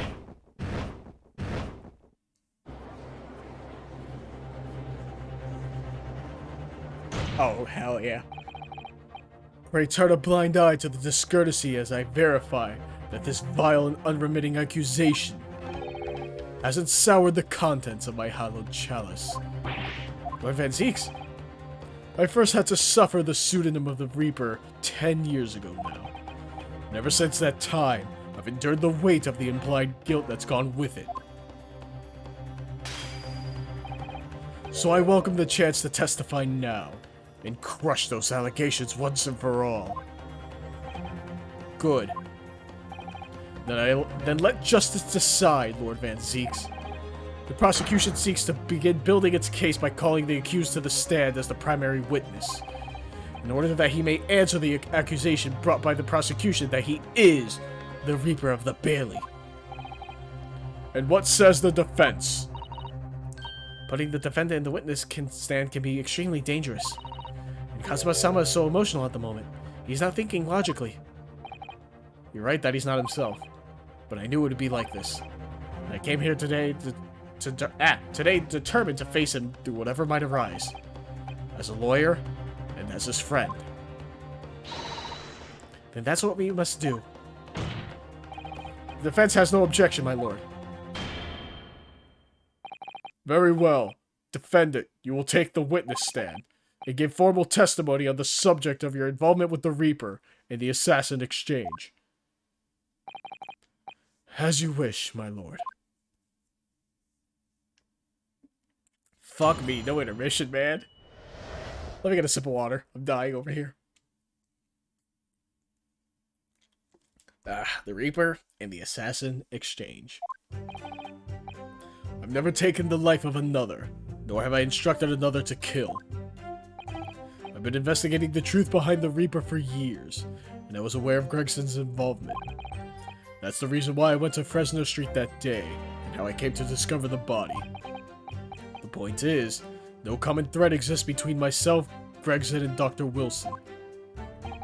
Clearly, therefore, there's no reason to suspect me of being behind the assassin exchange. So you deny all accusations by the prosecution, both that you are the Reaper of the Bailey and that you masterminded the assassin exchange. I acknowledge that the public at large believe me to be the Reaper. However, that's a fallacy, which I alone am in a position to forswear. Naturally, the prosecution believes the testimony just given by the accused to be untrue. Rinosuke Naruhodo. Yes? Let me ask you, why are you here? What really brings you to this courtroom? I paid like $30 for this game on Steam, and it was like a bundle for the first game and the second, so I'm here to beat this. It's been way too long, and I put it on hold for like 2 months. That it's late at night, I want to be done. I desire to uncover the truth, even if the truth proves your client to be guilty.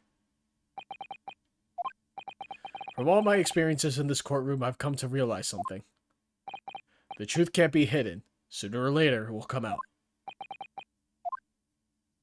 So it's always my intention to work with my client in the pursuit of truth. I want you to remember what you just said. Enough dilatory chatter. Counsel for the defense, proceed to cross-examine the witness. Yes, my lord. I know exactly what you're thinking, Kazuma. I know you're just waiting to point it out. The contradiction you're convinced lies somewhere within this man's testimony. Well, I mean, I think I already found it. I just gotta get to it.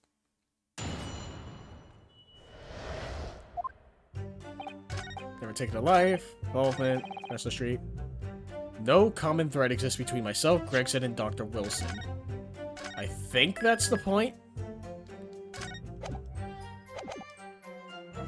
And I think it's the Clint's autopsy, right?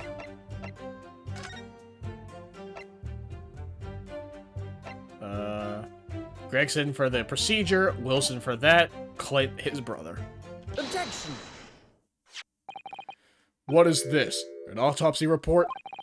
Wait, this is 10 years old. From the autopsy of Lord Clint Van Zeeks. What? My brother's autopsy report. I'm pleased to see the defense doesn't intend to run from the undeniable truth.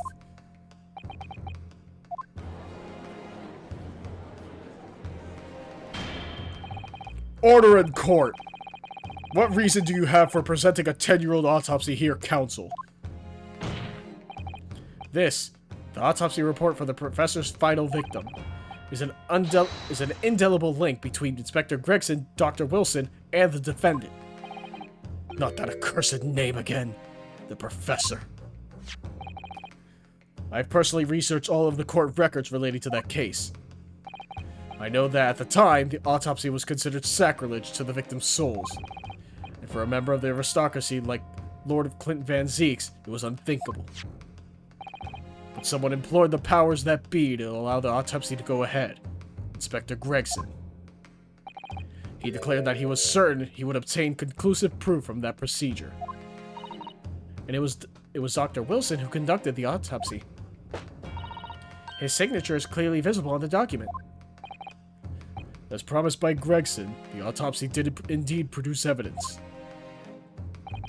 Evidence that conclusively proved Genshin Asogi was guilty of the murders. In my brother's dying moments, he mustered all his remaining strength to leave that vital clue behind. Indeed, that was the key to indicting the professor for his crimes and the conclusive evidence that convicted him. It enabled Lord Van Zeeks here to avenge his brother's senseless death, with a marvelous victory in court.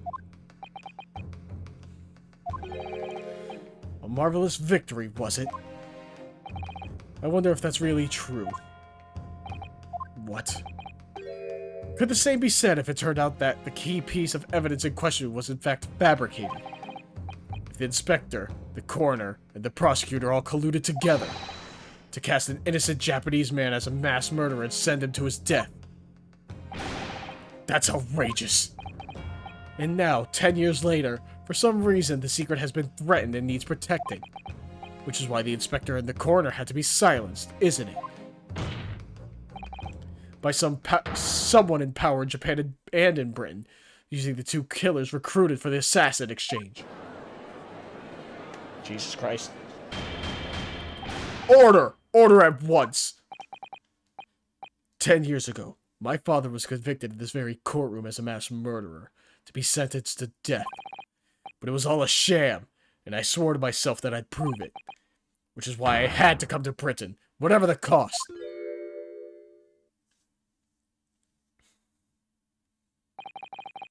You'll have to forgive me if I feel compelled to toast this vengeful Nipponese's tenacity of purpose here.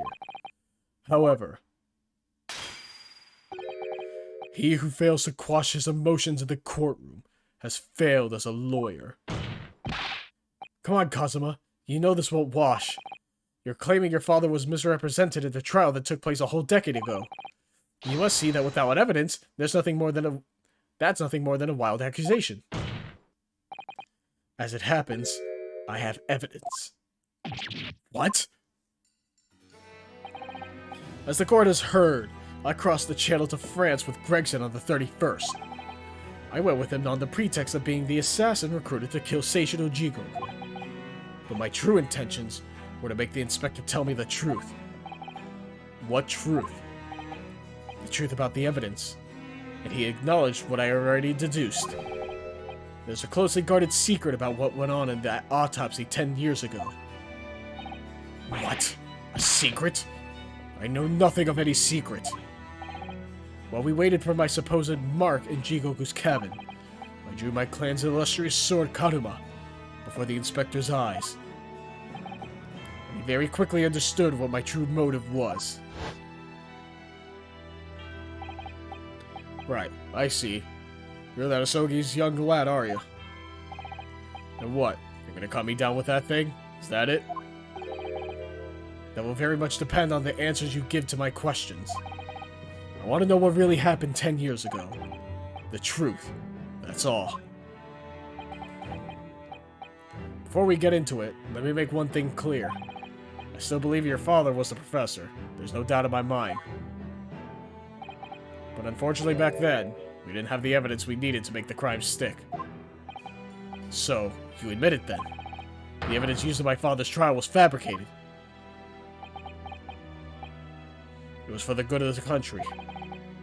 Anyway, I was just following orders. Orders? What exactly did you do? Speak! I'm not saying another word. Even if your life depends on it. That's right. Even then.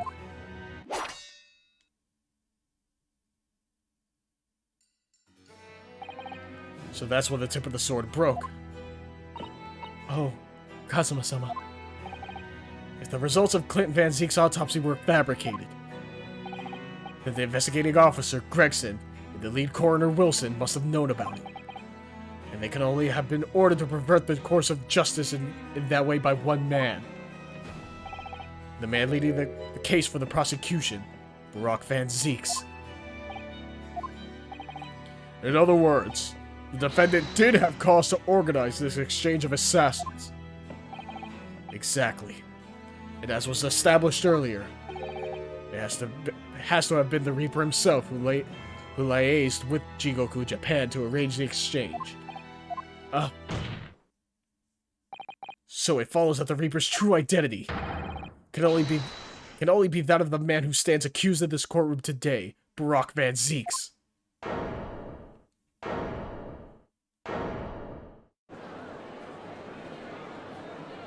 Objection! Kazuma Asogi. What? Well, you've just told the court. Are you absolutely certain of your facts? Did Gregson really fabricate evidence for that trial 10 years ago? I heard it with my own ears. His shameful admission.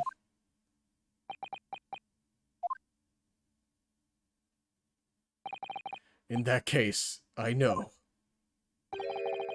The name of the Reaper. What? Lord Van Zieks? I gave no such orders. I know that for certain. Which narrows down the remaining possibilities to one. Lord Van Zieks is the one behind all this. Then yes, there's only one other person who could have done something like that. I believe I know who it is too. You. I just had a feeling this name was going to come up. The true identity of the infamous Reaper of the Bailey is... Oh boy. Strongheart, you son of a bitch. Let's just, take a moment to take it all in. Take a sip of water. And in the words of Akihiko, with Persona 3 Reload being announced, I've been waiting for this. Take that! The only person who could have arranged the assassin exchange and manipulated the autopsy reports is the Lord Chief Justice himself, Lord Mal Strongheart. What? Lord Strongheart? Yes, it's true that 10 years ago, the defendant handled the prosecution of the professor in court. But he only took over the case after his brother, Lord Clint Van Zieks, had been killed. I can only assume that this is the most inappropriate joke in British judicial history. Well, Lord Van Zieks? 10 years ago, I was very new to my profession, but I had a burning desire to avenge my brother's death, so I pleaded for control of the case.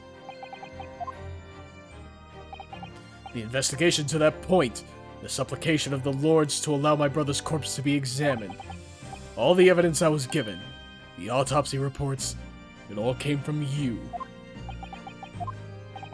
I've spent my life since then believing I was in your debt for the way you stood aside and let me handle the trial. But I see now. I was very much mistaken. It was a hugely influential force that caused the inspector and the coroner to break the law 10 years ago. And that same force was still felt a decade later on the other side of the world by Seishino Jigoku. Lord Strongheart, everything falls into place when we recognize that you are the Reaper of the Bailey.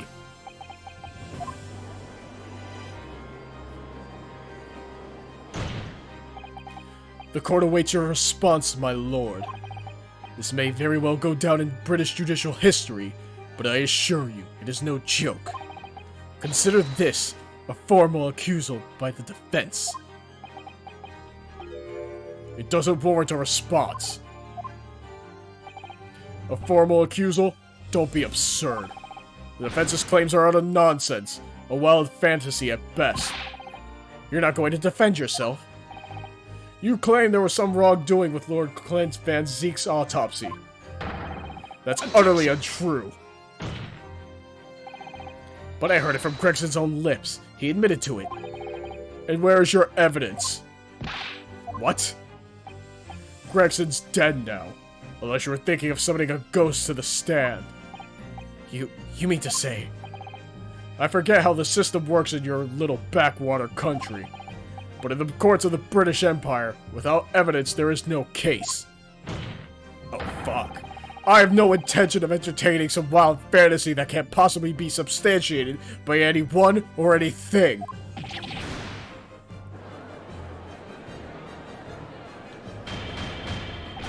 Order! Order in court! Following Inspector Gregson's murder and in the light of Dr. Wilson's death as well. There's really no one left who can testify about the events of 10 years ago, is there? So that was the real purpose of the assassin exchange. This court has no business raking over the coals of a case that was concluded a decade ago. The accuser brought by the prosecution and the defense is categorically denied. I take it there are no objections. Kazuma, he's more or less waited his whole life for this moment. Is there really nothing else that we can do? Is there no other avenue we can go down in pursuit of the truth about what happened all those years ago? If only there was someone who could testify about Clint Van Zieks' autopsy.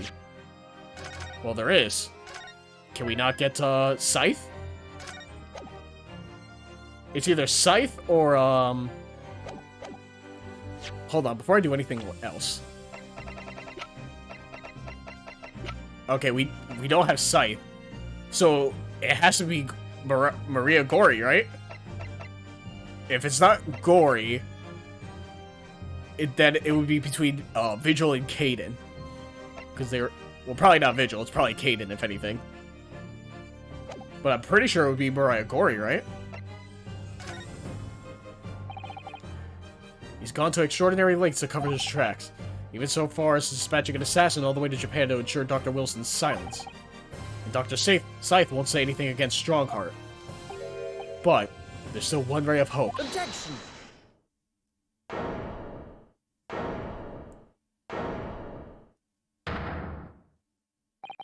Actually, there is one person. One person who can still testify about that autopsy. Don't be ridiculous. There's no one left. Who, Rinosuke? Who? Tell me. Kazuma, Please, this trial can't end. Not yet. I'm not doing this for you. I'm doing it for the truth. The person for the defense would like to call to the stand to testify about the autopsy of Lord Clint Van Zeeks is...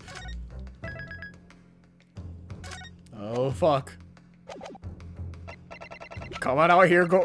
She's the last one, too. I think it's her, right? Take that! She's the only one I can think of. Denied. What? I want to know why. And I want to know why you're proposing to call such a witness with that look of utter desperation on your face. Oh, I'm right off the mark. Oh.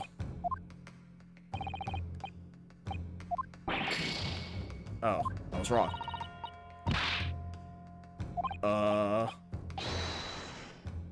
Oh, wait. I'm stupid, aren't I? John H. Wilson. Oh, that's right. That's right. Okay, I'm stupid. Never mind. I'm dumb. I'm dumb. I'm sorry. I'm dumb. I forgot about that. Take that! There we go. Heaven help us. Another Japanese. An expert in forensic medicine, my lord. Professor Yujin Mikotoba. 16 years ago, he came to London with Seishino Jigoku and Genshin Asogi as a visiting student.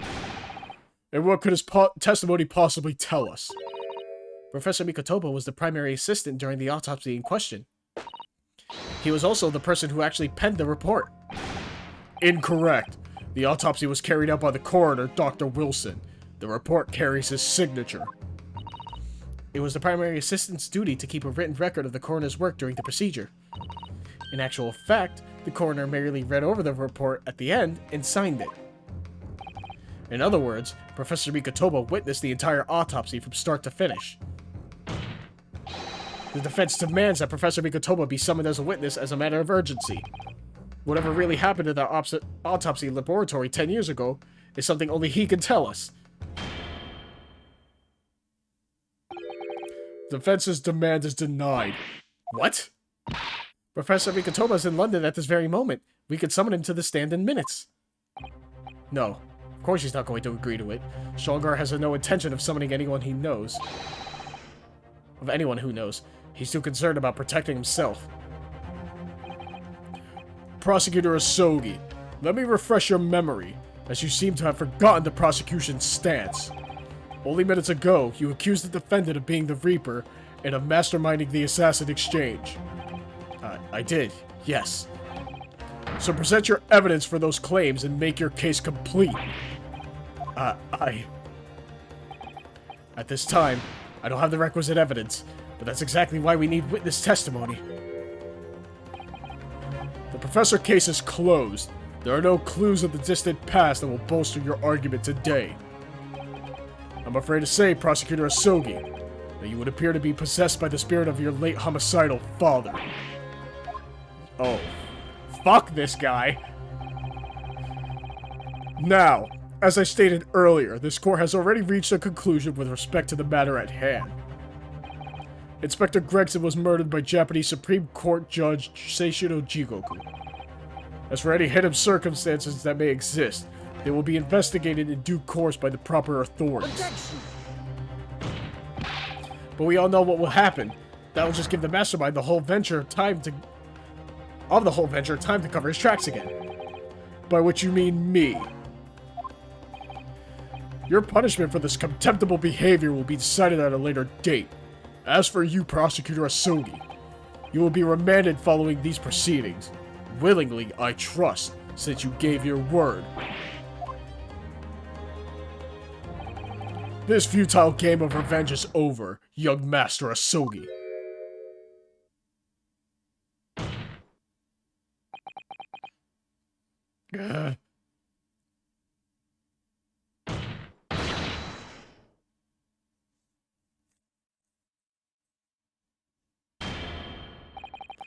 That will be all. I hereby declare this trial to be over.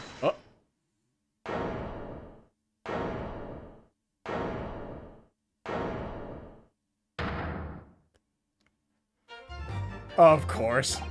But, Mr. Sholmes, this is no place for amateur detection, Mr. Sholmes. May I remind you that these proceedings are closed to the general public. You will leave the courtroom at once. Objection! Mr. Sholmes was instrumental in the apprehension of Seishiro Jigoku before he fled from Europe. The court should hear what he has to say. Lord Mao's Strongheart, it's imperative that you refrain from bringing this trial to an end at this stage. Is it really? And why would that be? You need only recall your own words from the opening of the trial to answer that question, if I may. We will stop at nothing to uncover the whole truth behind these disturbing findings. Surely it can't be that the shock of being accused of being the Reaper has erased that from your memory, can it? The whole truth, sir, has already been uncovered. It would seem that we have a great many important members of the judiciary present here today. I put it to you, my dear fellows, should the trial end at this juncture? After all, why have you been invited to attend? To nod along to the prevarications of your superiors?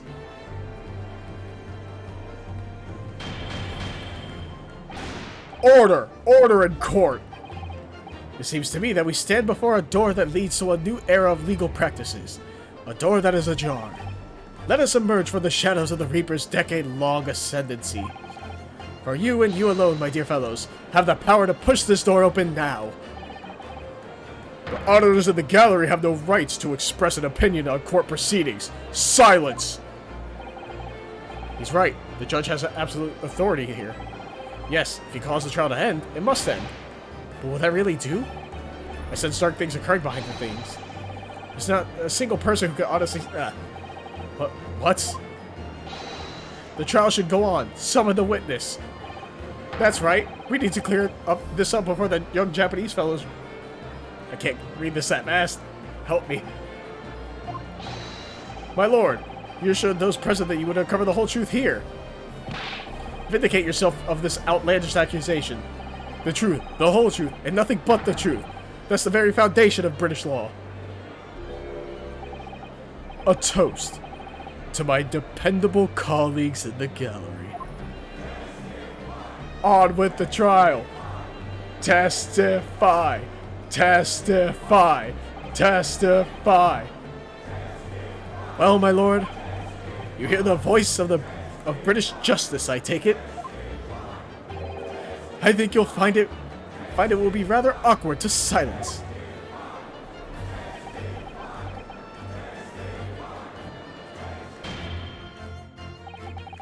The court will recess briefly.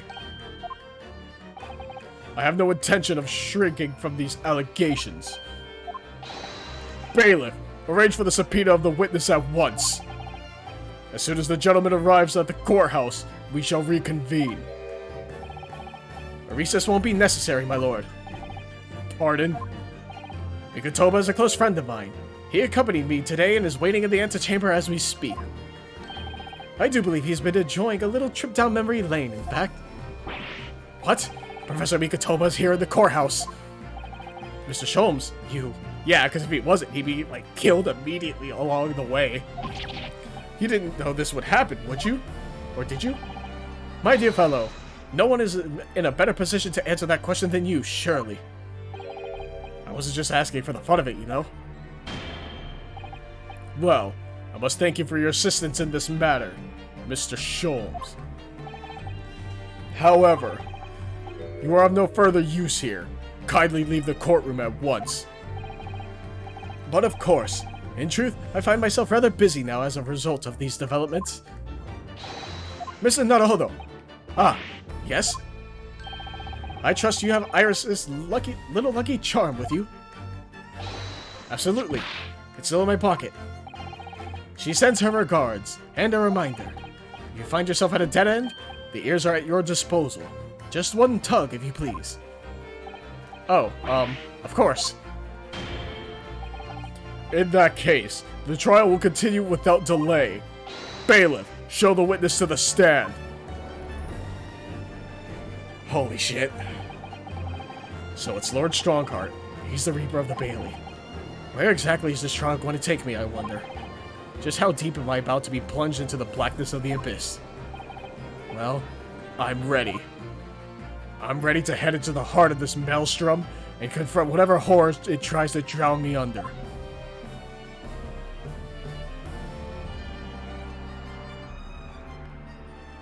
Holy fuck. Shit's picking up. That got intense. God, it's fun to do the voices, though. Holy shit. Alright, another intermission. And I will be right back. And this is most likely the finale, so please stay with me for just a bit longer. Alright, and we are back, hopefully for the home stretch. Oh. Hey, Gory. What's up?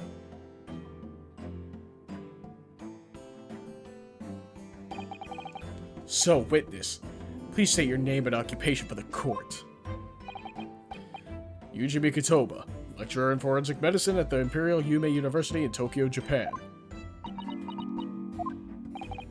And Professor Mikotoba, the young lady beside you. Laddie. Ah, this is Dr. Maria Gori. I keep on saying Mariah, and I know that's wrong. Can't fucking read. Scotland Yard's practicing coroner. The daughter of Dr. Scythe, I understand. Yes, Dr. Scythe. I'm afraid I can't tell you why she's here. She just appeared. You summoned the strange Japanese man as a witness to that autopsy. But you don't summon Mama. That makes no sense. She was there too. That's about the size of it. I've had her eyes boring into the side of my cheek constantly, whilst I was in the antechamber too. Poor man. The idea of it's making me shudder. The revelations about Dr. Scythe that came to light some days ago defiled the reputation of the entire judiciary. She was therefore deemed unfit to appear as a witness in today's proceedings. The Ministry of Justice's decision on that is final. Well, we wouldn't want any more perjury to be committed, would we?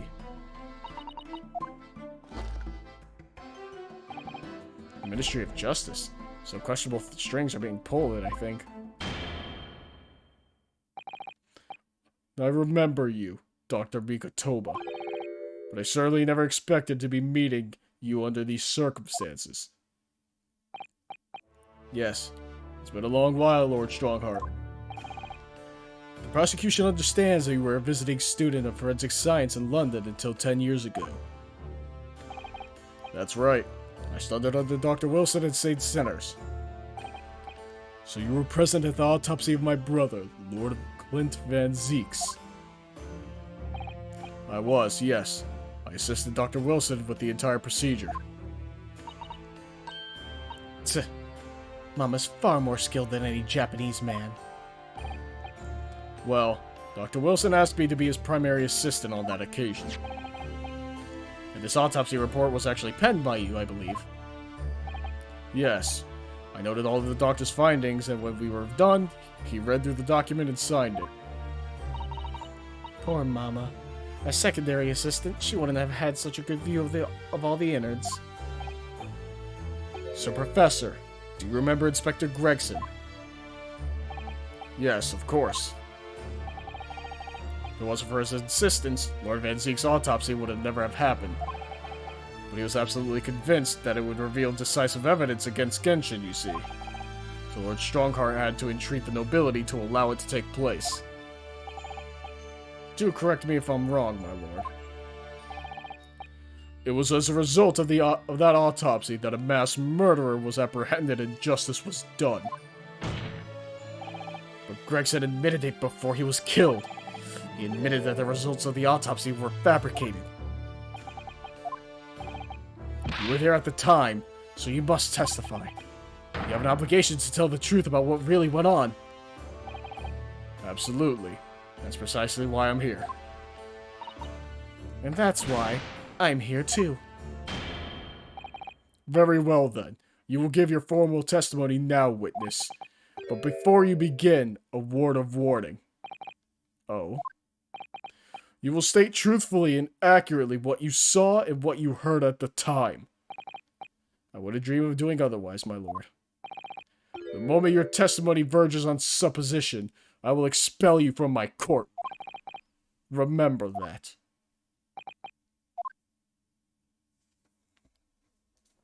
Yeah, I see. See, that's the thing, right? With testimony like this, where it's like, why would Mikotopa lie to us? It wouldn't be willingly. The autopsy of Clint Van Zeeks. From my own observations, I couldn't say there was any indication of the autopsy results having been fabricated. Death resulted from a wound made by a Western-styled sword, transfixing the heart. That I found a little strange. There were no other signs of internal injury. Nothing questionable at all. It was just that beautiful but dangerous piece of evidence removed from the man's stomach. Presumed to have been swallowed by the victim as a way of posthumously identifying his assailant. What is the piece of evidence? Why do you fucking tell me already? No indication. Nothing to suggest fabrication. Professor Mikotoba, are you certain about that? Well, nothing that I could positively identify as such, much less swear to in testimony.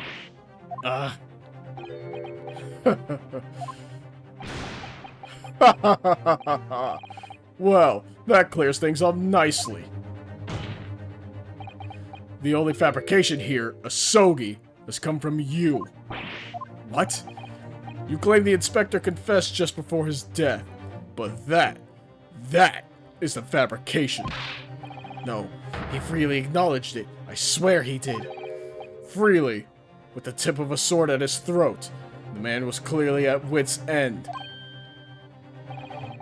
The court will give no credence to this confession that was uttered in obvious desperation. Quite simply, there was nothing questionable about the investigation of Lord Clint Van Zeek's death. And with this testimony we have, without question, uncovered the whole truth of the matter. If I may, my lord. There was most certainly something questionable about it, and the whole truth does rather elude us, I feel. I beg your pardon? Well, you're obviously aware of the facts of the case. All four of the professor's previous victims died when an enormous beast was set upon them that ripped out their throats. Oh, such horrifying crimes. But curiously, the killer's last victim, Lord Clint Van Zeeks, suffered a different fate. Yes, you're right. He was stabbed through the heart with a sword. That's enough! I believe I warned you about this witness. I promised to curtail your testimony as soon as it entered the realms of supposition or speculation. Very well, my lord. In that case, the defense will pursue a conclusion to this during the cross-examination. What? I have the right to cross-examine every witness after testimony. And I fully intend to exercise that right. Inosuke. I'm afraid that even the presiding judge has no authority to contravene the letter of the law, as I'm sure every member of the judiciary present at the gallery would agree.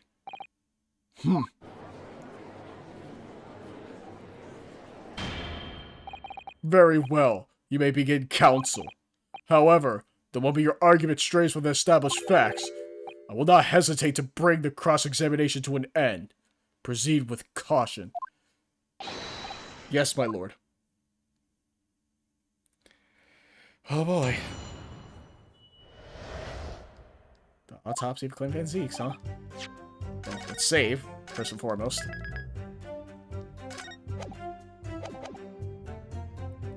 Observation, anything being fabricated. Death resulted from a wound made by his western-styled sword transfixing the heart.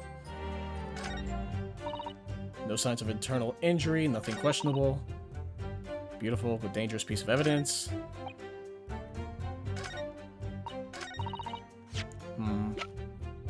What does the autopsy report actually say? 33, 31st. Single stab wound to the heart, other superficial external wounds indicative of a duel. Scarlet stains visible. Vital evidence. No internal trauma noted anywhere in the body. Recent scarlet ink stains visible on the little and ring fingers of the right hand. But no document and corresponding ink was found. I guess I have to press statements, huh? Hold it! See if I can. You couldn't say. No, sadly not. But then you couldn't say that there was any indication either, could you? No. True. I couldn't. I was on Dr. Wilson's side as he performed the procedure, recording what he did. But at times, of course, he instructed me to fetch implements and such like. Whilst I was away from the operating table, obviously I could have missed something. And at those times, what was the secondary assistant doing? Following this Japanese man's orders to adjust the lighting or pass him implements. But that doesn't mean Mama was a vital part of the team. Quite. Yes. So would you kindly refrain from staring at my cheek like that? Professor Mikatomo, think! Was there nothing at all that seemed out of place to you? Well, yes, there was, as a matter of fact. This was resulted from a wound made by Western-style sword. In all of the previous 4 killings attributed to the professor, the victims were killed by an enormous dog, I believe. Their throats were, well, mauled. Correct. And yet Lord Van Zeeks was stabbed. Ah, do you mean to say you think Lord Clint Van Zeeks may not have in fact been one of the professor's victims? There is no basis on which to doubt the findings of the investigations carried out at the time. But Genshin Asogi confessed to all of his crimes upon his arrest. He admitted to having taken the lives of all 5 members of the aristocracy. Yet the beast that was used to carry out the killings was never identified. No evidence was found to suggest that Genshin had ever kept a dog. A true hound of hell.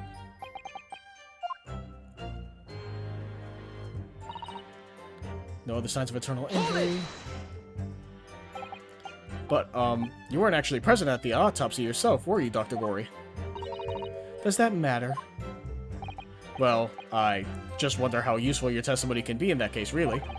I mean, it would be different if your mother, Dr. Scythe, were in the stand, but... I've read all the paperwork about the case, and Mama's told me the story countless times. The statement I just made is exactly what's written in the autopsy report. I did confirm that myself at the time, it's true. Besides the stab wound, there were no other signs of internal trauma. I see. Mama told me about it. Oh? She said there was nothing of note internally. But they did find an amazing piece of evidence. Something unbelievable. Unbelievable? What do you mean? Come on, Dr. Gory. What was it?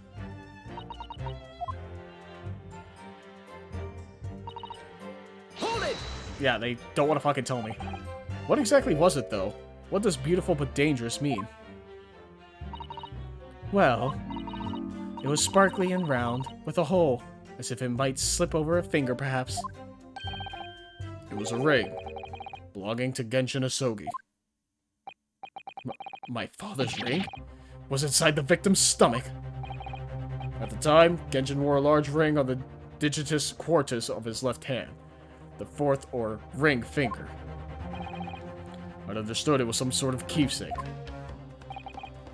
When my father left Japan for London 16 years ago, I was 8 years old, but I remember that ring. You do? My father's possessions were sent to our family home in Japan after his death, but the ring wasn't among them. Obviously not. It was a key piece of evidence. It remains under lock and key in the stores at Scotland Yard to this day. After the autopsy, Genshin was summoned by the police to check for the presence of his ring. It wasn't on his hand, of course. Moreover, there were deep abrasions on his finger where it had been pulled off. They arrested the man there and then, right before my eyes. How could they? I brought the ring along with me today. What? Here it is. A bit dusty from years in the stores. Good gracious. Yes, that's it. I haven't seen that in 10 long years. And that was found inside the victim's stomach? Yes. I'm afraid so. You hesitated there, Professor Mikotoba. Should we read something into that? Well, it's just that thinking back now, I didn't actually witness the moment it was extracted from the victim's body. Oh my, really? At that precise moment, Dr. Wilson had asked me to fetch him a new scalpel, you see. Dr. Gory, the removal of historic evidence from the stores requires my consent, does it not?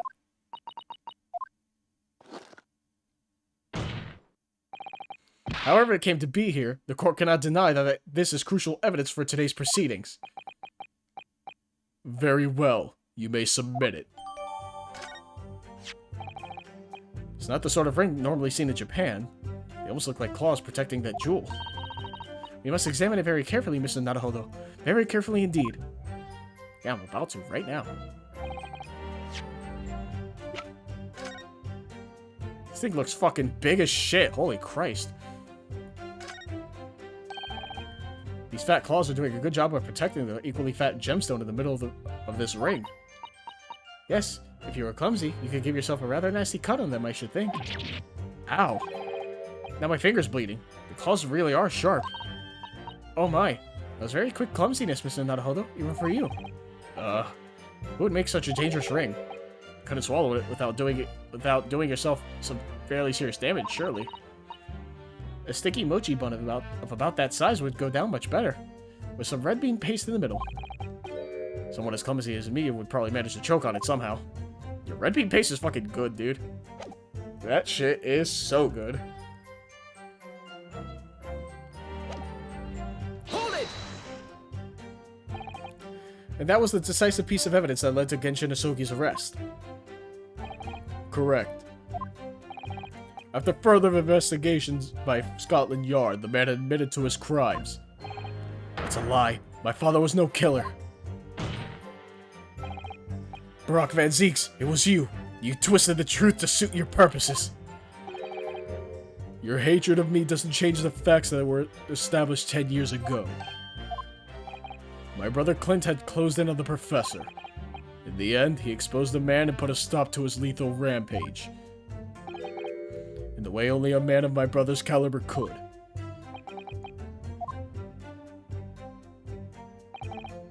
That's everything, is it? Poor father, looks in trouble 10 years ago. Couldn't say that phrasing was deliberate. It happened, remove any trace of doubt.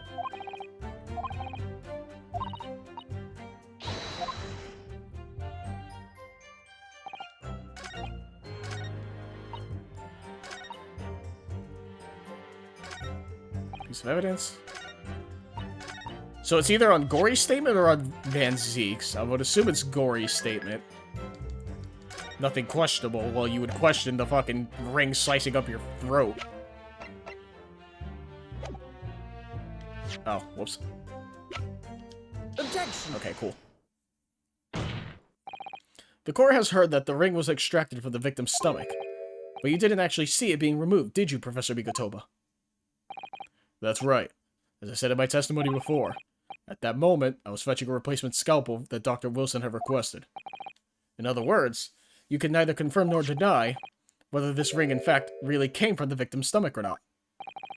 What are you suggesting, counsel? That the ring was never in the victim's stomach to begin with.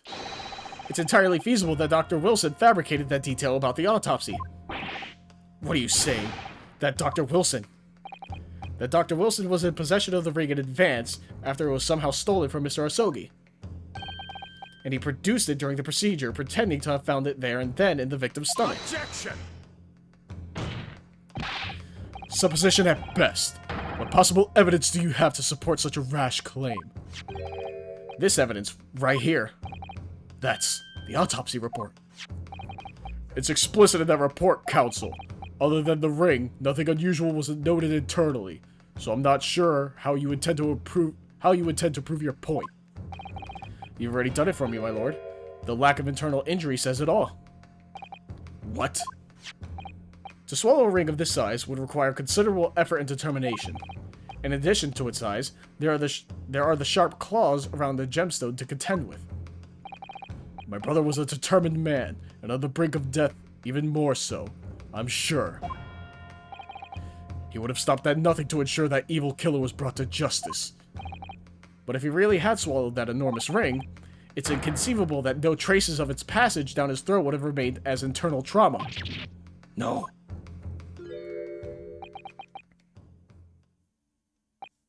And there you've arrived at the sticking point. That's precisely why I had my doubts about the findings myself 10 years ago. Then why did you say something at the time? I did.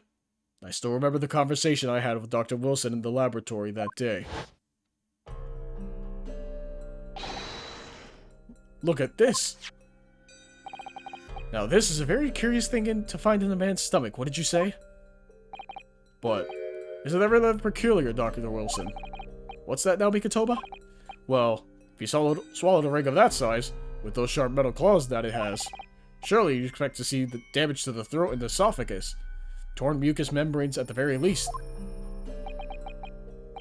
Dr. Mikotoba, may I remind you that I have vastly more experience than you. I'm terribly sorry. I can think of plenty of ways to explain why no injuries would be seen. No, let's say this. The victim would appear to have ingested the item as evidence to identify his assailant. Go ahead, write it down.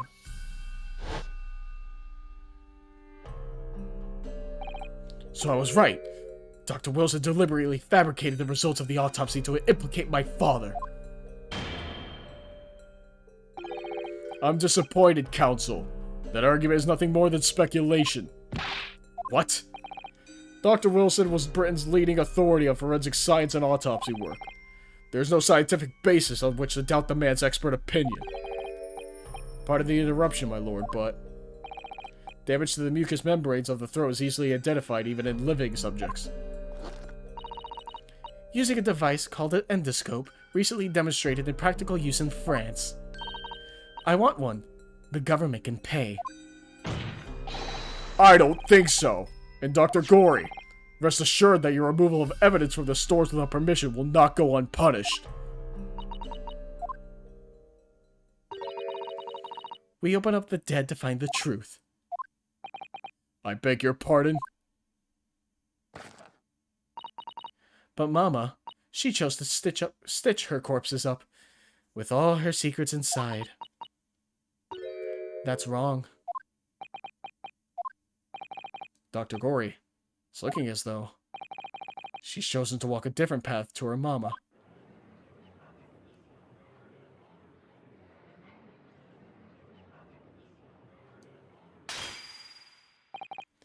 Yes, the ring.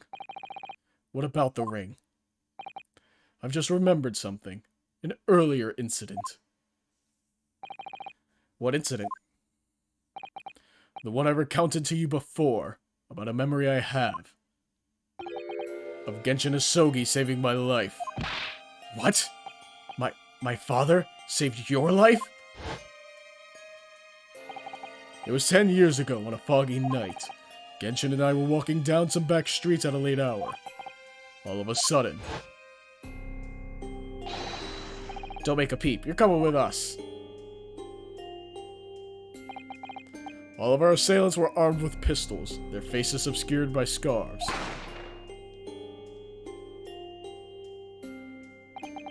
Next thing I knew, there was silence all around. Genshin laid on the cobble street. Blood was seeping from his left hand. He'd shielded me. It was on the ring finger of his left hand that he used to wear that ring. Ah, are you saying? I've always believed those thugs were after me. But now, I'm starting to question if perhaps I wasn't the intended target after all.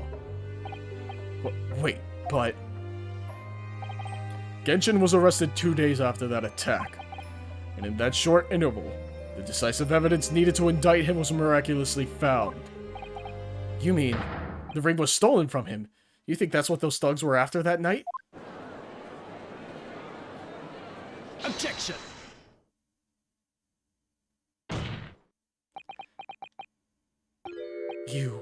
You pathetic coward. You expect me to believe that you weren't involved? What do you mean by that? It was you, wasn't it? You're the one who took it. You stole my father's ring. You set the whole thing up so you could paint him as a mass murderer and have him arrested. Kazuma. Open your eyes. Ryunosuke. You must know deep down. The truth can be completely obscured even when your judgment is only slightly clouded. But at the moment, you seem to be floundering through a dense fog. Is that why you were so insistent I should be present at this trial? To see you like this?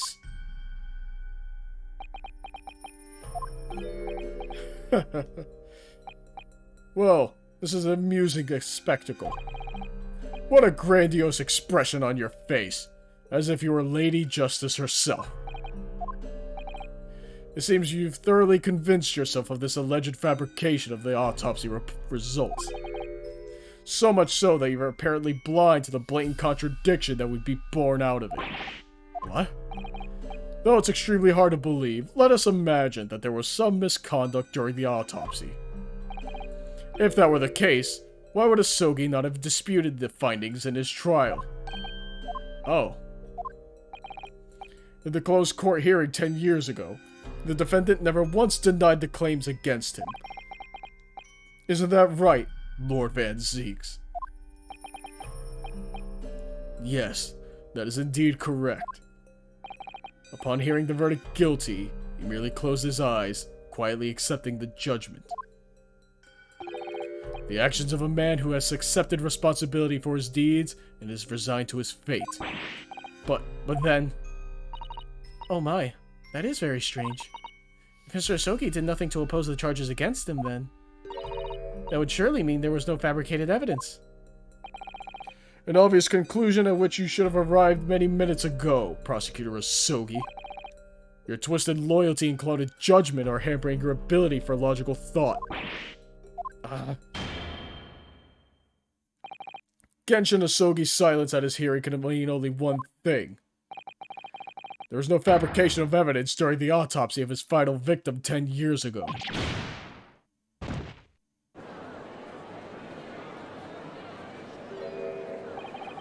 But if the autopsy was all above board, there will be nothing to stop Lord Strongheart bringing this trial to an immediate conclusion. Objection.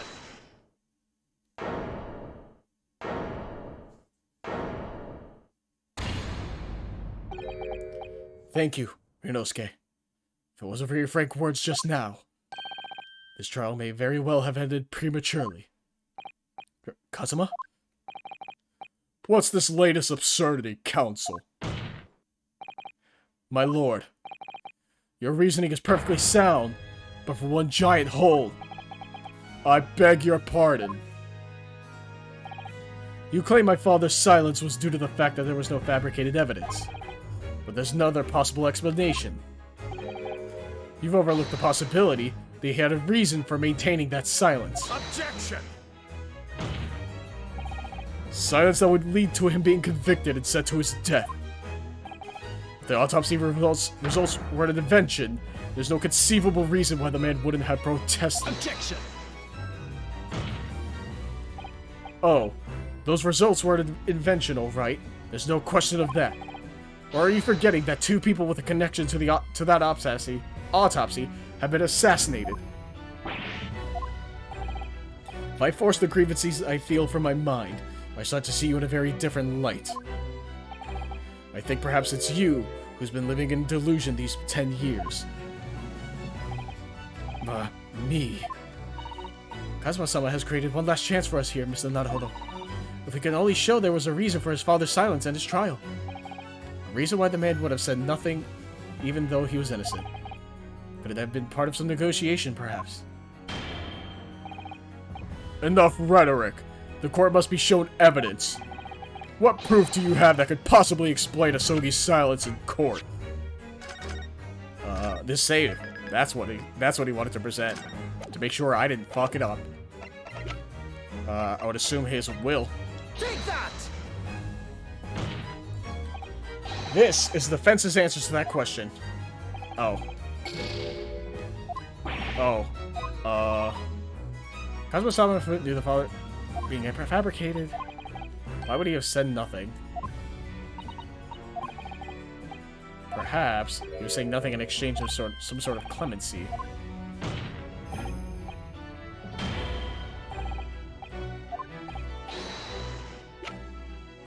Huh.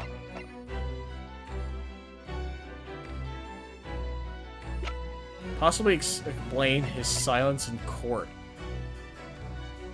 I thought it would be the will. It's not the will. Is it the sword? I would assume it's related to Kazuma. There's nothing else in here that makes sense. So if it's not the will, it's the sword. Take that! It's not. Wow.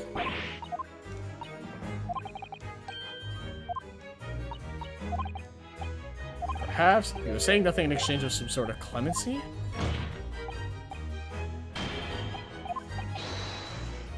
Huh.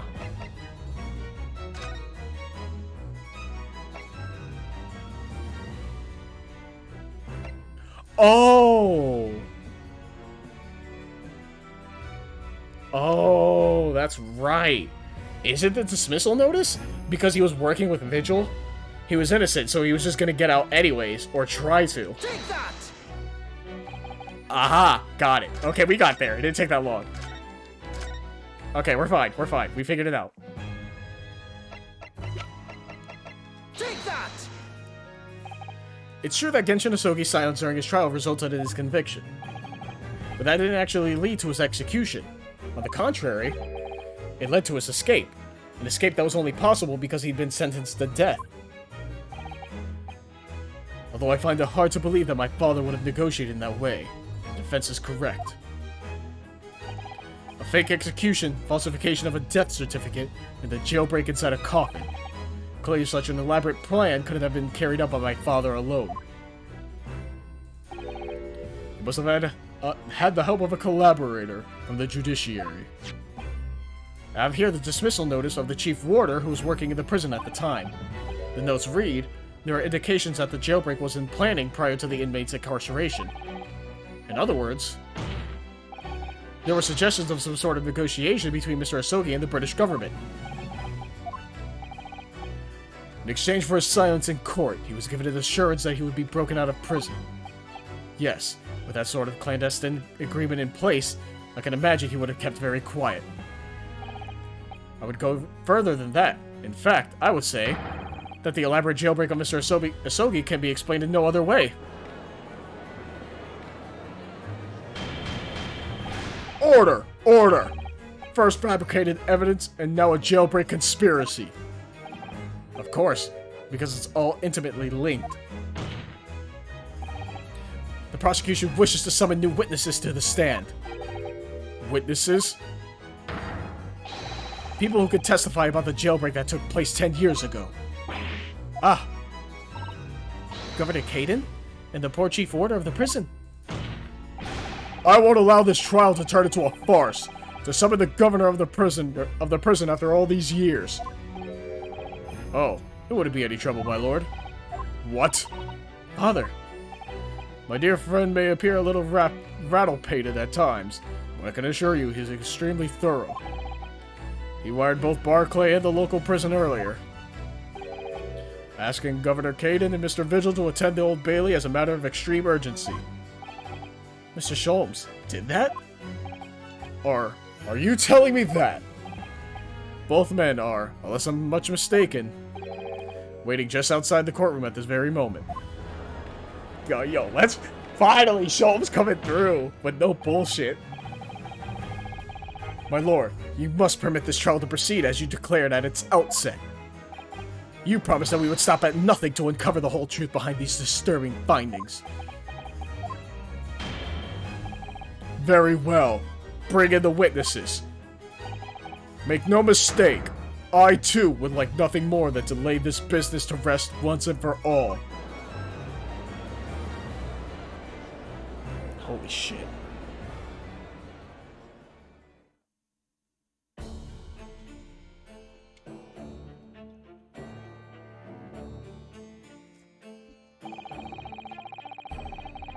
Will the new witnesses state their names and occupations for the court, please? Aye, Barry Caden, Governor of Barclay Prison.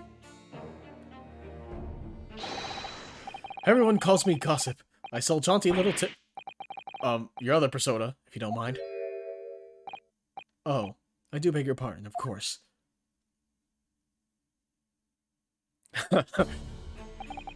My name is Daily Vigil. I used to be the chief warder at Barclay Prison. The reason you've been summoned here to court today is to testify about the jailbreak of the so-called professor 10 years ago. What? The professor? We've never been through all this before. A decade ago.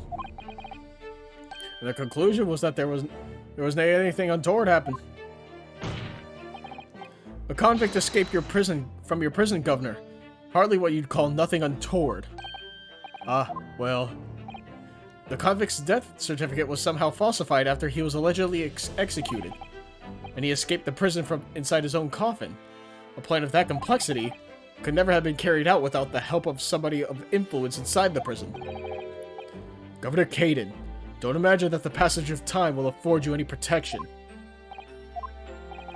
If it turns out that you were involved in the plot to break Mr. Asogi out of your prison, then of course, the consequences will be very serious.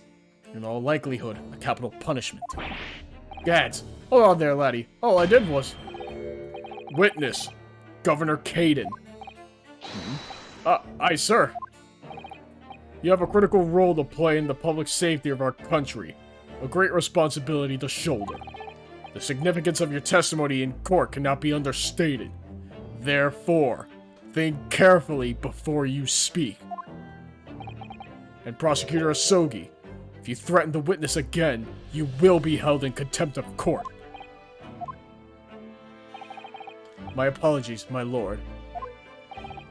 There's no disputing the fact that an intricate jailbreak plot was enacted 10 years ago.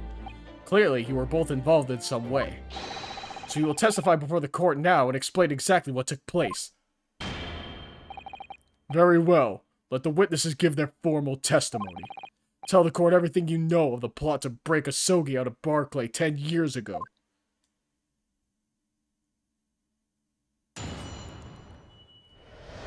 Oh boy. It was the day that Japanese jock was found guilty. The directive came from the prosecutor's office. I assigned the convict to the chief warder, Vigil, here, and put the plan into action behind the scenes. I was responsible for Asogi right up until the night of his execution, but I knew nothing of any plot. I didn't ken if there were some negotiations between the convict and the prosecutor's office. All I did was carry out my duty for Her Majesty's Great British Empire. A directive from the prosecutor's office? Are you saying that was the jailbreak plot? Aye, that's right. Who sent it? Who authorized that plan? then I can that... You're saying you don't know? Listen, there wasn't anything about that professor case that was unusual in some way. I didn't ask any questions. I just did what I was told to do. More than that, I couldn't tell you. I see. But if the jailbreak plan originated from the prosecutor's office, then one thing is very clear. As suspected, there were some clandestine dealings going on between Mr. Asogi and that office. The jailbreak was promised in exchange for Mr. Asogi admitting to crimes he didn't commit.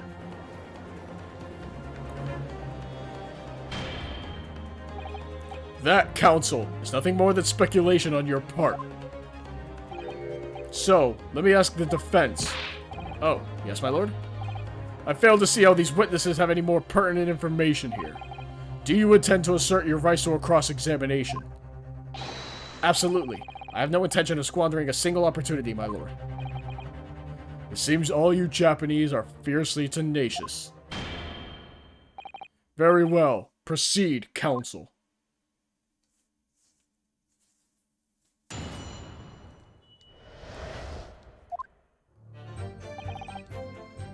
Alright, the Japanese joker found guilty. Hold it! And you say you don't know who actually issued the directive? Aye, that's right. All I can be sure of is that it was official. But if it was from the prosecutor's office, that narrows down who could have issued it straight away. And it wasn't me. But can I even say with certainty that it did originate from the prosecutor's office? What? There's no telling where it started. There's a fair chance it came from higher up the ladder. Basically. Can I give you any indication of who was behind it? You can't be serious. All we can say for sure is that the order must have come from somebody in authority, I suppose. The likes of us on the ground, as it were, don't bother with idle speculation. We just get the job done. Convict to Vigil. So, Mr. Vigil, you didn't know anything about it at all? That's right. My only role in the scheme was as a scapegoat. That's right, isn't it, Governor? Some poor beggar had to take the rap for it. Alright then. Who else did know about the plan? I've no the first idea, laddie. My part in the whole business was basically just dealing with the aftermath. But I wouldn't be surprised if there were other folk in the prison service who'd been given similar orders. So you don't know who else was involved? Aye, that's right. All I can tell you is that the night it actually happened, the person at the reins was Dr. Stevens. Dr. Courtney Stevens. Or Dr. Scythe, as she's known now. Why did I have to get caught up in such a terrible business?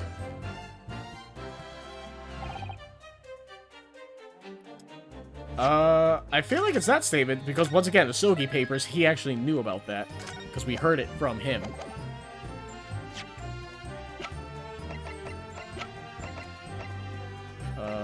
Right here.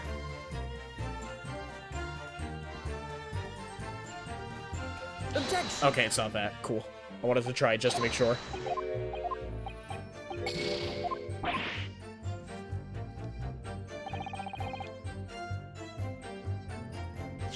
I'm just gonna, well, actually, let's just continue. Hold it! That I'll know for later. Did you not notice anything unusual happening in the lead up to that night? Oh, everything was unusual. Exception after exception. After all, it was the professor. The man had terrorized the country as never before with his crimes. In order to hide his identity, he was forced to wear an iron mask over his head. Hideous treatment. The fellow was surprisingly docile for someone who'd taken the lives of 5 other country's nobles. Being the chief warder, I was the only person permitted to approach his cell. I can still hardly believe that I was duped by my own country.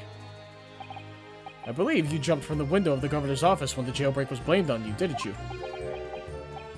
Gosh, Vigil, I cannot apologize enough. No, Governor, I don't believe you can. It won't change what's happened. And what else can you tell us about this situation, Governor Caden?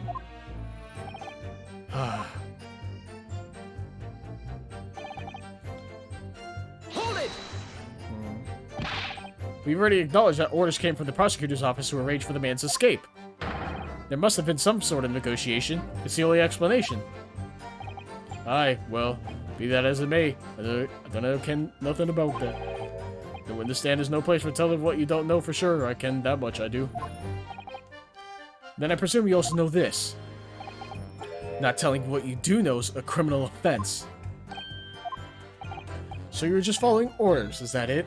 I'm afraid that won't absolve you of guilt here. A man was still killed illegally, even if he was a condemned criminal. You may very well be found complicit in murder, Governor. So that's what it's to be, is it? Even with a threat of conviction, you won't break your silence.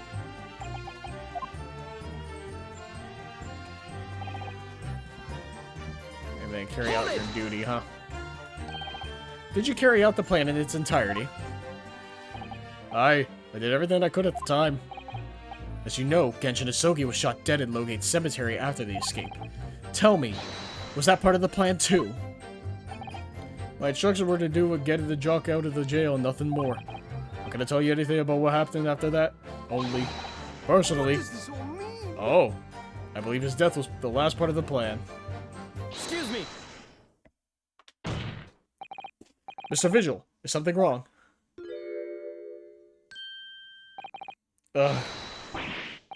Yes, sir. What can I do for you, sir? He's saluting now? What is it, some sort of Barclay convention? What Governor Caden was just saying seemed to upset you. Did it bring something to mind, perhaps?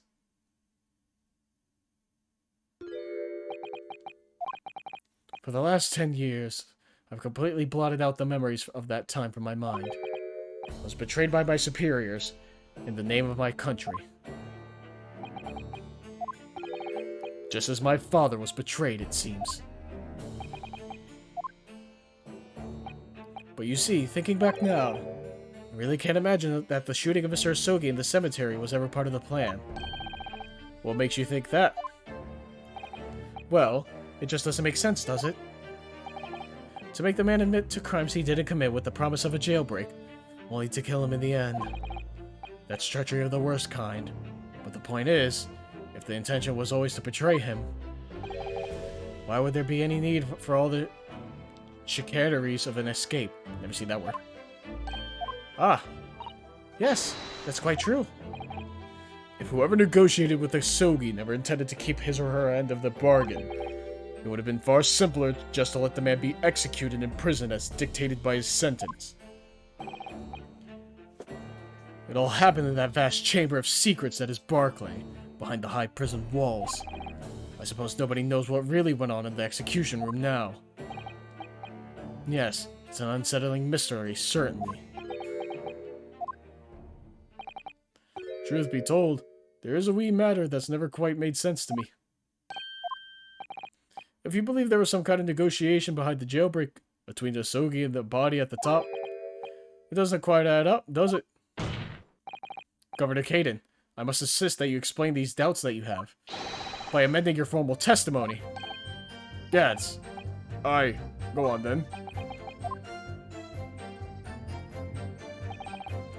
Seems to me that the Japanese fellow did not have nothing to bargain with. Is this the Isogi papers then? Objection. Yes, okay, cool. Confessing under oath to murders he didn't commit on a verbal assurance of later being broken out of prison. Genshin Isogi was taking an incredibly risky gamble. Very true. There was nothing to stop the British breaking their word and executing him behind closed doors anyway. Under normal circumstances, no man would stake his life on a gentleman's agreement like that. Which means that Mr. Isogi must have had a trump card. Something that guaranteed he wouldn't be betrayed. Some kind of weapon. Havers. The fellow couldn't have possibly have had anything like that. But you know that he did, Governor. The Isogi papers. The name given to the last will and testament of Genshin Isogi. Ah. It turns out that Mr. Isogi was hiding his will in his cell at Barclay. Chief Warder Vigil caught him with it one day. You squealed, did you wee rat? Did I not tell you to keep that a secret? You You can't touch me now. Ah! When Mr. Vigil caught sight of that will through the bars of the convict cell, Mr. Asogi pleaded with the warder. Alright then, but what's on that paper? The last will and testament. This will is the only weapon I have left now. A weapon? And after the convict had been killed following the elaborate pretense of the jailbreak, that document mysteriously disappeared, didn't it? Well, yes. All the prison warders searched through the belongings in his cell, but that will was just nowhere to be found. As I understand it, an exhaustive search was made for the document, which became known as the Asogi Papers. Governor Caden, I believe you ordered your prison staff to find it at all costs, didn't you? Yeah? Would I be right in saying that you knew? You knew that the so-called Asogi Papers had the potential to make great waves somehow. Jeez, what the blazes are you blathering about? The will was found, right and proper, in the fellow's cell where I said it would be. But how can that be? Where in his cell? We searched all the place from top to bottom. Well, you did not do a proper job, eh? You peely-wally galoot. You can't criticize me now. I showed it to you before, did I know, you lawyer? Yes, you did. I have the document here. It's written in Japanese and reads, The Last Will and Testament of Genshin Asogi. Which means everything is as it should be. Not quite, my lord. You see, there's an undeniable inconsistency here. What? What inconsistency? Mr. Asogi described this document as the only weapon he had left. And yet, this will contains nothing of significance at all. Nothing that it would give the convict any leverage. Are you suggesting, my learned friend, that the last will and testament stored at Barclay Prison all these years is actually a fake? As has clearly been demonstrated already, what went on at Barclay Prison was far from above board.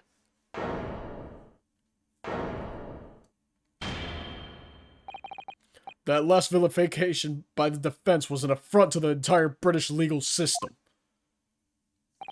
This absurd notion of a weapon is something for which we have only the former chief warder's word. The man could quite easily be lying, or at the very least, sorely mistaken. What? No, I definitely heard him say that, I swear. Clearly we need to get to the bottom of this. We need to know exactly what happened with these so-called Asogi Papers, excuse me. A waste of time. If the will was fake, where's the real document? Objection. Mr. Vigil was stabbed in the back by the judiciary 10 years ago. He lost everything, very nearly his own life. And now you're going to do it again. You're ready to brand him a liar and turn your back on him without even letting him defend himself. It's clear that Barclay Prison is hiding something. It's clear that the jailbreak masterminded by someone in the prosecutor's office. It's clear that some illicit negotiations took place. Is your lordship going to gloss over that? What did you say? Is that the history? Can I read all that? Oh, okay. Is your lordship just going to gloss over these obvious and reprehensible facts? We should hear more from the chief warder. Have him testify again. The trial must go on. The man's voice must be heard. It would seem that a vocal few here are utterly blind to the truth. Very well then. Let the witness testify again. Tell the court precisely what you think you saw the convict's last will and testament. Yes, sir, my lord.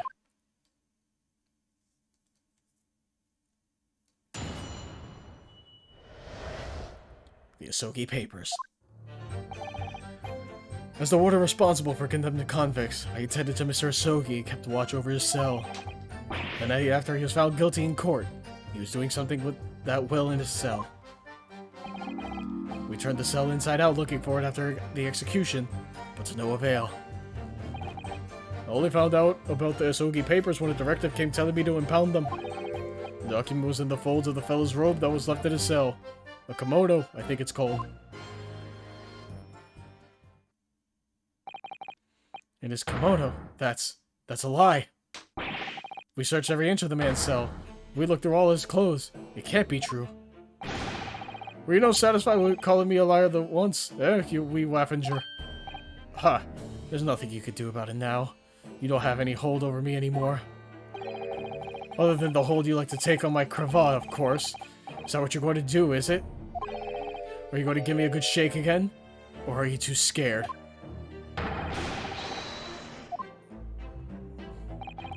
Little and large. What a double act. We complied with Asogi's will as far as was possible. All of his personal effects were delivered to his family home in Japan. As a courtesy to the homeland of the most notorious killer our country has ever seen. And we were much obliged. I can confirm that all of my father's belongings arrived safely. Aye, and you can deny the handwriting is that of your father, old man, eh? Yes, there's no mistaking that it's my father's brushwork. Really? And this last will and testament was the man's last weapon, was it? I think we could safely assume that the convict was merely prattling, knowing that his end was nigh. So, counsel for the defense, your cross-examination, please. Yes, my lord.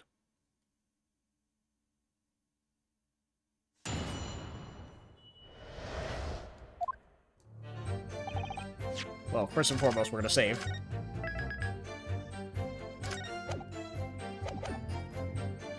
Response for the convicts, watch over the cell. Guilty. No avail. Papers. Those robe, kimono. I don't think I have anything currently to contradict any of these statements. Only weapon I have left.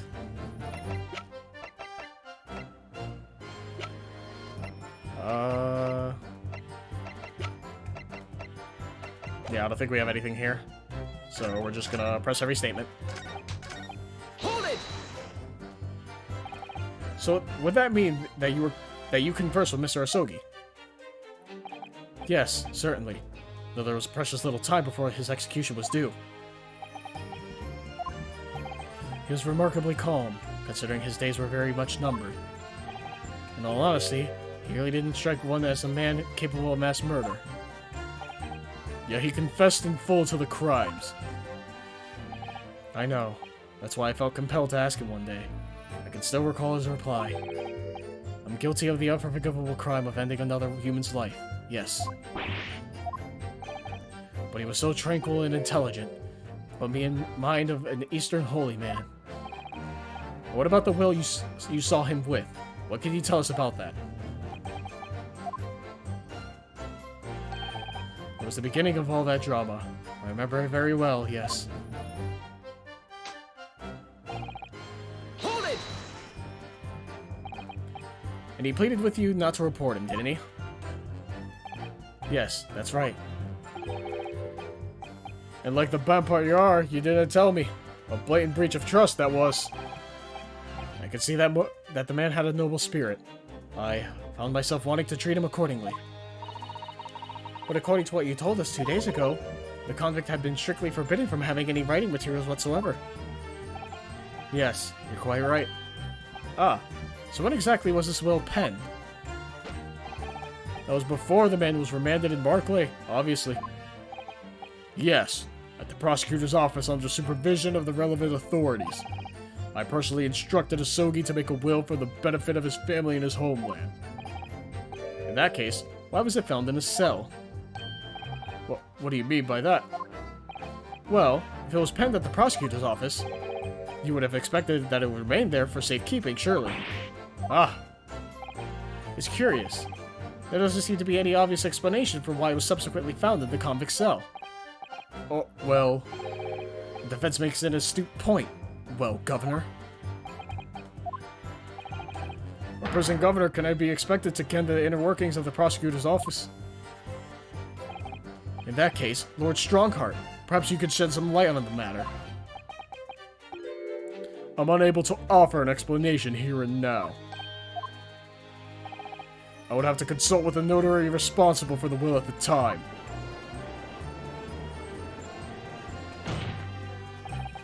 The fact that my father's will was discovered in his cell is clearly inconsistent with what was expected. I want to know why.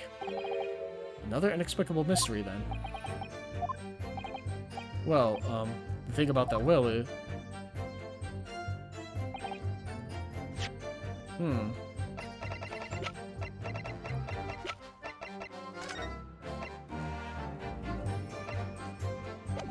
Thought there would be something in there. Looking for the after the execution, but to no avail. It was the governor who ordered the search for the will, as I understand it. Is that right? Yes. And when I reported back that we couldn't find it, he grabbed me by the cravat and yelled, "It cannot have disappeared completely," in my face. Aye, well, is no one to the governor to keep everybody working as hard as they should? I think the governor needs a wee taste of his own medicine, Mr. Naruhodo. The point is, it was clearly considered a very important document, wasn't it? It proved impossible to find. That's right. And before I knew it, it was in the morning paper. That blood-curdling article. The executed mass murderer who'd risen from the dead. Oh, you mean... The article based on Mr. Drebel's experience at Lowgate Cemetery. Yes, that was it. The day after I'd read that news, I was summoned to the governor's office. And that's when that awful accusation was made. That you'd aided Genshin Asogi to escape from the prison, resulting in your immediate dismissal. I'm afraid I really don't remember anything after that. As the governor of the prison, I had no choice. I could have done anything else. Okay. And that directive came from the same source as the one instructing you about the jailbreak. Aye, to the top levels of the prosecutor's office. What name was on it? And I can before, and I didn't know, and I can now. All I can tell you is that my orders were to do everything in my power to find that document. The directive said it had to be somewhere inside the fellow's cell. Document. Was that the wording? Document, not will. Aye, that's what it said. Am I clutching at straws here? I just wonder if it was really Genshin Asogi's last will and testament that the sender of that directive was after. Continue with your testimony then, witness. The document was found in the folds of the fellow's robe that was left in his cell. Mr. Asogi's kimono? Aye. The one he brought with him when he was locked up? Yes. He was permitted to have his personal effects with him during his incarceration, I understand. That's right. He was granted as much freedom as possible during the few days before his execution. Indeed. He had a number of items of personal significance, I remember. He was very reluctant to part with them. Some books, that kimono, his sword. His sword?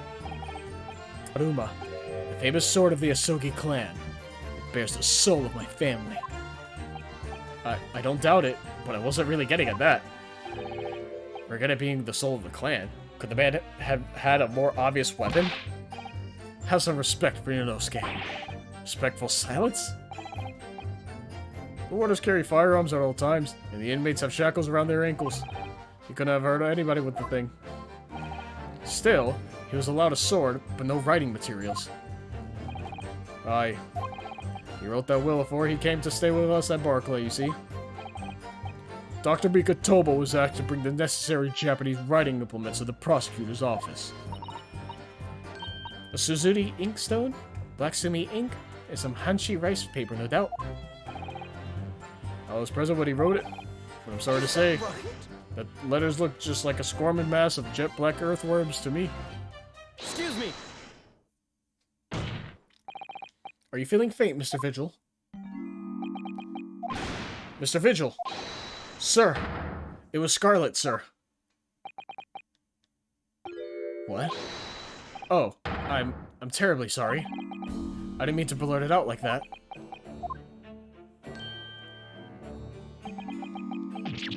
Less swaying and more explaining would be helpful. Is there something about the testimony we just heard? Have you recalled something of importance? Something of importance. Possibly, or possibly not. I'm unable to tell which way he's leaning, I'm afraid. My lord, the defense asks that Mr. Vigil be permitted to supplement his testimony with this possibly or possibly not important detail. Permission granted. Go ahead, Mr. Vigil. Yes, it was Scarlet. As I remember it, the document was written in scarlet ink, but perhaps I'm mistaken. So, I don't know if we're actually using the... if we're presenting or pressing, but we're going to try presenting first. It is... I think it's autopsy report, right? Yeah, right there. Objection! Cool. Scarlet-colored writing is what you said you thought you saw, Mr. Vigil. And I believe that's exactly what you did see. What? Have us again. You have no evidence to say that. Have a look at this report. That's my brother's autopsy report. Yes, and there's something in here that's bothered me since I first read it. It states that scarlet-colored ink stains were noted on the fingers of the victim's right hand. Yes, so it does. Scarlet ink? Now, I'm not familiar with the habits of the British aristocracy, I freely admit. But I would hazard a guess that they don't all go around with ink stains on their fingertips, do they? Your wit is not appreciated. My brother was a well-bred and fastidious man. Should ink have sullied his fingertips, he would have cleaned them immediately. What is your point, counsel? My point is this. Whatever Lord Clint Van Zeeks was writing in that unusually colored ink, it must have been directly before his death. Because he died before he had the opportunity to clean his hand. What? I remember something that troubled me at the time. At the scene, the lid of my brother's inkwell was open. But Clint was punctilious about such things. It seemed unusual. And no document penned in the color of the ink that was in the inkwell was ever found. So the document had disappeared. Are you suggesting that the document that my father had in his hand that night in his cell was the same document that Lord Clint Van Zeeks was writing moments before his death? Then it was. If Mr. Vigil's testimony is to be believed, it can only mean that yes. Mr. Vigil, sir. When you spotted Mr. Asogi with the document in his cell, his precise words were as follows, were they not? Alright then, but what's on that paper? A last will and testament. This will is the only weapon I have left now. A last will and testament. Ah. If the conversation really did go as Mr. Vigil says, then what we know now completely changes the meaning of what Mr. Asogi said. You really think? Mr. Vigil did indeed see the convict with a will, but it wasn't that of Genshin Asogi. It was the last will and testament of Lord Clint Van Zeeks. No. What? Objection! This is madness. My brother's last will and testament. That would mean that he had chosen to die. That is what it would mean, yes. No, impossible. That is utterly out of the question. Lord Van Zeeks. Clint was pursuing the professor. Consumed him day and night. Whatever happened, he would never have abandoned his investigation before its conclusion. Never. He wouldn't rest until the job was done. Until the killer was caught. The idea that he would willingly accept his own death. It's obscene. Objection! And yet, we could be sure that he was writing his will moments before his death. And that Genshin Asogi came to be in possession of that document. So what could the will possibly have contained? Excuse me. Clearly something that couldn't be made public under any circumstances whatsoever. Because armed with that document, my father was able to negotiate with the judiciary for his life. It was something so damning that it prompted the powers that be to enact that daring jailbreak plot. Yes. There can be no question that the will contained information of the utmost secrecy. Information of the utmost secrecy. Huh? No, it couldn't be. So yeah, it was Clint the whole time. I've heard more than enough. Pursuing this notion of a phantom will nobody could attest to having seen serves absolutely no purpose. Objection! No, my lord, that's unacceptable. What did you say, counsel? The last will and testament that Genshin Isogi had in his possession was that of Lord Clint Van Zeeks. All the testimony and evidence presented to the court has logically led us to that as a possibility. We have a duty to pursue the line of reasoning to its conclusion. But with no possible means of knowing the contents of the document, there is no line of reasoning to pursue.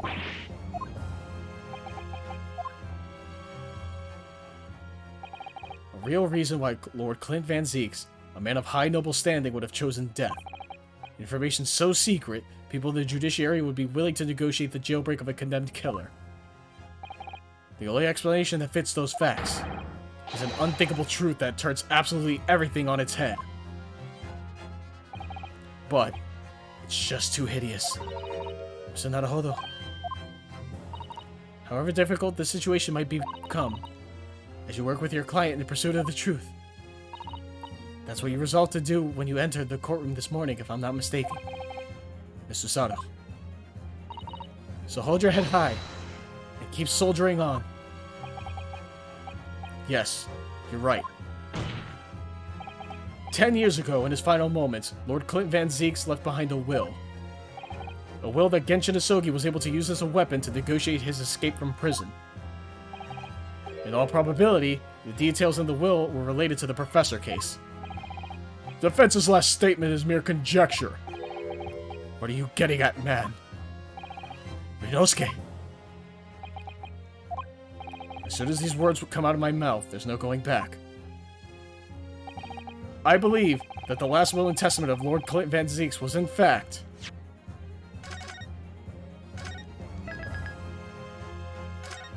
Oh boy. A confession.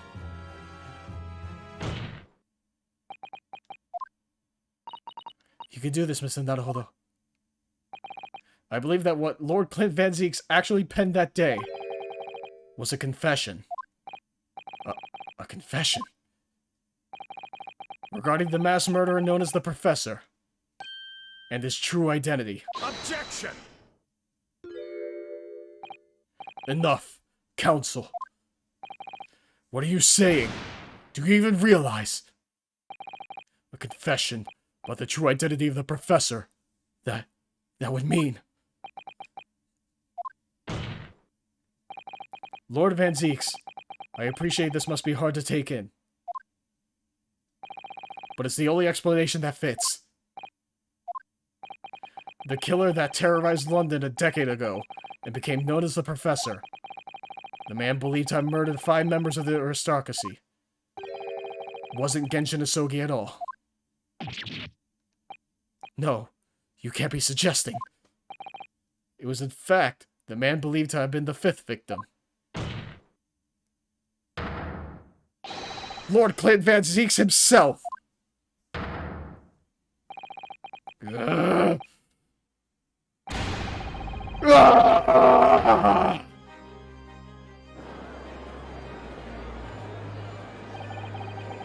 It's finally open, is it? Pandora's box. The Great Van Zeeks family. They've been thoroughbreds of the British judiciary for years. And Lord Clint Van Zeeks, he was a paragon of justice in the capital. But he was actually a mass murderer? A perpetrator of atrocities of the vilest nature? If the general public ever found out, law and order in this country would be finished. My brother. Oh, this is too awful. Poor Lord of Van Zeeks. I wonder, though, did he never suspect? Is it not a hello? Lord Barak Van Zeeks is a brilliant prosecutor. Is it conceivable that he didn't realize what his older brother really was? Order! Order! Order in court! Lord Van Zeeks. The professor made use of an enormous hound as his murder weapon. Tell me, did your brother own a dog? Yes, he did. Balmung. He was a well-known hunting dog. People called him a giant. I don't believe this. When my brother would go hunting in the forest of the grounds behind the house, he always took Balmung. After Clint's death, the creature passed away too, almost as if he were following his master. He was a magnificent hunting dog, worthy of the jewel-studded collar around his neck. A jewel-studded collar? That's right. Though sadly, some years ago now, it was stolen by a thief who broke into the house one night. Jewel-studded collar, stolen by a thief. It so happens that myself and my colleagues have come across such a collar during our time in London. How could you? There was an old emblem attached to the collar too, made of pure gold. It was topped with a small crown and bore an ornate capital letter B.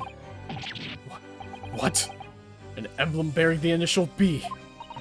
Oh my, you know it? It's the insignia of the Baskerville family. What? The Baskerville? Why is that name coming up now? Baskerville is the family name of my late brother's widow. That pure gold emblem was an heirloom, which Clint acquired upon their marriage. There could be no doubt then. The color you've described was Balmung's. The family insignia of Lord Clint Van Zeek's widow. There was a considerable amount of blood on the collar when we saw it. Since we know the dog was used for hunting, it could have been from its quarry, of course. But it could equally have been from human prey. So is it true then?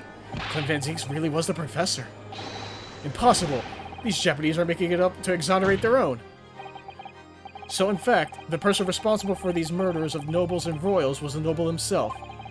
And that threatened to be an enormous scandal that would irrevocably destabilize British society. My father knew that, and he was using it to negotiate his way out of the unjust charges brought against him. But at the very last hour, those he'd bargained with betrayed him, slaying him mercilessly on foreign soil.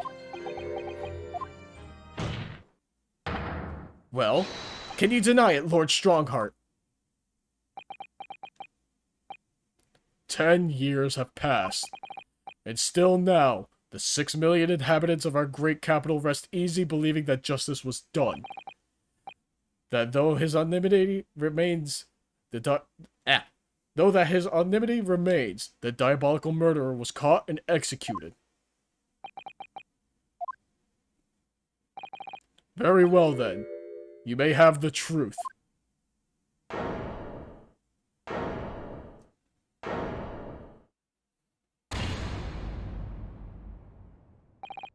Tell me then.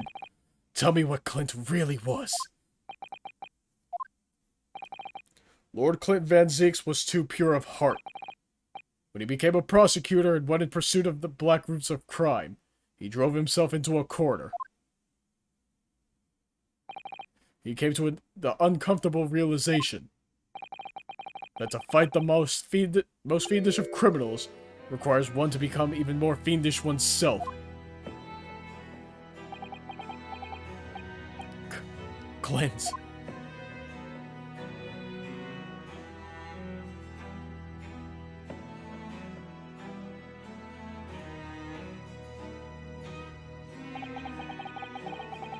The 19th century was truly miraculous 100 years for Great Britain, and indeed the whole world. New industry, new technology, with the birth of the Metropolitan Police Service, new law and order.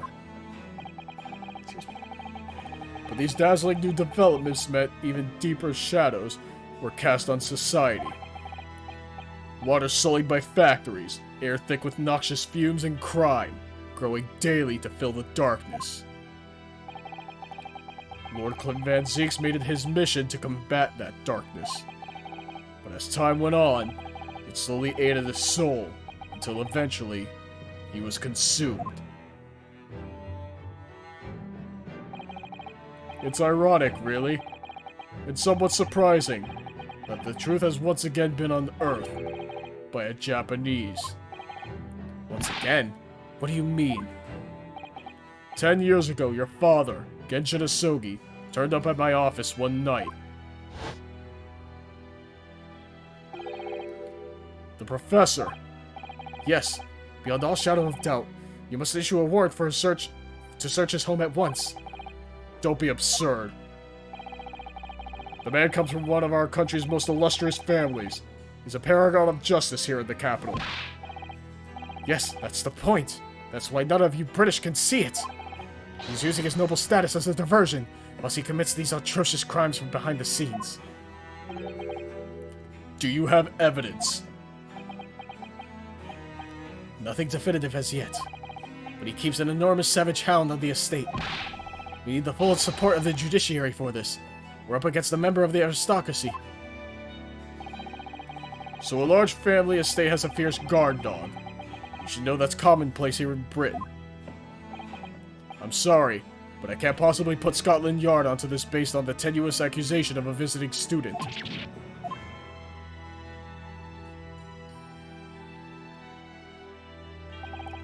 So I turned down Asogi's plea, and as a result, he took it upon himself to visit the Van Zeek's mansion on his own. We can only imagine now what happened between the two men. Though we know of the outcome, of course. Lord Clint Van Zeek's perished. I don't believe this. So, in actual fact, Kazuma-sama's father did. He made the late Lord Van Zeeks meet the same fate. Put a permanent end to the professor killings. By taking the drastic measure of ending the perpetrator's life. As soon as I'd heard, I hurried to the mansion. When I arrived, it was easy to grasp what had happened. And, what about the will? Asogi must have already taken it. Nothing of that nature was found at the scene. We had no idea of the existence of such a document at that time.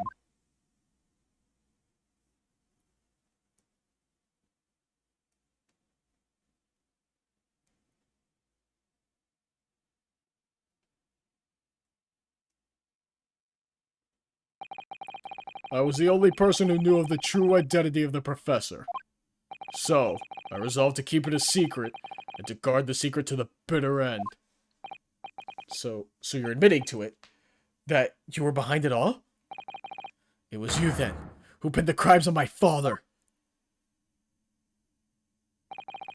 I did what needed to be done in order to protect the law and order of the British Empire. Even if that meant employing an unforgivable ruse. Then it was you who arranged this fabricated evidence. I ordered that detective to take care of it, whilst keeping the truth from him, naturally. Gregson. Obviously, he opposed me at first.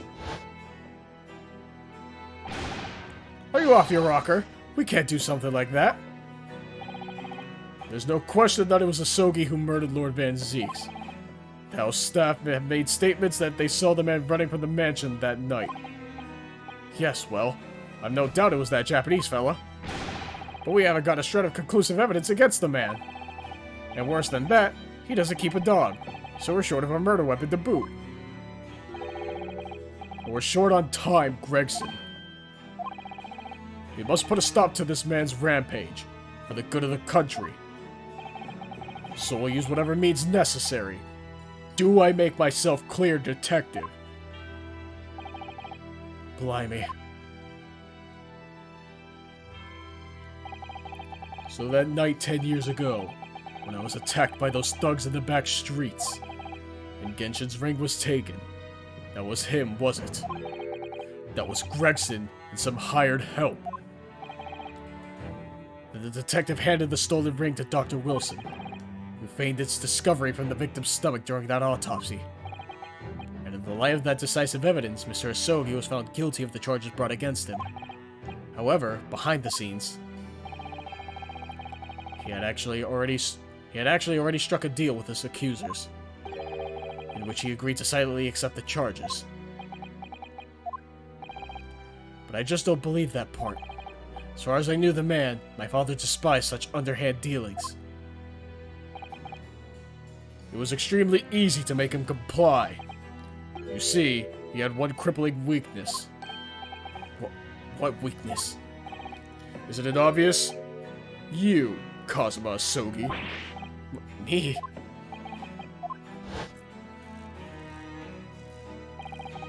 Perhaps you have no desire to return to your homeland, Asogi. What? Though I hear you have a 14-year-old son. Agree to cooperate and accept your guilt without contention, and you will see Japan and your son again. You scoundrel. Whether you choose wisely or not, it will be a closed trial by order of Her Majesty. So whatever rash claims you might make in court, will have no trouble in stifling them. There's only one outcome for you, Asogi. The gallows. Don't forget that I still have a weapon at my disposal. A document revealing a truth that I know you're desperate to keep hidden. Yes, it hadn't escaped my mind, which is the only reason I'm willing to bargain with you. I only want to protect this country's law and order, you understand. So, what's it to be, Asogi?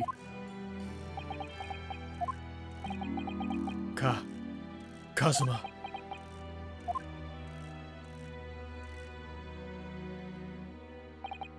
He did it for me. And as I told him at the time, my motive was simply to protect Britain from the damage the truth would do.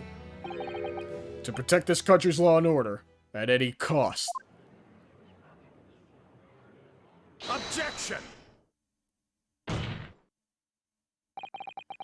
I've never dared let myself even consider this possibility until now. But in light of all this treachery, I have to ask. The mastermind behind the Reaper of the Bailey. Was it you, Lord Mel Strongheart?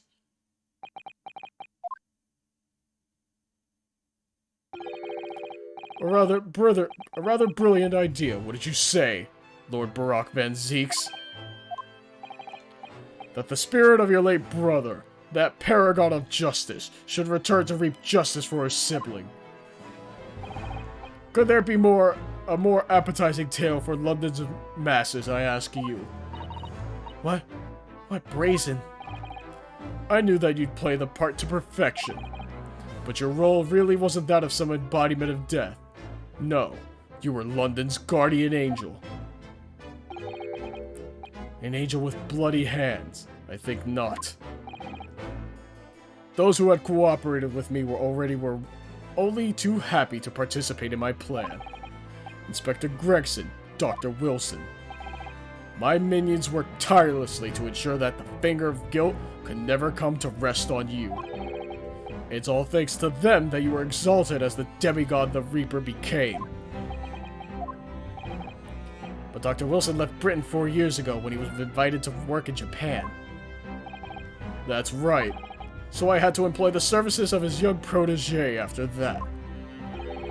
Dr. Courtney Scythe. Dr. Scythe? So what with the execution of the professor and the subsequent raid of the Reaper of the Bailey, I've successfully safeguarded law and order in our mighty capital for the past decade. That is everything.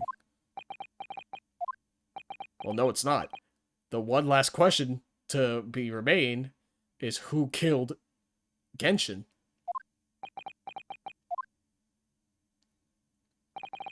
My lords, ladies and gentlemen, I do hereby confess, it was I who sired the concept of the Reaper.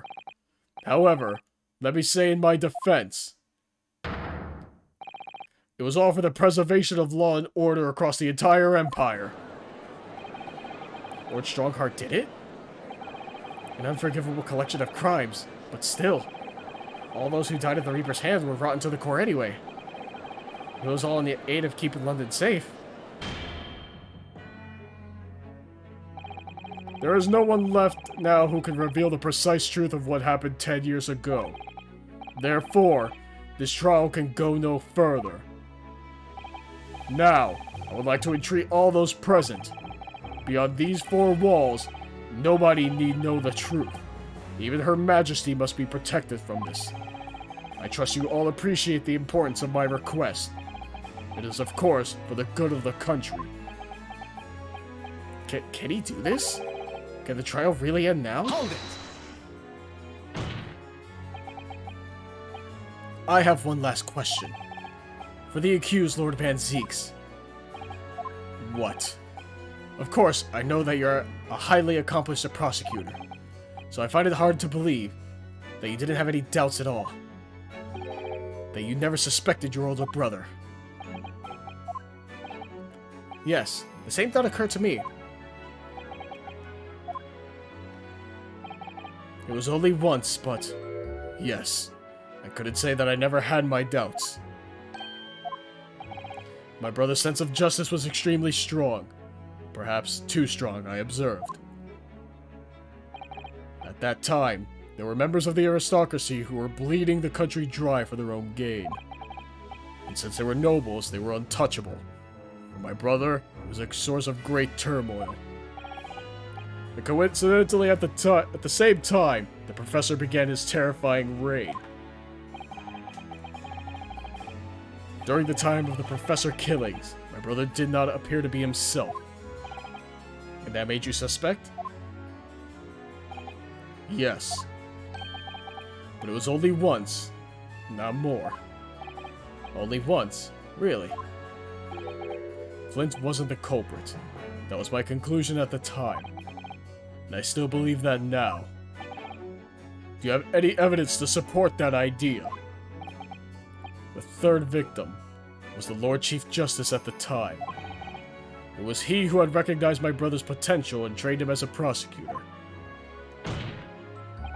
No matter what the circumstances, it's unthinkable that my brother could have killed his friend and mentor.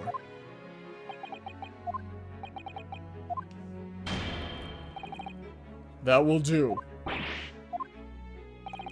Neither Clint Van Zeeks nor Genshin Asogi still walk this earth. However much we debate this matter now, we cannot hope to reach a conclusion. But there are only two extant pieces of evidence from the time.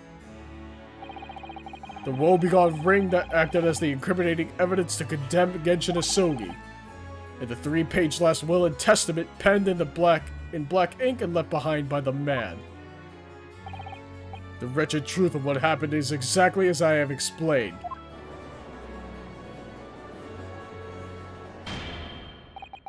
Later today, I will present myself at the Ministry of Justice for whatever sanction is deemed appropriate. That is all.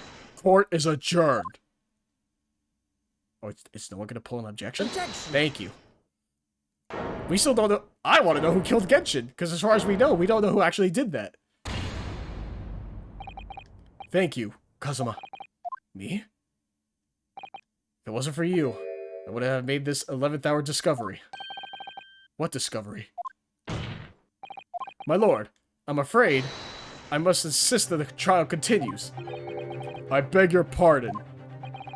As the court has been reminded today already, we must stop at nothing to uncover the whole truth.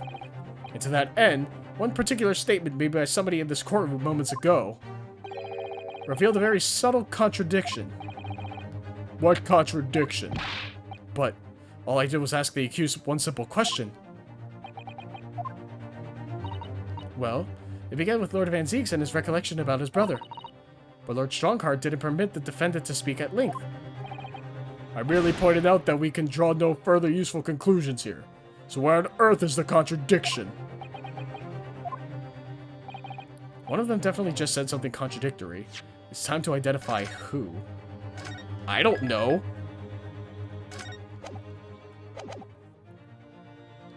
I wasn't paying attention. I was fucking in it reading. So, if it's about the third person, he said it was the previous Lord Chief Justice at the time.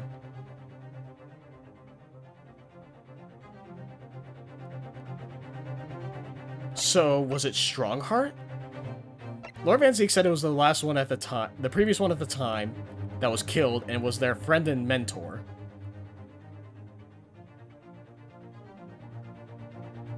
So it has to be Strongheart then.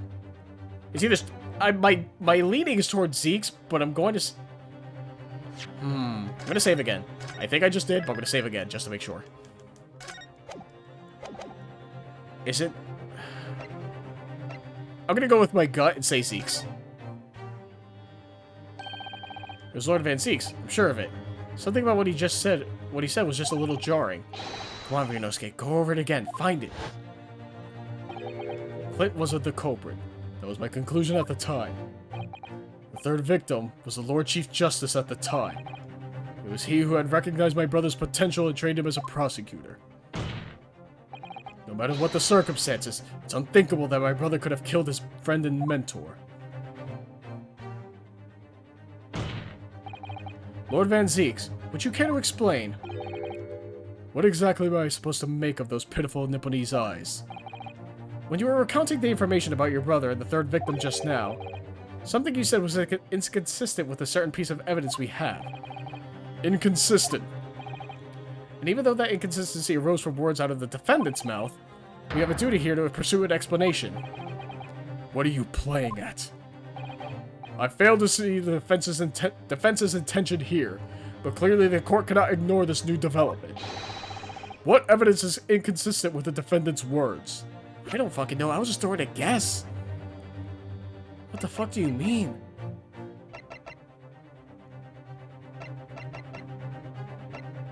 The third person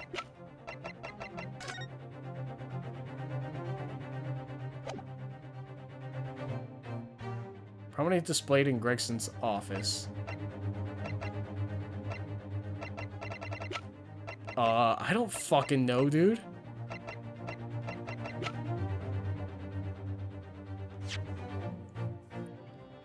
Alright. The third victim was the Lord Chief Justice at the time. It was he who had recognized my brother's potential and trained him as a prosecutor. No matter what the circumstances, it's unthinkable that my brother could have killed his friend and mentor. Clint wasn't the culprit.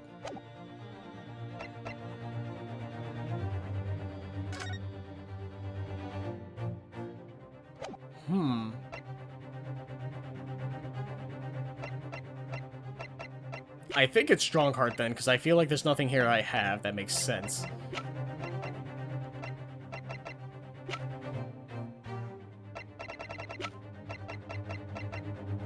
I'm just gonna go with the photograph, because I'm pretty sure that's not the answer. Yeah, that's what I figured.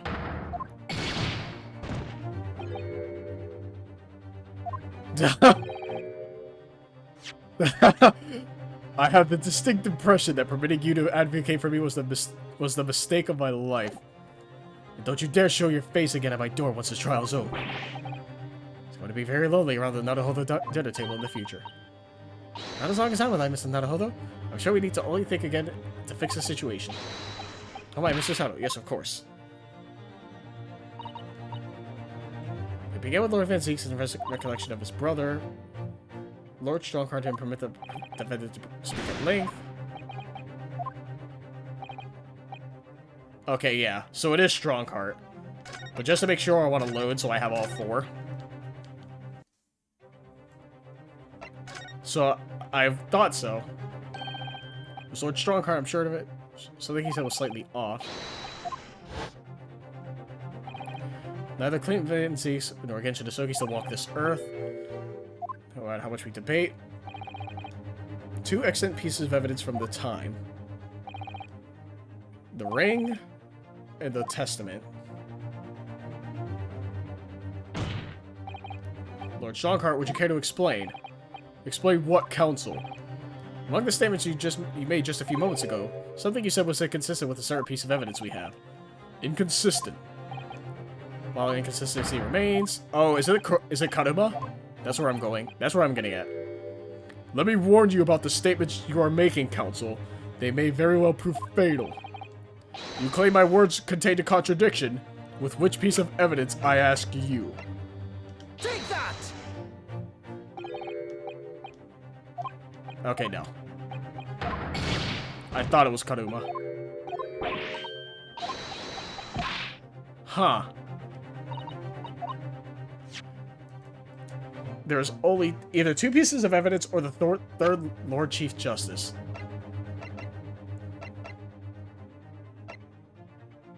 The ring and the will is what he said. Hey, I'm at a dead end. Fucking help me. Damn it. I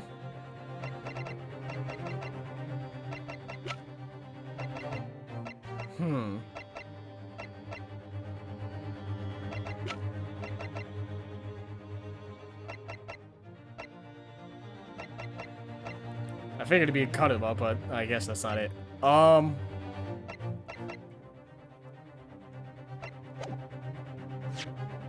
So, let me go back here then. Recollection about his brother, blah, blah, blah, blah.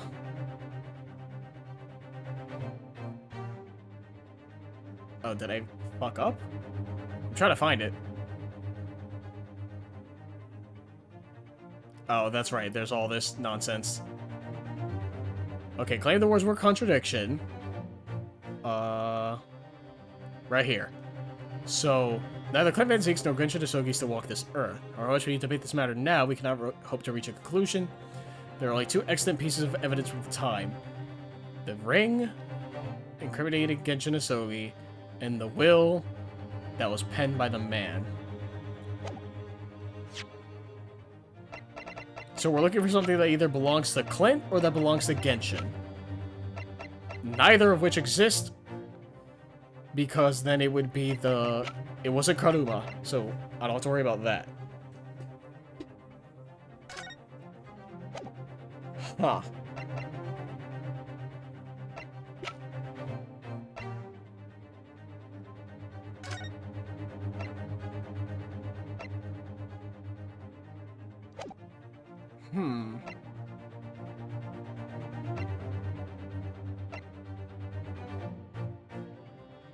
I don't know.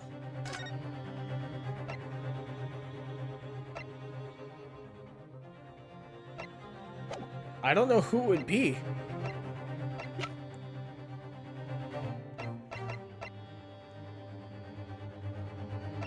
Well, obviously, we're not on Greg's case anymore, so I don't know where...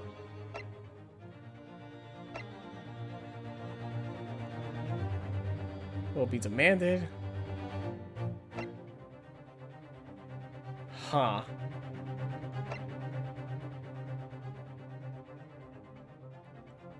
That's just dismissal, but that doesn't explain anything.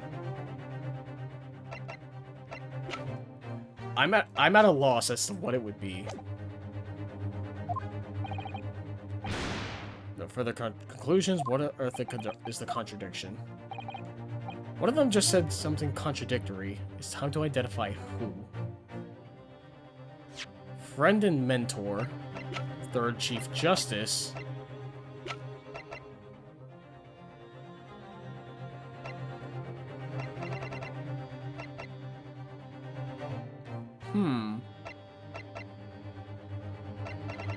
I don't know. And that's the issue. I don't know.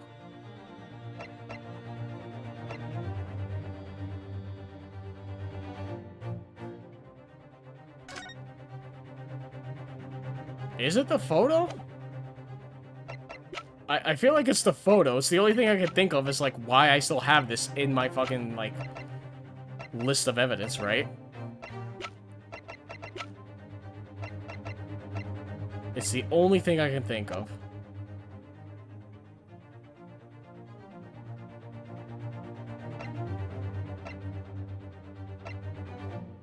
I thought I tried the photo, though.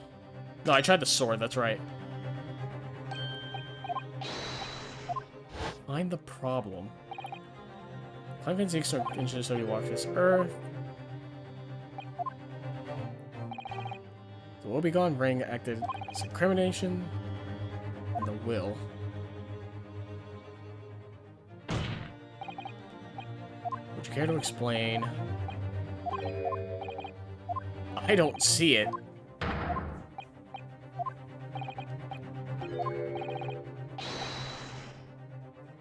I don't know. I don't know what it is.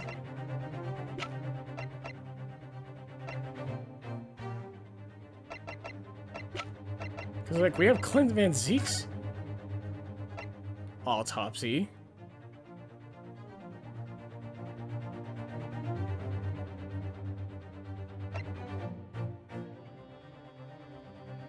Is he talking about the will? Take that! No.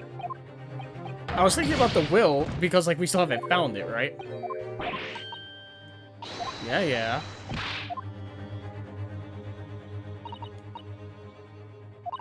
Recollection of brother. That's what I need to do. I need to go back to, let me load back up the save state. Or the save file, I should say, not the save state. God, I'm almost done with this fucking trial, too. Subtle contradiction. I need to go back up to when he talked about it.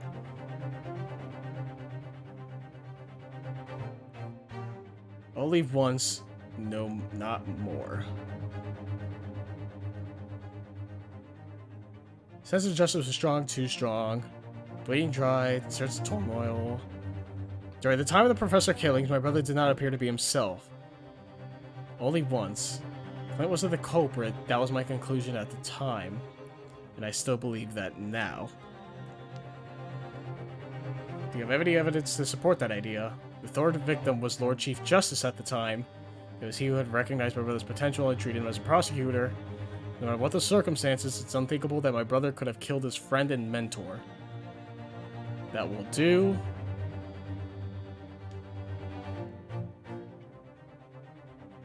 If we don't do anything there... Huh. The woebegone ring that acted as incriminating evidence, and the will and testament.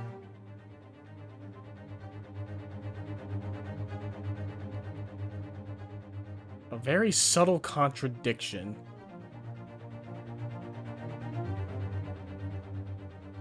All I did was ask one simple question. What was that question again?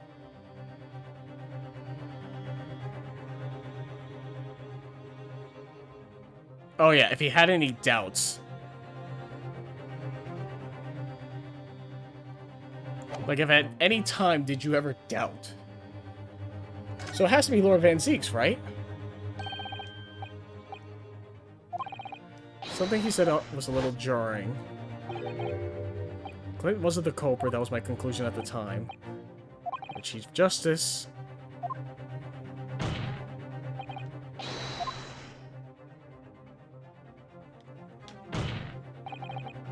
Lord Van Zeeks, would you care to explain certain piece of evidence we have?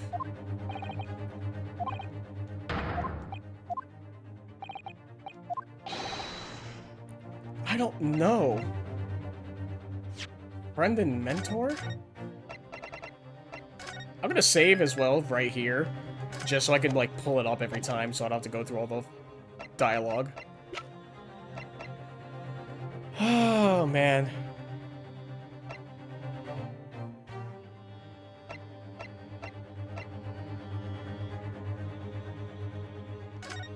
Oh, this is the Reaper. Well, actually, let me look at this real quick. Browning with age.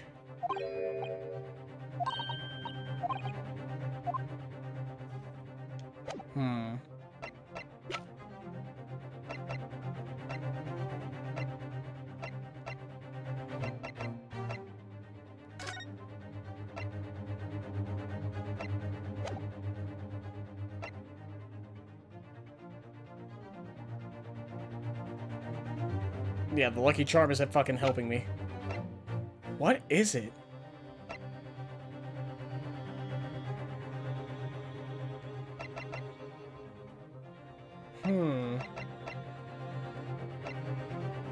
It's the sword! Yeah, I know it's not.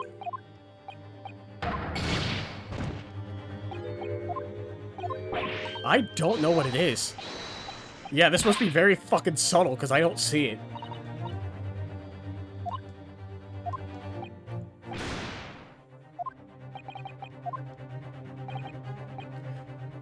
One of them just said something contrary. It has to be Strongheart, right? I can't believe it's actually Zeke's, because I don't see anything in there.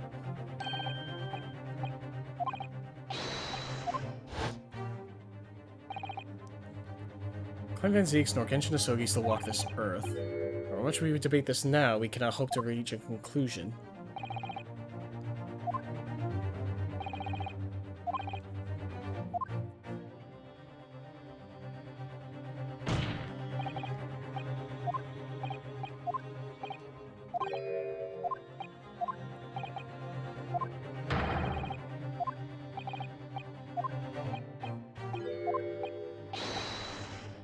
And then let me save this one as well.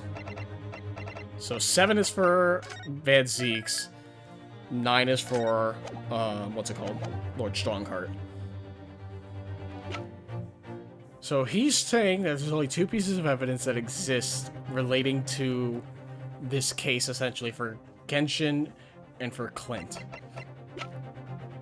So the question becomes, is there another piece of evidence that exists between them two? For whatever reason. I wish I could talk on this fucking stupid thing, because I don't know.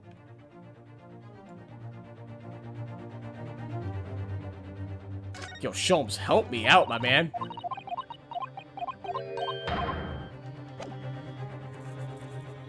I don't actually know.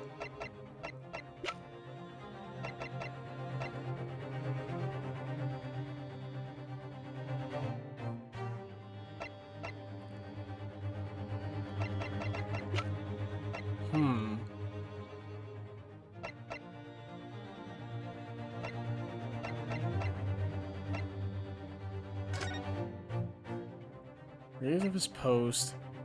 Betting of the convict.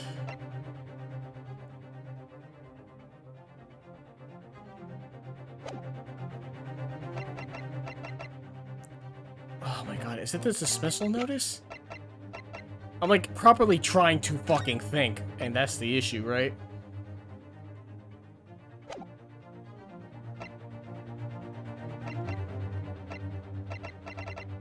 Like, I'm thinking way too hard of what it possibly is. Oh! Oh, I see it. I see it now. That's very subtle. Wow. That's very subtle. I caught it. So, for those who don't, fuck it. I'll present it. If you know already, then good on you, because you probably played the game before or you figured it out faster than I did. Take that! This here is the will left behind Mr. Asogi. The 2-paged will. What? Yet moments ago, your precise words were, the 3-paged last will and testament. Ah. Could it be that originally, there was a 3rd page? For a moment, I thought perhaps you'd identify something worthwhile. But it's a mere trifle, I see. A trifle? Governor Caden! Huh? What can I do for you, sir? You were present when the Japanese man penned his last will and testament. Aye, I was there for sure. I remember the Black Wiram-like scrawls to this day. And? I'm quite certain, my lord, that there was a 3rd page at the time. I don't know why I'm saying it like that. What? Only the first 2 pages were the actual will, though. There we go. Back to the regular voice. If I mind correctly, the 3rd was a message to his lad back in Japan. For legal purposes, we required only his will. And we wouldn't have wanted any uncomfortable words about Britain to get back to Japan, eh? So it was decided that the 3rd page ought not to be sent. Objection! How dare you make that decision? I had a right to know what it said, to hear my father's final words to me. The courtroom is no place for sentimentality, counsel. As it happens, I have the 3rd page of the document with me right here. My father's message. It will be given to you at the end of these proceedings. It'll be too late once the trial's over. We need to know what it says now. Even the slightest thing may give us a vital clue.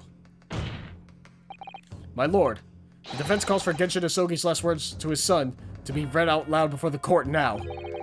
Your request is denied. The inevitability maudlin words can be of no consequence now. Objection! The prosecution agrees.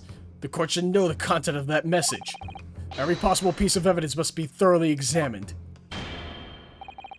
Very well then. Governor Caden.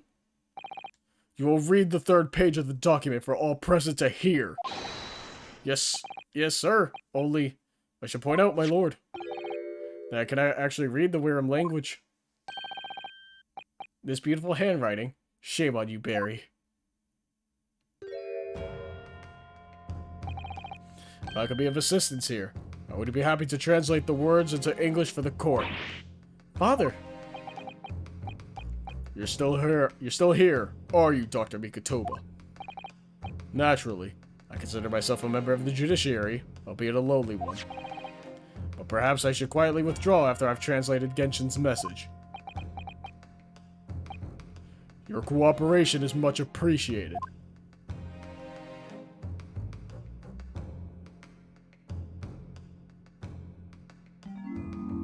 Kazuma, the truth is shrouded in darkness. A darkness only our clan's great sword can pierce. Mighty Karuma, twist thy head and watch them fall, all thy mortal foes. That's the end of the message, it would seem. Can I do it now? Can I do it now? Can I do it now? Can I do it now? Can I do it now? Can I do it now? I can't do it now. Okay.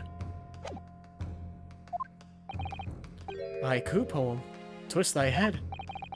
Father. What is Karuma? The name of the Asogi clan's famous sword. A razor-sharp blade known to all, passed down for generations. It embodies the Japanese spirit. It's not known to me.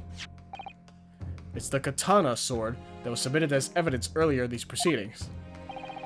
The one worn by the prosecution counsel when he confronted Inspector Gregson.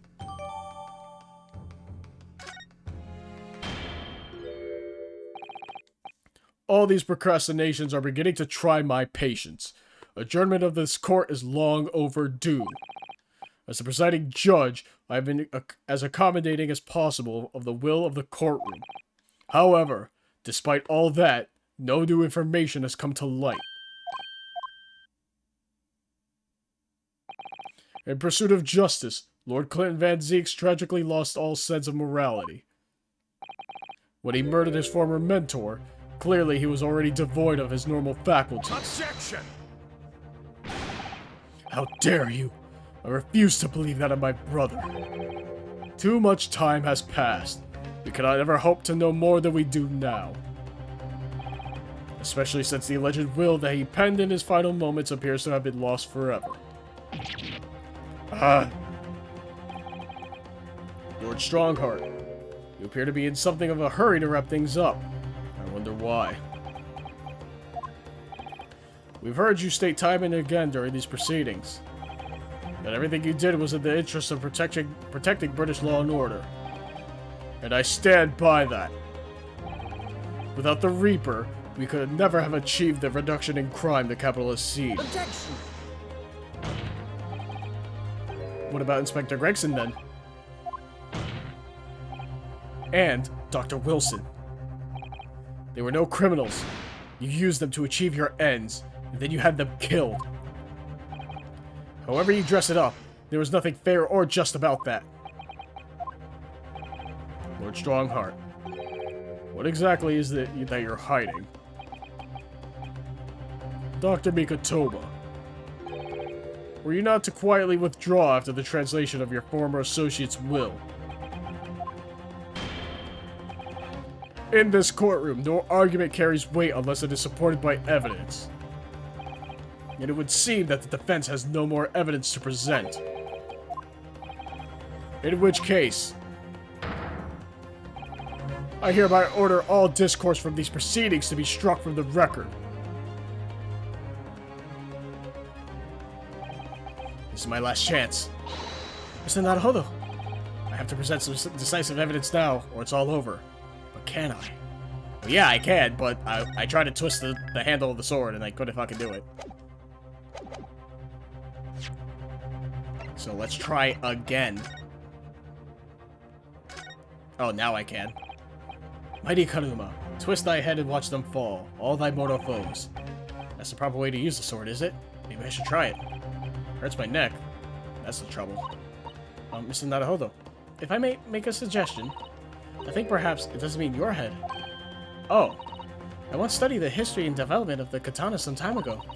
And as I'm sure you're probably aware, the sword's head is the part at the very end of the hilt. It's written as head in Japanese, but it's pronounced as kashira, I believe. Kashira? So Mr. Asogi's words really mean twist the butt of the hilt. You don't think... Ah! Look what's inside it. Is that a tightly wound sheet of parchment? There it is. Scarlet ink. It's written in scarlet ink. I penned this, my last will and testament, in the final moments before my inevitable and willing death. This is it, isn't it? Mr. Naruhodo, look at the signature at the end. Clint Van Zeeks, and the date, 10 years ago, on that fateful night. So for 10 years, it's been silently concealed inside Karuma, and nobody knew. The last will and testament of Lord Clint Van Zeeks. Wait. Oh my goodness. Look at this. This is unbelievable. Well, I'm gonna fucking read it right now. You're fucking crazy if I'm not. Oh, it won't let me read it. The game won't let me read it. Present evidence. Wait, my lord. As it happens, the defense does have evidence to present. What? Don't be absurd! There's nothing of relevance remaining for the time. Objection! It's high time that you realize something, my lord. This gentleman has an uncanny habit of producing evidence at the final hour that has escaped everyone else's attention. Nonsense. What is it, Ryunosuke? What do you have? I dare say, the final, decisive piece of evidence that will reveal the whole truth about this rotten tale. How can you? Decisive. Well, it would appear there's no escaping it now, my lord. Let it be so, then. Present whatever you think you have that could settle this decade-old enigma, if you're capable. What exactly is this evidence that the defense claims to be so decisive? Take that! There is a single piece of evidence that can clarify what really happened 10 years ago. The last will and testament of Lord Clint Van Zeeks. Ha! A wonderfully astute observation, I'm sure. But in case it had escaped your notice, that document was lost long ago. That's right, it was. Only, I have it right here, discovered just moments ago.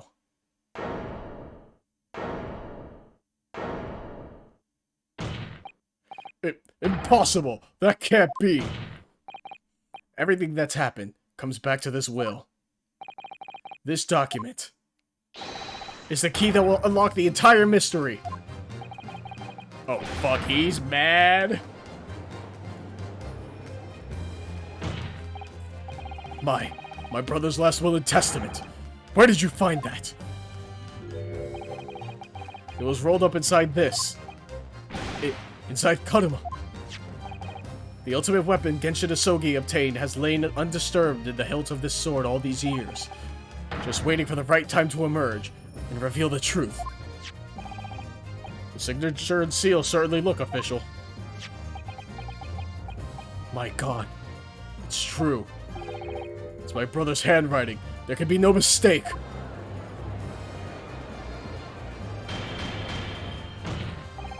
I forbid the contents of that document from being read out. Do you hear me? I strictly forbid it. Objection!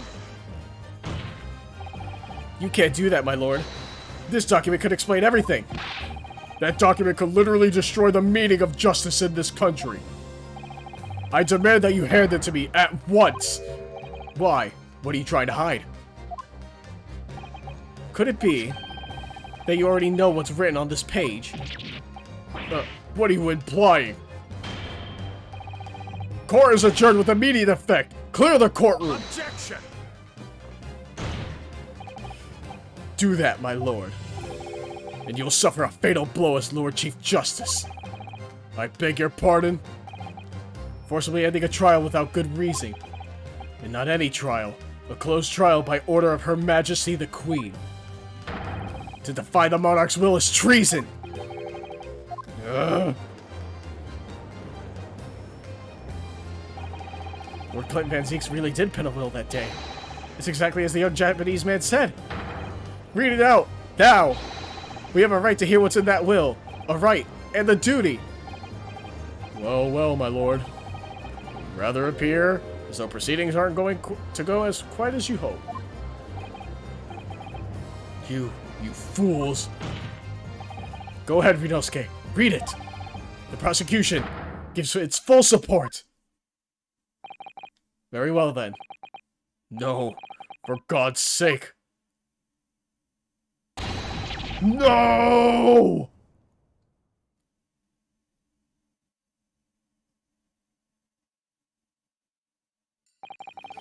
I penned this, my last will and testament, in the final moments before my inevitable and willing death.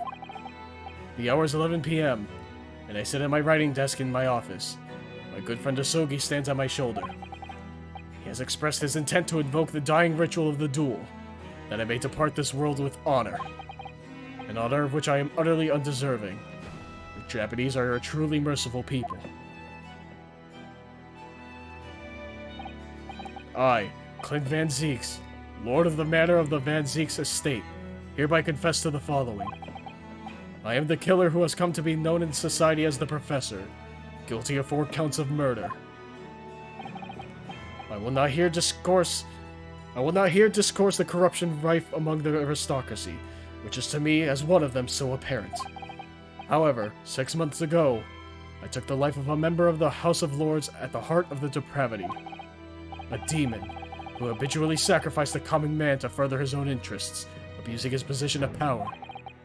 The law is impotent against such a vile avarice. Only a fellow demon can rid society of this menace.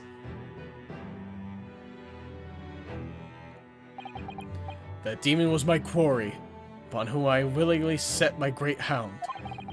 But though I am a hunter of some experience, I am a poor felon, it seems. My guilt was at once recognized by another, and I became subject to his extortion. He held over me the threat of exposing my wicked crime to my beloved wife and brother. Under that threat, I have done this man's bidding for months now, killing those he demanded I kill. As I watched my former mentor perish before my eyes at the jaws of the hound I commanded, I realized that I had lost the last shred of decency within me, and sunk to the level of a wild beast. There is no path back to the light, be it I or my dear friend Asogi who dies this night. I am eternally damned. To my extortioner, male Strongheart, may you feel the jaws of the beast at your throat every time you swallow.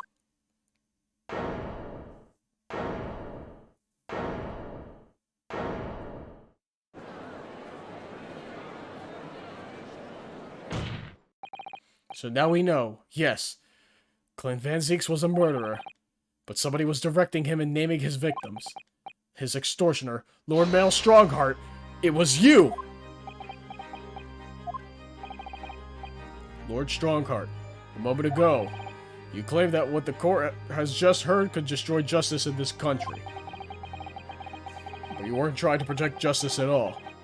All you were trying to do was conceal the secret of your true nature and the countless lives you've sacrificed up until now.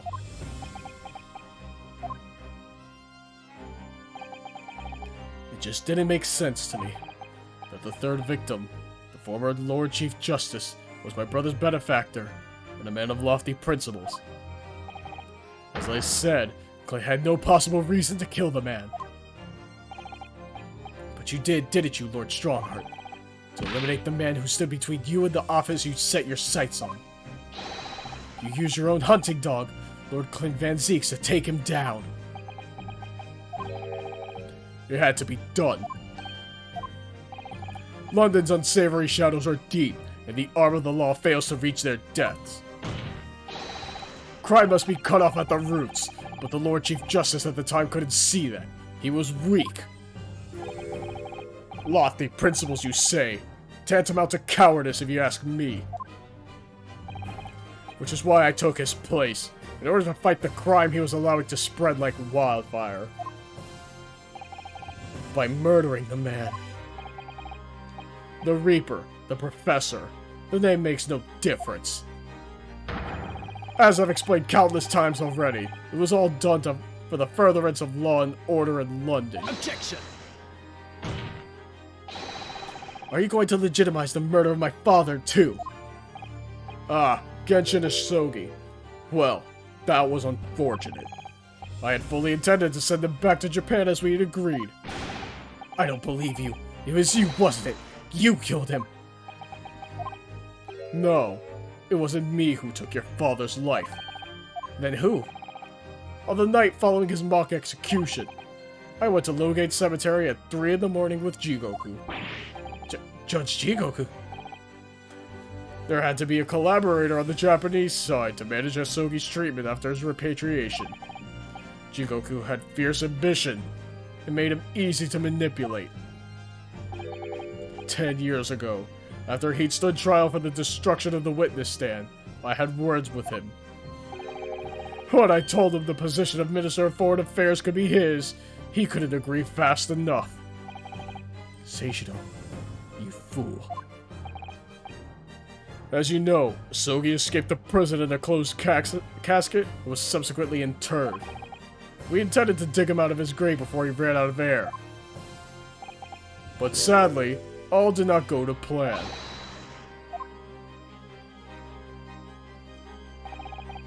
There was an unexpected visitor to the cemetery with his own ideas about digging up graves.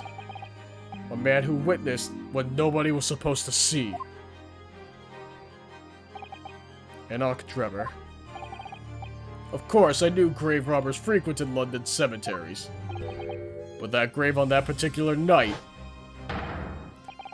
Blast. People find out the convict wasn't really executed. The scandal will rock the very foundations of the Empire. Then what do we do? Shoot him, Mr. Jigoku. Shoot Asogi at once. He can't live now this has happened. He has to go. What are you talking about? You had an agreement. You promised him he could return to Japan. Everything has changed now. If the truth got out because of this, both of us would be finished forever. Come on, Jigoku. Do it. Pull the trigger. Shoot!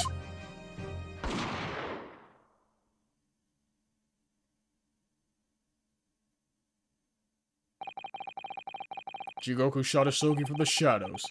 The grave robber was so close, the blood sprayed over his coat. He fled as fast as his leg would carry him. Then Jigoku and I put Asogi's body back in the grave from which he'd just emerged.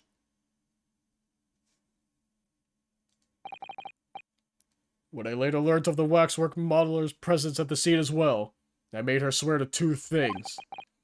Never to remove the professor's mask, and to never speak of the events of that night.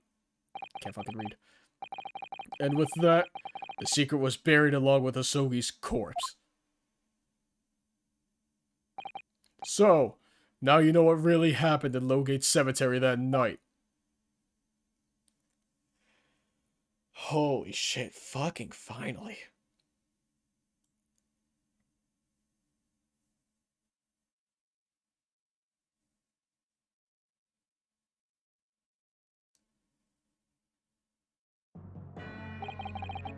It was Jigoku, your Japanese acquaintance, who killed Asogi in the end, you see. He claimed to be the man's friend, but when push came to shove, he pulled the trigger. Just before Mr. Jigoku left the courtroom earlier, he said that the assassin exchange proposal was a demand from his British counterpart, not a request. So you coerced him too, using what happened at the graveyard. By that time, Jigoku was the Minister of Foreign Affairs negotiating international treaties with Britain. You can imagine what would have happened if it came to light he'd murdered a compatriot 10 years earlier. he would have lost everything. I merely reminded him of that. How do you sleep at night? These past 10 years, I've fought tirelessly with the darker recesses of London's criminal underworld. And I've used whatever means necessary to ensure that justice prevails and law and order reign supreme. Objection! That couldn't be further from the truth. The fact is, you haven't fought crime at all. How dare you! I saved Clint Van Zinks from dishonor in his death. Objection! Whilst behind the scenes, you systematically buried anyone who stood in your way. And then, you made my father take the blame. It was unavoidable. It was the only way to protect our justice system and public order. Let's not forget the others you had killed as well. Setting the defendant up as the Reaper to cover up the truth behind the murders of countless more. That's enough! Do you have any idea of the conniving that led to the acquittals of those wretched criminals? We have to fight fire with fire. Our courts can't function without a Reaper. Can't you see all I've done for this country? This has been my struggle. Objection! You've done nothing. It's Lord Van Zinks here who have worked tirelessly and justly in court, whilst enduring the disgrace of the Reaper name. And Inspector Gregson, fraught with anguish for having sullied his hands through a desire to do the right thing. Not to mention Genshin Asogi, who risked his life going in pursuit of the truth you try to hide. No, the darker recesses of London's underworld were largely filled by you. You little... When will you get it through your thick skulls? That it was all for the Queen and country? I'm tiring of that excuse. You've consistently twisted the truth for bargaining power to make others do your bidding. Nothing more. People who willingly twist the truth and coerce others have no right to call themselves part of the judiciary.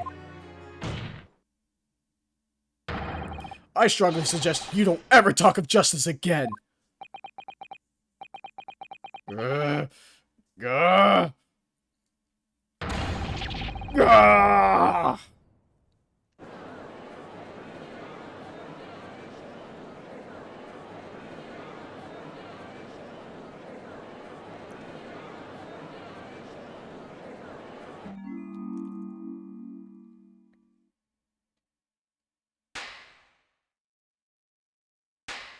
Oh, is he gonna do the Damon Gant clap? Well, well, well. Dear me, my good fellows, dear me. A well-deserved round of applause, I think, for quite a marvelous performance. What are you talking about? Those delightfully grave expressions, that beautifully pronounced Queen's English. Really, our friends from the Far East are quite the picture of industriousness. You fraud, keep your mockery. Please, don't misunderstand. It really is exactly as you both said. What are you trying to say? I have occupied the darker recesses of London's underworld, and how did you put it? Done nothing. I confess it's a little embarrassing to have it pointed out quite so starkly, but yes, I really have done nothing, which means I could be indicted for nothing. No. What? It's true. Personally, I have committed no crime. I've merely been surrounded by fools who've acted very rashly indeed. Objection! You can't get away with that. You've consistently preyed on people's weaknesses. And what? Threatened them? Are you sure it wasn't just bargaining?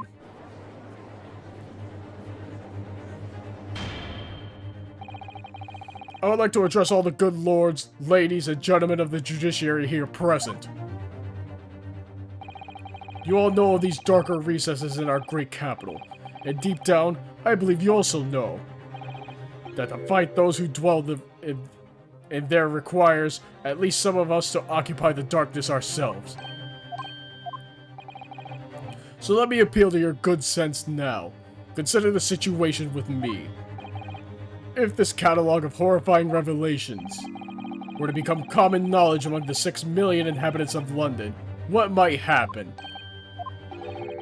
To learn that the infamous murderer of royals and nobles was a respected member of the aristocracy himself.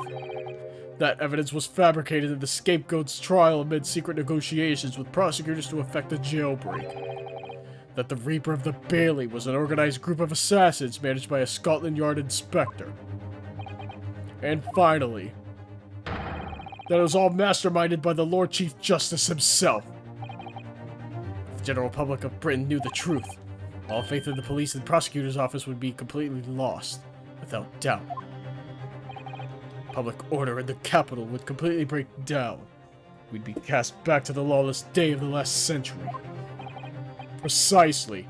And it was 100 years ago, when 1 in 10 of the population were criminals. Think what we've accomplished since then. A public policing force, a comprehensive set of laws. And if we want to continue to protect this new era of law and order, I say again, we must at times occupy the darkness ourselves. We have successfully identified and apprehended the man responsible for taking Inspector Gregson's life. That is all that was expected of this trial. All these other matters that have been discussed will be eliminated from the minutes of these proceedings, in the interest of preserving law and order. And to protect Her Majesty the Queen, of course. Well, my lords and ladies and gentlemen, what say you?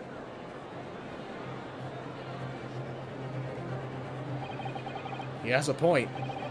The things Lord Strongheart has done are quite unforgivable. But on the other hand, isn't it our duty to maintain law and order in the capital? You can't deny that the threat of the Reaper over the years have done wonders for the crime rate. And by fair means or foul, that's all thanks to Lord Strongheart. Are you serious?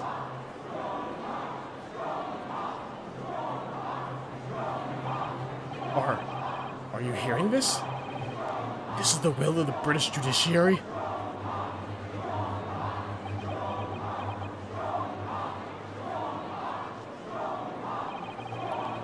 For your rousing response, friends, I express my heartfelt gratitude. Therefore, in accordance with the overwhelming wishes of the court, the record shall be erased. You have to respect the man's ability to turn a situation to his favor. Lord Strongheart really is a master of manipulation. You've conclusively proven his guilt, yet still he manages to evade justice. I just don't know what we can do. Ryunosuke. Looks like the trial really is going to come to an end now. I'm almost out of options, I think. There's really only one path left open to me. That's crazy. You can still hear it. That's pretty cool.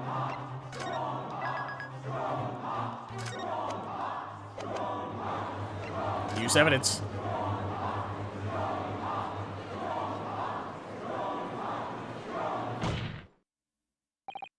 Yes, as I know only too well, the only thing that carries weight in court is hard evidence.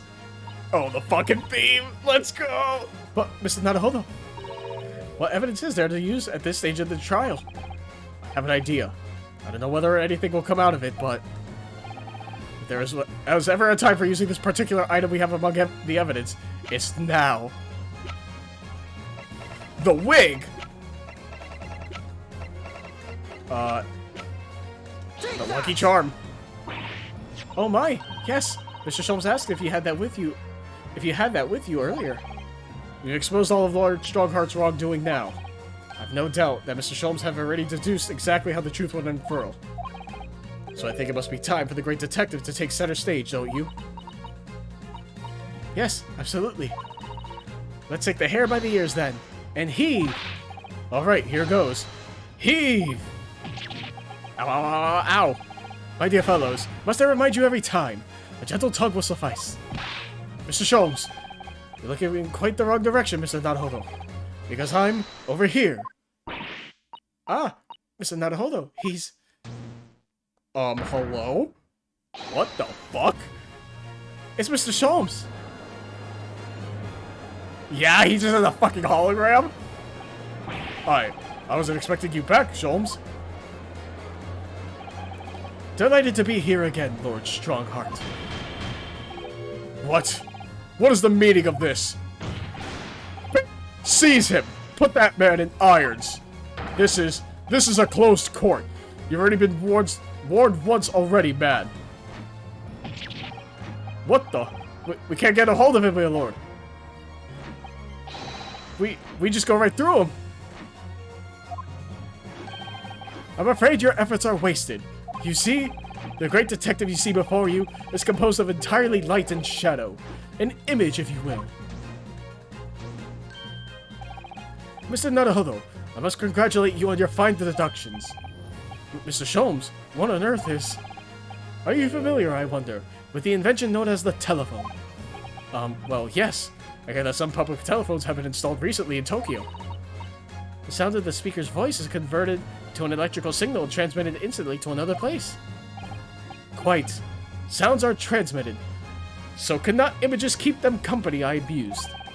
Iris and I did some modest experimentation to develop such a device specifically for this very day. Modest experimentation, Mr. Sholmes? What a modest description. And somewhat incidentally, I thought we might just as well transmit an entire scene. Somewhat incidentally, Mr. Sholmes, now you're just being immodest. Do you mean to say you're not actually here, Sholmes? Ah, I knew my trusty partner would have no trouble grasping the concept. Except he's grasping the stand to steady himself after your shock arrival. Poor father. I would have hoped he might have been forewarned, being the great detective's great partner. Leave my courtroom at once! Get out! Or I swear to you! Dear me. You, on the other hand, Lord Strongheart, appear to have a very poor grasp of the situation. Allow me to reiterate, I am not here, which would, I hope, lead naturally to one asking, where exactly are you? The very question I was awaiting. I am at present enjoying the air in a rather splendid garden. A garden? Not just any garden, you understand? A garden at Buckingham Palace. What? You can't be. Buckingham Palace. What's Buckingham Palace, Mr. Sato? I've never heard of it. Do you ever read the news, Mr. Naruhodo? Mr. Sholmes? Is Iris with you there? Ah, well now. Iris is currently enjoying some tea. With Her Majesty. Her Majesty? Not just any Her Majesty, you understand. Her Majesty the Queen of the British Empire. What?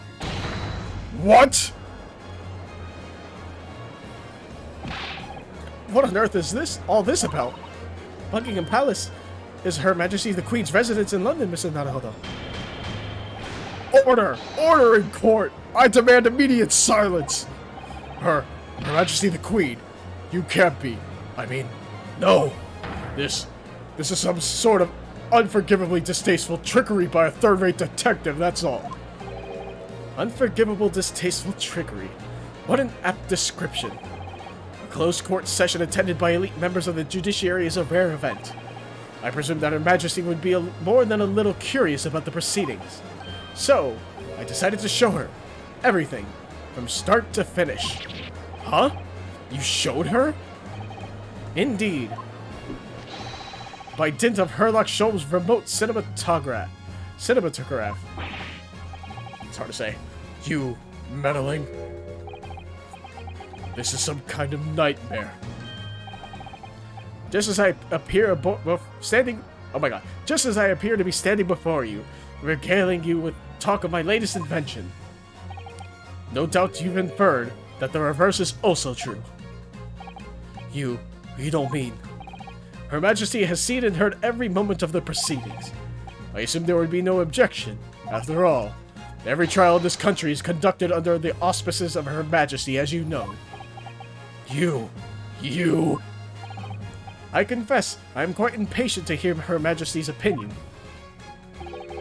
about the unforgivable, distasteful trickery in which you've been engaged over the past 10 years. No, I was merely... Oh, so sorry to keep you all waiting. Vicky and I had so much to talk about. Iris, there you are. In fact, I have a little message from Her Majesty. A message? Well then, if everyone is sitting comfortably, ahem. Forthwith and with immediate effect, all authority previously afforded to Mel Strongheart is hereby revoked for evermore. Furthermore, he will be prosecuted for crimes against his country in a public trial by jury in the coming days. So, seems that Her Majesty doesn't believe we need to fight fire with fire. Justice in this country needed to be administered from the shadows after all. Mel Strongheart, the darkness you fostered to conceal your despicable actions these last 10 years is a thing of the past now. After today, your brand of law and order has no future, because no longer are you the Lord Chief Justice. In the eyes of the law, and of Her Majesty the Queen, you are nothing but a criminal!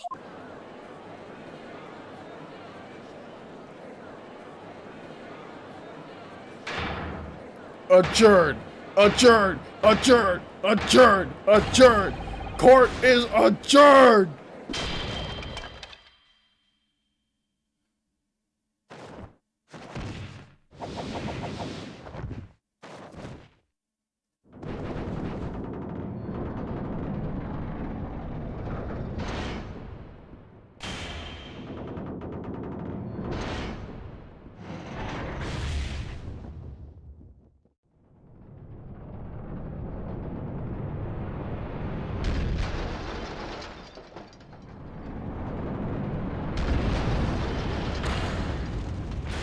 Ah! Hell yeah. We got him. Finally. And finally, I can put an end to this recording soon. And by soon, I mean another 30 minutes of dialogue. Lord Clint Van Zeeks left a will in which he confessed to everything. When those words came out of Asogi's mouth, it deranged me completely. I knew I must do anything and everything in my power to contain the situation. But I couldn't find the damn document. I searched the cell, but it wasn't there. Which precipitated the jailbreak plot, I presume. What do you mean? The need to obtain that will was all-consuming. I was sure that if I facilitated Asogi's escape, he would emerge with the will somewhere on his person. But despite searching his limp body in the cemetery that night, it still eluded me. It never even crossed my mind that it was concealed in the sword's hilt.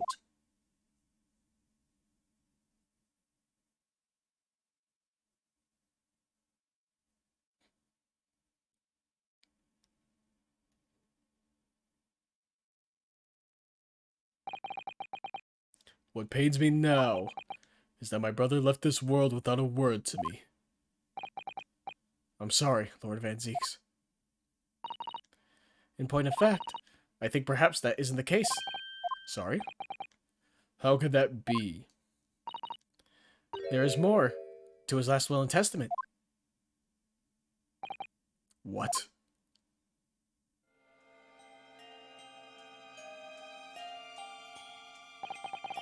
As I confront the prospect of my demise, I feel bitter regret for my younger brother. Barack, you've always looked up to me, and now you follow in my footsteps to become a prosecutor.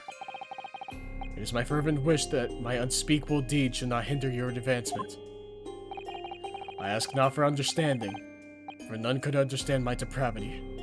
I ask only for forgiveness.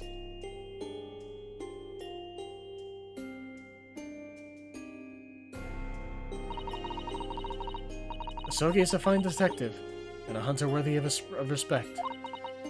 He has agreed to honor my final two wishes. The first is that this document survives. The second, I cannot commit to paper. I have confessed my sins to my wife. May she find resolution in my death. With my eternal gratitude to my Japanese friend, I rest my quill. Clint Van Zeeks.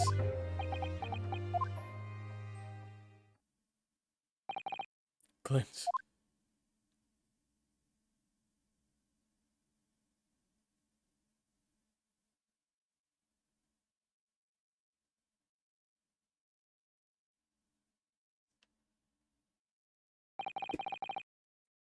Male Strongheart.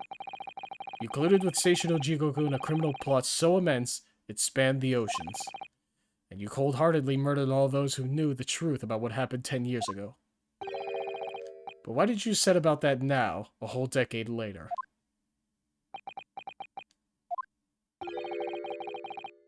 To ascend to the very peak. These last 10 years made me realize being the Lord Chief Justice wasn't enough.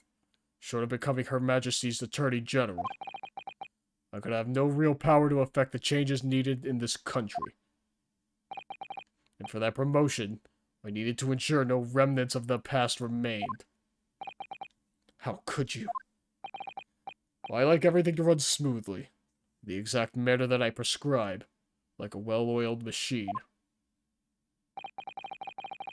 And that was just a step away. And for your ambition to succeed. Did you even bother to count the number of brilliant people you got killed? Ah, Mr. Reaper, are you not forgetting something? Such as? You very much adopted your usual prosecutor-like demeanor in the proceedings now. But the reality of the situation is that you are the defendant in this trial. Ah. However, the presiding judge would appear to have fallen from the bench, as it were. May I suggest, therefore, that we entrust the final adjudication to an old friend? My lord. As a member of the judiciary, I have been following the proceedings from the gallery. And I must say, I shan't ever forget the extraordinary battle between good and evil that I witnessed here today.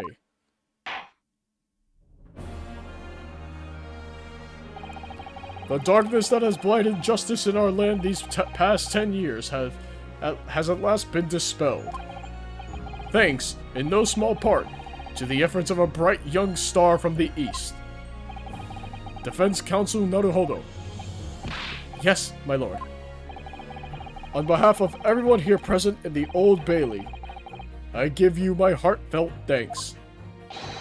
You're too kind, my lord.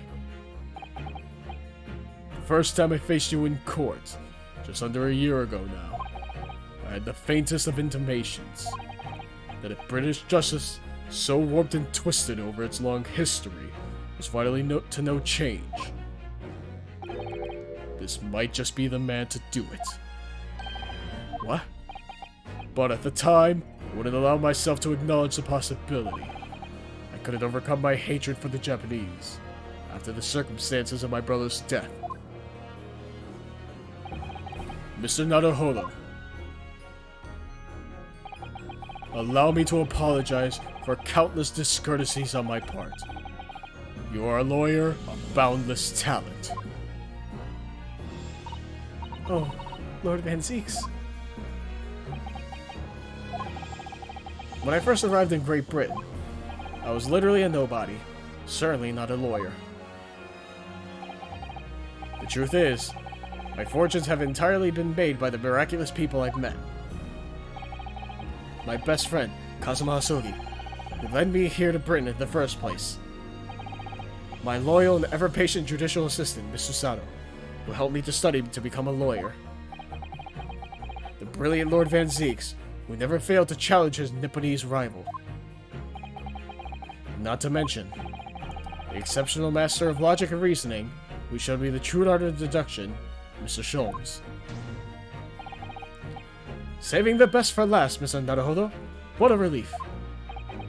I'm well aware that without all these people's help and support, I wouldn't be where I am today.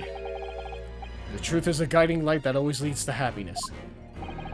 I've lived by that principle for a long time now, but actually, it's not true. The truth can also cause great pain, sometimes even leave people on the brink of despair.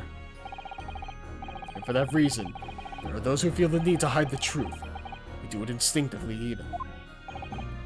But as soon as we allow our eyes to settle on something other than the truth, the darkness takes hold. From there it grows, until eventually, it makes us blind to the guiding light of the truth altogether. So that's why it's my belief that we must all resolve never to avert our eyes from what is just and true.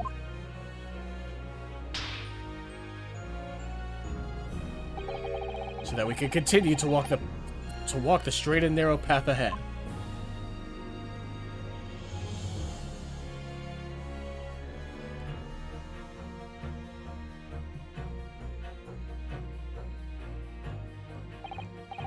Well, I must excuse myself now. But before I go, Mr. Naruhodo, let me compliment you on your grand opus. What? Without your beautifully composed case against Lord Strongheart, Her Majesty would have been unable to act. Thanks to you and your fellows, the haunting undertones corrupting Britain's justice system have been silenced. Thank you very much.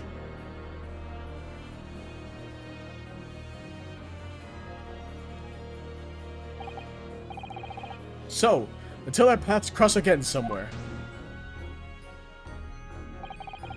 Well then, it would appear that this long trial has finally come to an end. My apologies for any anxiety caused, my lord. I'm quite sure we shall meet again here in the courtroom before long, Prosecutor Barak Van Zeeks. In conclusion of these proceedings, I hereby declare the defendant, Barak Van Zeeks, not guilty. Finally. I still have like another 20 minutes of reading though. But we're almost done. But there you have it. That is all. Court is adjourned. That also means fucking Sholmes knew everything and did nothing about it. Because they have the script, right, of like the Hound of the Baskervilles, and they just fucking knew and did nothing? Bro. 4th November, 4:21 p.m. Defendant's antechamber. It really is all over. But did I sacrifice too much? Mr. Naruhodo. I really must congratulate you. It was a truly, truly splendid performance. Honestly, I couldn't be happier for you. Oh, thank you very much. But I really couldn't have done it without you at my side through it all, Mr. Sato. Oh. Your kind words mean so much to me. It really was a very splendid show, that, Naruhodo. I'd have thought you'd be smiling from ear to ear. You look rather glum. Well, of course I'm delighted about the verdict, but in exposing the truth, I'm afraid I've caused my client a great deal of pain. I'm really not sure that's what a lawyer ought to be doing. Oh, well, in that case, I'm quite sure that when you see Lord Van Zeek's smiling face, everything will seem much better.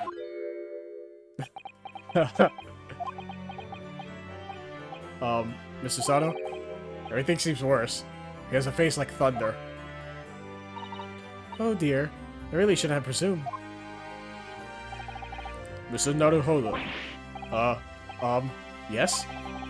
Almost a year it's been now, since I first encountered you here in this very courthouse. For you to have risen to the level of excellence you have demonstrated today, well, it's quite remarkable. But I exposed the most unpalatable truth you could ever have imagined in court today. I feel as though I've robbed you of something you held so dear. What was it he said? To fight those who dwell in the darkness requires at least some of us to occupy the darkness ourselves. But that was just the feeble excuse of a coward. Only those with a steadfast eye for the truth have what it takes to fight the dark forces of crime. You made fine work of establishing that fact in court today. Oh, well, thank you. What magnanimous words. I'm quite sure that Kazuma-sama would have a smile on his face at this very moment if he were here. Kazuma. Oh, hey, what's up? What's good? Mr. Sato? There's another face like thunder here. Oh my, and he really was here. Lord Van Zeeks. Allow me to congratulate you on your acquittal. congratulate me, or curse me. You failed to bring down the Reaper. I owe you an apology. No, it is I who should apologize. Your father, Genshin. I had been stronger, then perhaps I made an unforgivable error of judgment. I can offer no excuse. And I can offer no forgiveness.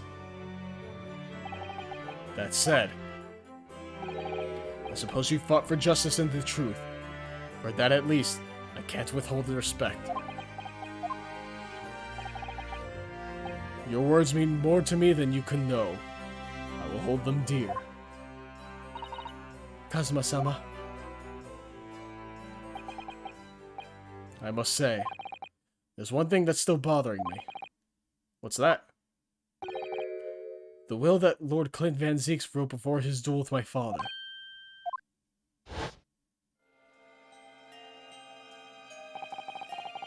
Sogi is a fine detective, and a hunter worthy of respect. He has agreed to honor my final two wishes. The first is that this document survives. The second, I cannot commit to paper. I have confessed my sins to my wife. May she find resolution in my death. With my eternal gratitude to my Japanese friend, I rest my quill. Clint Van Zieks. What can the second of his final wishes have been? That your father agreed to honor, you mean? I think, perhaps, I might be able to shed some light on that. What? Father? It was 10 years ago, as you know. The day before the execution was scheduled. I went to the prison to say my farewells to Genshin.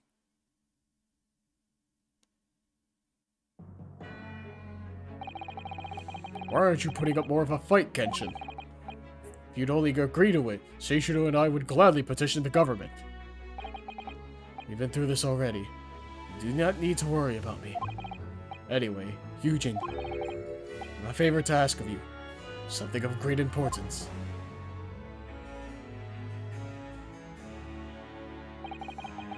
You're one of my greatest friends, Genshin. Whatever it is, consider it done. I'm going to tell you an address. I need you to go there at once, in secret, and telling no one. You should find a lady of the gentry in hiding there. A lady of the gentry? She's not in a good way, and she's with child. The birth is imminent. As a medical man, I'd like you to attend to her. Please, your only hope. Is Iris fucking Clint's daughter? No way! What the fuck? By any chance, is the child yours, Genshin? Don't be daft. It's a favor that was asked of me by a man I knew. It's his dying wish. My goodness. I swore to the man that I would help. That I would do whatever I could for his wife and his unborn child. But if something should happen to me, I need to ask you that same favor. You're the only person I know that I can truly rely on. What did you say? If something should happen to you. Tomorrow night, you're going to be... You never know, though, do you? What life will bring. Alright, then. Tell me the address. I'll head there at once with Station... No! Not with him. Pardon? This is a favor I'm asking of you. And only you, Yujin. Right. I see. Very well, then. That very night, I caught a train from Paddington to Dartmoor in Devon. I found the old house. In the middle of nowhere, it was. An old hunting hound lay asleep in the grounds.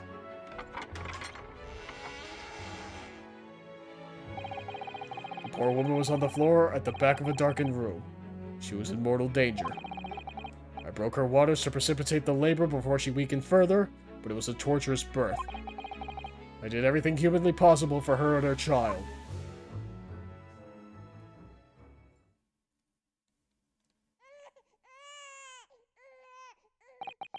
And in the end, I was lucky enough to welcome a new life into the world.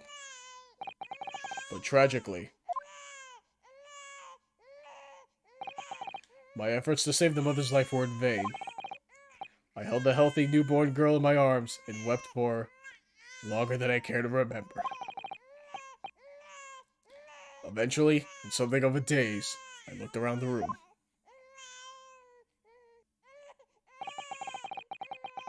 There was precious little in it, but an old travel trunk caught my eye. It had clearly been well looked after over the years, made of top quality leather with fine stitching. But it was when I saw the emblem on the side of it that everything had dropped into place.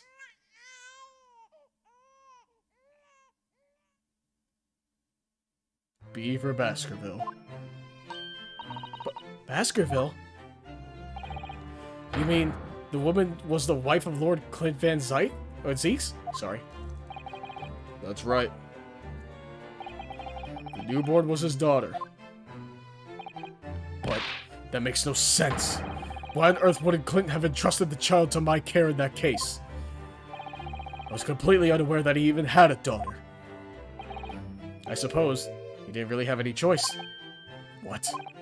Well, your brother said that he'd confessed everything to his wife, so she must have been beside herself with worry for her child. If the true identity of the professor were ever to be made public, the girl would be forever branded as the daughter of the infamous mass murderer. Ah. So the only solution was to distance the young girl from the Van Zeek's family as much as possible. I don't believe it. I imagine that in his final hour, Lord Clint Van Zeeks made the obvious choice. He would have thought to himself, this Japanese man is here, someone I can trust. I honored my promise to Genshin, of course. However, only a month later, I was summoned back to Japan. And without disclosing the parentage of the child, I couldn't obtain permission to take her with me. Oh, how awful. I was completely at a loss. In the end, I had to ask my great friend. I asked him if he would be a father to her. That being Mr. Sholmes, I presume. Yes. He took one look into my eyes and agreed to it on the spot. Mr. Sholmes, he has a heart of gold. Really, all it could be said that I did for the child was to give her a name. Oh? When I come to Britain, I was trying to escape from the grief of losing my darling wife. So it was her name that I gave the little girl. The wife's name, Professor Mikotoba. In other words, the name of my mother. Ayame Mikotoba. Oh. That's right, Ayame. Or in English, Iris. Iris. I had no idea. Ouch! Mr. Naruhodo. Mr. Naruhodo, what's wrong? This little thing just pinched me on the behind through my trouser pocket. Hard. Ah, my dear fellows, can you hear me? Mr. Sholmes, is that you? Ouch! Yes, we can hear you. You see what excessive tugging can do? Let that be a lesson to you. Mr. Sholmes, we weren't able to thank you properly before, but you were simply marvelous. Your checkmate move was a stroke of genius. Indeed it was, wasn't it? I surpassed myself, I feel. It had become apparent to me that to stop the Lord Chief's injustice would require such measures. Bruno, Susie. Oh, Iris. Oh, I'm so pleased. What a wonderful outcome. Her Majesty Queen Vicky said she thought my special bun was delicious. Oh, I'm sure she did. After all, no one brews a more delicious tea than you do, Iris. Let's have a party to celebrate. And Mr. Reaper, you simply must come too. What? I'm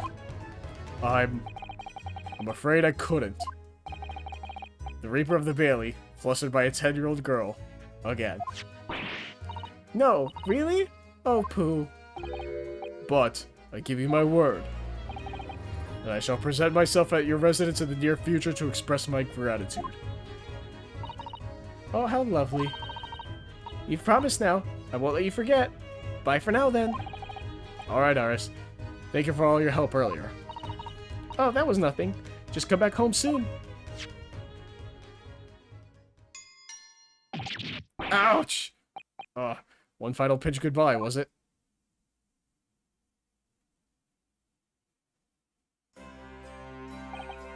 Well, I think I ought to be leaving. Lord Van Zeeks, would you care to accompany me? Certainly. Mr. Naruhodo, allow me once again to express my deep gratitude to you. I believe you saved my life.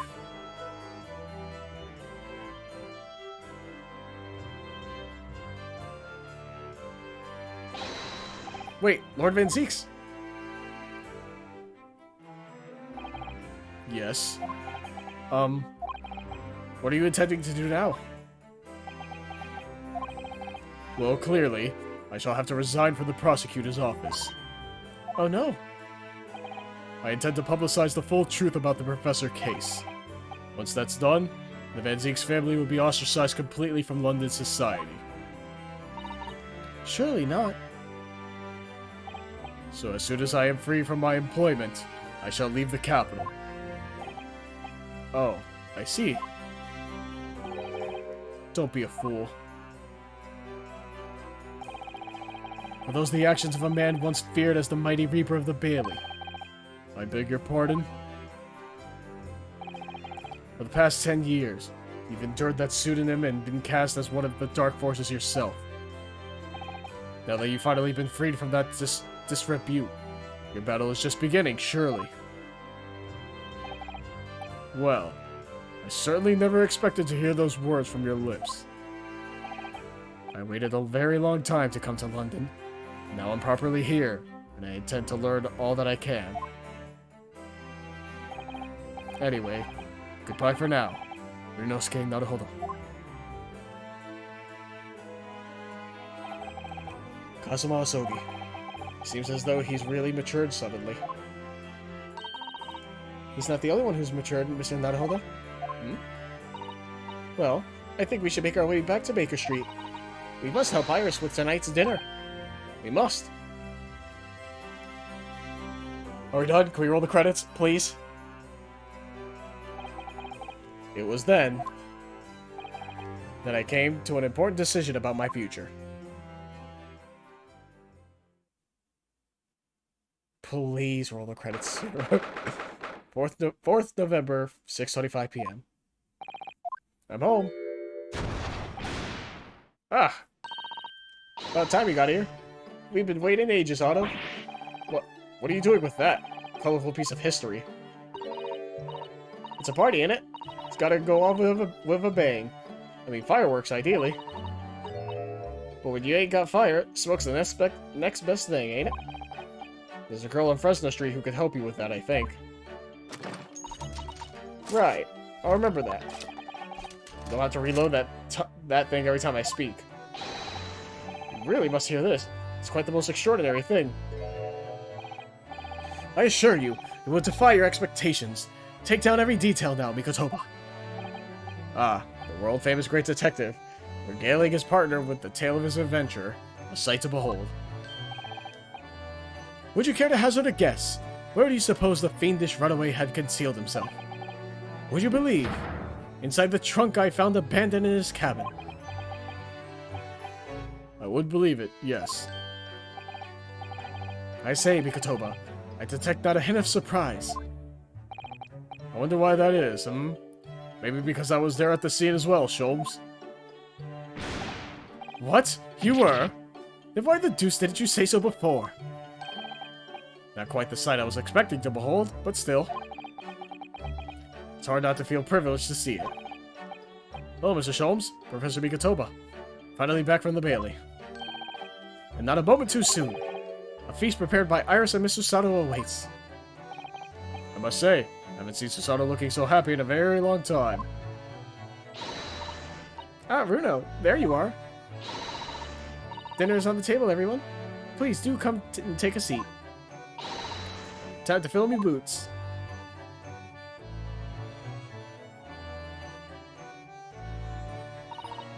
Goodness, is that really true, Gina? Yup. I'm losing me Copper's clobber and going back to what I know best. It's a diver's life for me. You're really leaving the police force? But why, Jenny? Well, the boss ain't around no more, so... Oh. And anyway, no matter how hard I try, that Reaper ain't never gonna accept a diver-turned-dick, is he? Well, people can change, you know? Ah, yes, that reminds me. I rather thoughtfully offered to relieve the bailiff of this now-defunct piece of evidence. Eh? It's the inspector's pocket watch, and the crown has been reattached. That watch was his pride and joy, a symbol of his great achievements at Scotland Yard. For 10 years without fail, it measured every second of the man's remarkable career. But now, it's stopped. Someone needs to keep the memory of Inspector Gregson's career alive by taking on the great responsibility of winding that watch every single day again. Yes, someone with an equally fierce detective spirit.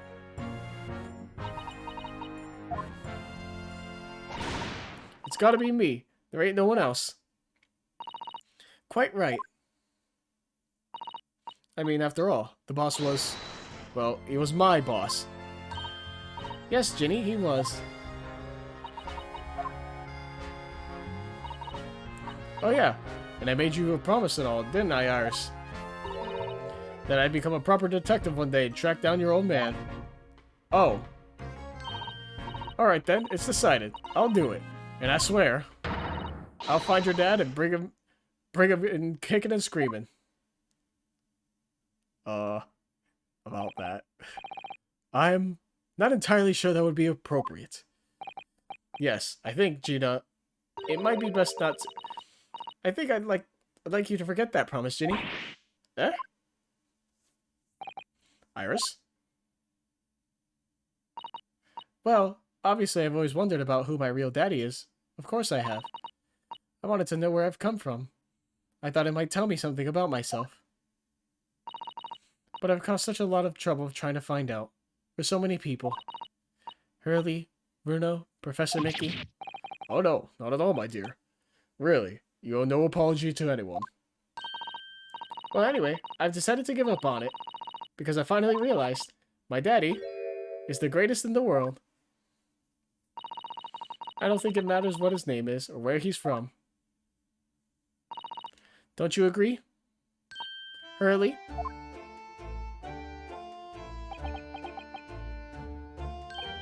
With every word, Iris. Thank you, Hurley. Thank you, Daddy.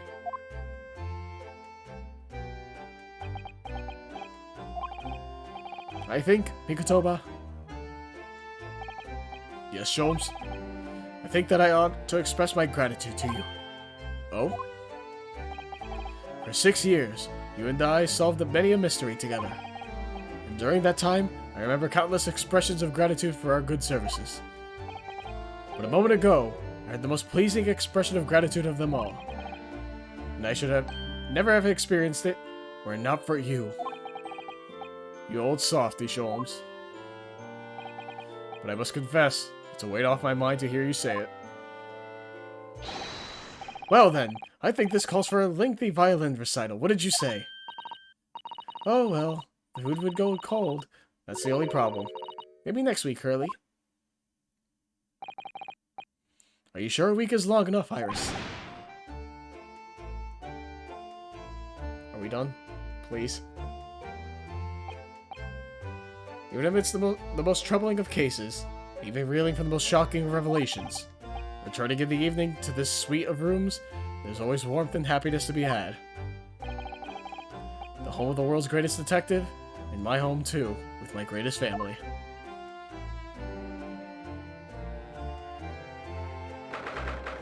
November 9/37, Legal Consultancy. This attic room has been my home and office for almost a year now. I've certainly had some unforgettable experiences whilst I live here. But I think now the time has come. Time to bid this place farewell. Naruhodo. Oh. Oh, Professor. Are you alone? I didn't hear any sound from Susato's room. Yes. Susato-san went out after dinner. She took a carriage. Something about an important matter she needed to take care of. Ah, I see. I wanted to thank you for what you did earlier. Oh? With Iris, I mean. The subject of her father came up. Lord Claim Van Zeeks. I made up my mind many years ago never to tell her who her real father was. It's what was agreed with Genshin after all.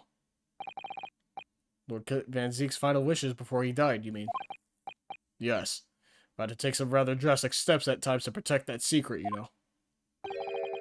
Calling Susato back to Japan 6 months ago, for example. That's why? When I read Soseki-san's report about his final days in London, my heart nearly stopped. You'd stumbled across the crux of that terrible case, the dog's collar.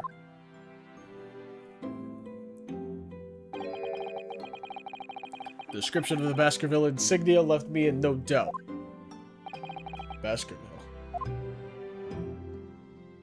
If you decided to investigate that insignia, sooner or later you'd have made the connection to the Van Zeeks. And to make matters worse, Susato knew of the unpublished story as well. The story that Iris had written based on my notes from the time. Ah, yes. The Hound of the Baskervilles. Exactly. It was a work of fiction, but based on the grim reality of a huge beast of a dog being used as a murder weapon. A dog with the Baskerville family emblem around its neck. Armed with those 2 clues, I feared you and Susato might arrive at the truth. So I invented that story about having collapsed to justify her leaving London and returning to Japan at once. All in aid of halting any investigations you and she might have been contemplating. I see. Something I never understood is why Susato-san came across that manuscript in Japan, though. You know, Iris's The Hound of the Baskerville story, I mean. Sholmes sent it to me. That was before Susato left Japan. He was very troubled about what should be done about it, you see. I'd read it and carelessly left it on my desk, which is where Susato came across it, of course. Ah. It was the only case Sholmes and I ever pursued that I didn't record in meticulous detail. I was stunned when I discovered that young Iris had pieced together so much of it from my paltry notes. Sholmes and I discussed the matter, and decided that we couldn't allow the story's publication. At that point, I returned the manuscript by post to Sholmes for safekeeping. So you did all that to stop Iris from finding out the truth about her father? That's right. Because Sholmes had told me how astute she'd become. However, having witnessed events in court today, I must say my opinion has somewhat shifted. Oh? I think at some point in the future, the time will come for Iris to know the truth. And when it does, well, I believe it will be for the best. I think so too. Actually, Professor, I wanted to talk to you about something too. Judging from that expression, I'd say you've come to a decision, have you? Yes, I have. I will be returning with you to Japan. Are you quite sure? I'm really only here as a substitute for Kazuma. But he's here in Britain now, as originally intended. Locum student Naruhodo doesn't really have a right to stay, I think. I see. Looking back now, when I first arrived here in February.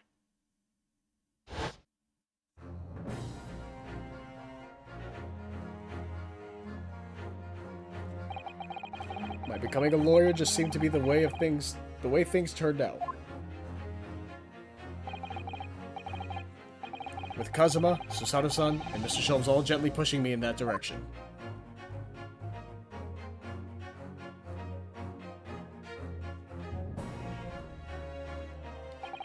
I spent the best part of a year immersed in this world, but always aware of a seed of doubt inside me.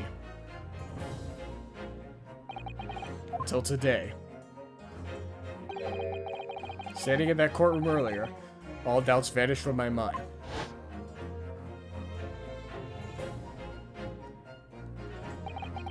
I was totally focused. I was sure of my belief in my client, and I was sure I could see the trial through.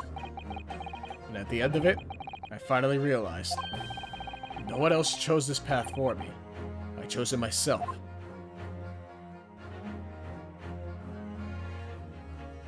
The path of a defense lawyer, eh? Yes, that's what I am now. That's what I'll be going back with you to Japan as. And that's the path I'll be following for the rest of my life. Well, sounds like you made quite a resolution there. I have. Very well then. I must say, it's extremely welcome news. I shall make arrangements for your return first thing tomorrow, but I don't imagine we'll depart for a few days. Now, with the symposium having been cancelled now, such a shame. Never mind. I'm sure there'll be other opportunities in the future. Well then, I'll bid you good night.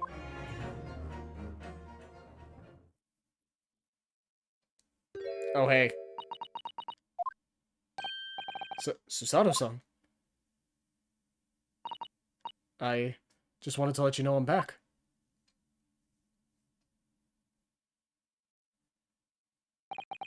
Did you, hear what your father and I were discussing? I'm sorry. I did, yes. I couldn't help, but... Oh. How much did you hear? Well...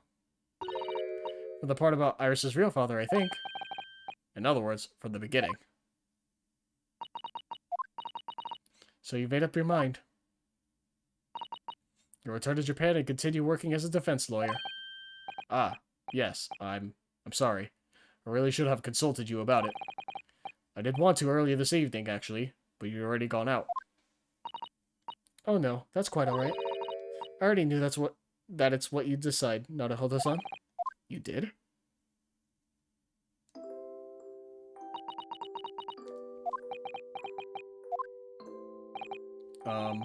Susato-san. Ah, yes? I suppose this means it has to be farewell soon. I suppose. You'll be a great help to Kazuma going forward. I mean, I know he's a brilliant lawyer, but he's new to the British courtroom. He'll certainly benefit greatly from having a brilliant judicial assistant at his side. I'll do my very best. I wish I could say it, but I just can't. I can't ask her to come with me. After all, she was always supposed to be coming to Britain as Kazuma's assistant. It's growing late. We should both try to get some sleep. I'm sure you must be exhausted after today. Oh, yes. You're right. Before I retire, let me just say one more time. You really were quite splendid in court today. So if you ask me, anyone who thinks of you as a substitute or a locum should be ashamed of themselves. Susato-san. Thank you.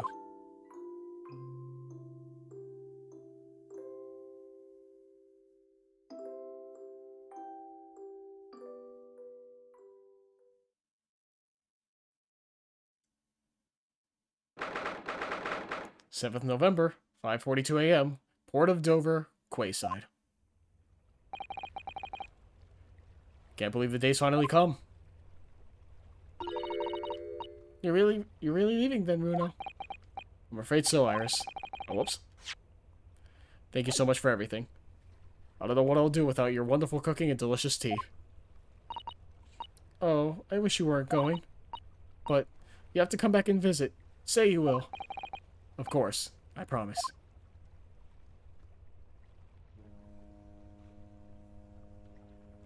Well, it's a very brief reunion, but it was a pleasure to pursue a case with you again after so long. For a while, at least, it felt like old times. Yes, I suppose on reflection, there's something to be said for it.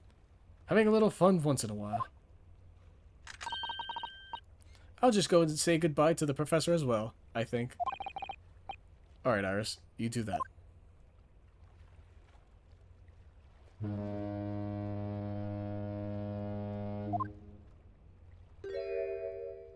Susato-san. I've just checked, Naruhodo-san. Your luggage is already on board. Such a beautiful morning. Perfect for embarking on a journey, isn't it? Before I set off, I'd just like to say how thankful I am for everything you've done for me. And give my warmest regards to Kazuma, please. Actually, I think you ought to give him your regards in person, don't you? Sorry? Ryunosuke, Hell yeah. Kazuma! What are you doing here? do you really think I'd miss my best friend's departure? Thanks. To be honest, I'd been looking forward to our wild time tearing up the streets of Her Majesty's capital, but, Well, we'll have to save that for another time. Personally, I'm looking forward to facing you in court again. Me too. But, we're both defense lawyers, so, I'm going to become a prosecutor. Oh.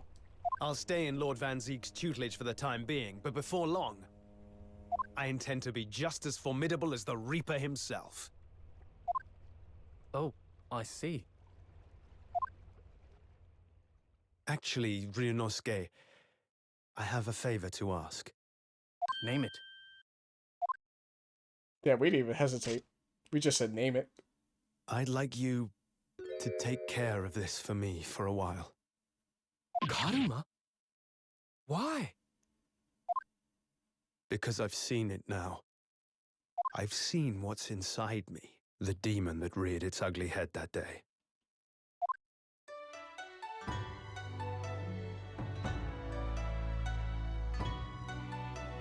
It was only for the briefest of moments. The last time I came face to face with that inspector. But it was unmistakable. I wanted to kill him. I've always known there are demons that live inside people. And now I know there is one in me. The fact that it very nearly consumed me is something I'll carry with me until the end of my days. While I devote my life to fighting those whose demons have got the better of them. As a prosecutor. So, that's what you've resolved to do, is it? Until I'm ready to face the demon within me. To slay it once and for all. I leave this in your care. If you'll take it. Of course I will. I'll keep it by my side. Always.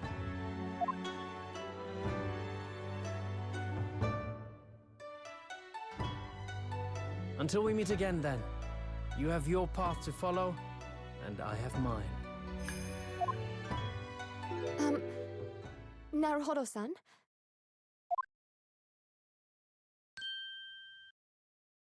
The path you're going to follow from now on. I wonder if I might follow it at your side, and unless I'd be a burden. What? I mean, I would very much like you to come with me. But aren't you... You're so predictable, Ryunosuke. I am? Honestly, you never change at all. But that's what I like about you. You mean you knew about this? It was the evening after Lord Van Zeek's trial came to an end. She came to see me at the prosecutor's office. Really? Or when I had that conversation with Professor Mikotoba? So, you'd go with Ryunosuke back to Japan? Yes. I know it's unfair of me to follow my own interests like this. Coming here especially to tell me. You're a stickler for etiquette, aren't you? Well, what are his feelings? We've never discussed it, of course, and Naruhodo-san has made no such suggestion. I worry that perhaps I'd be a burden to him. He's just as much of a stickler for etiquette as you are. He'd never say anything before he was asked. But I'd feel happy knowing you were with him. Look out for him on my behalf, will you? Of course.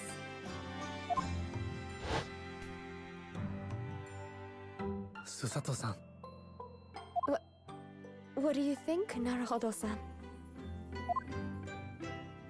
With you by my side, no trial would seem too daunting. So if you're willing, I'd be honored if you'd come with me. Together we can take on the world.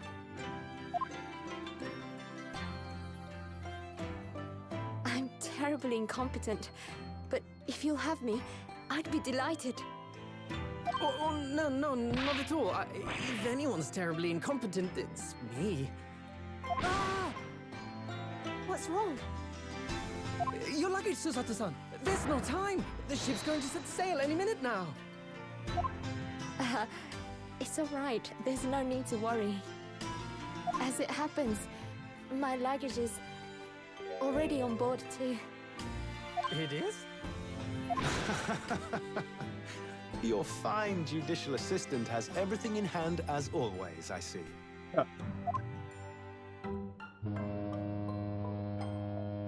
Bruno! Your ship's about to leave! Time to go then. Look after yourself, Ryunosuke. Kazuma, draw your sword.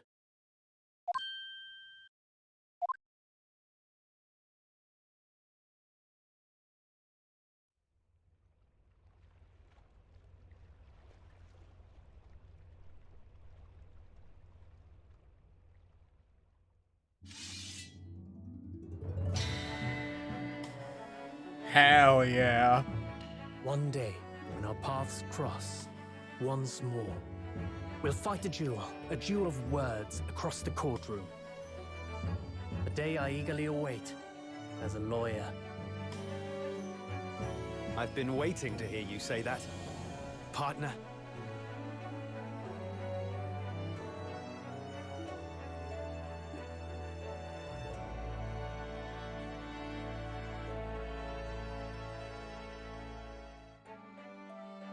Don't forget me then, Kazuma. As if I could, Ryunosuke. And Mr. Sholmes, thank you so much. I'm very much indebted to you. Indeed, Mr. Naruhodo. I believe you are.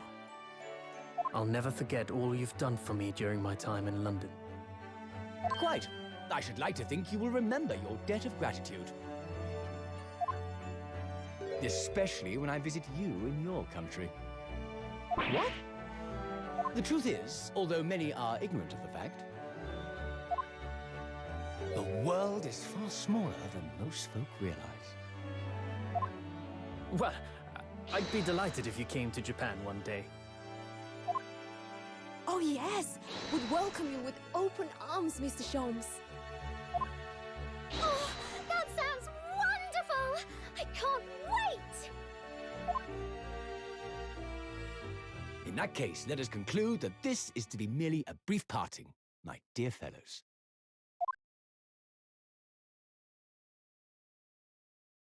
And that brings us to the end of my adventures in Great Britain.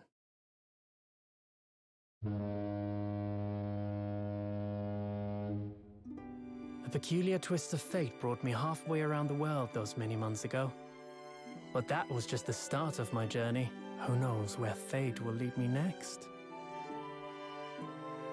Still, I'm confident this won't be my last meeting with the friends I've made in London. And when we're together again, no doubt the first words I'll hear will be,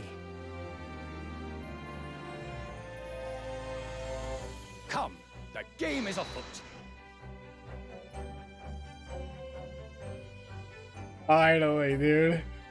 The ship, with our friends from the east, sailed steadily towards the distant horizon. But Sholmes' face was alight with joy.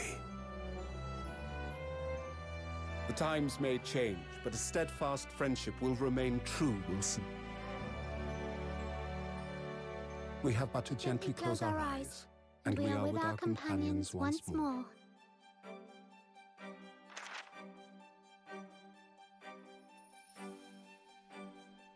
So I do just that. And when I do, I can hear his strong, familiar voice ring out. Oh, do it. Objection! Hell yeah, dude. Until we meet again, Bruno.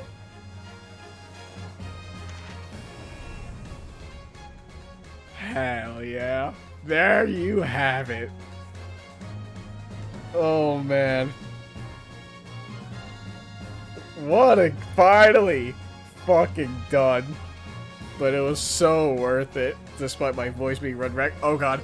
I've been thoroughly inundated with inquiries about my remote cinematographer but I'm no purveyor of electrical goods. One of the promised closed court secrecy. Anyway, I've decided that absent from London is in order, a sojourn in distant climes. The Empire of Japan, perhaps. I understand that wardrobe class incurs no charge whatsoever. Now I gotta read all this too.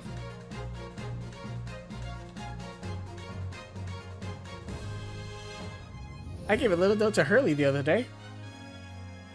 It just said, "Thank you for everything, Daddy."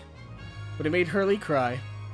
And I gave him some lotion I'd invented as well, to dye his hair red safely. But he said that might make him cry too, so he'd rather not use it.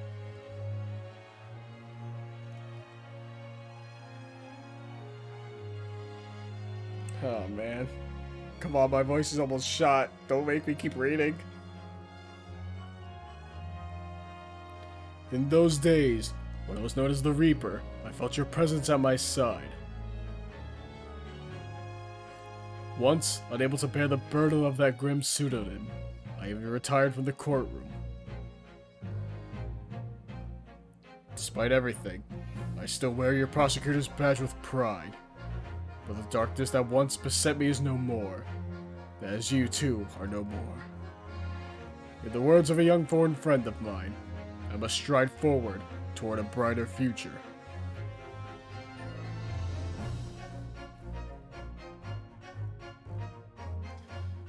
Oh man, what a game though. What a good game. The boss left a note for me, you know, and I can read every letter now, A to Z, the old lot.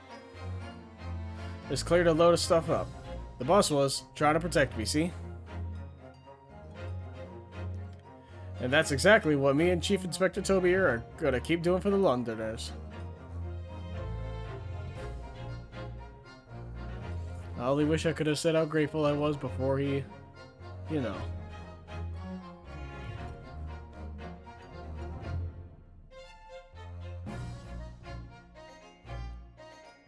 Oh my god. You're dead. What? Gina, the truth is, I'm not the upstanding fellow you think. You might be a diver at heart, but it's a good heart. You reminded me I need to be true to myself. I've got one more job to take care of before it's ta-ta for London. To London town for the foreseeable.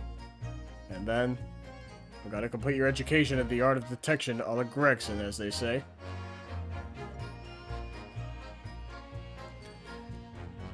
God, this overarching, like, stuff took 2 games. It's crazy to me. Like, oh god. Your Excellency, this man is accused of illegal entry into the Office of Foreign Minister Affairs. Oh, so sicky! Yes!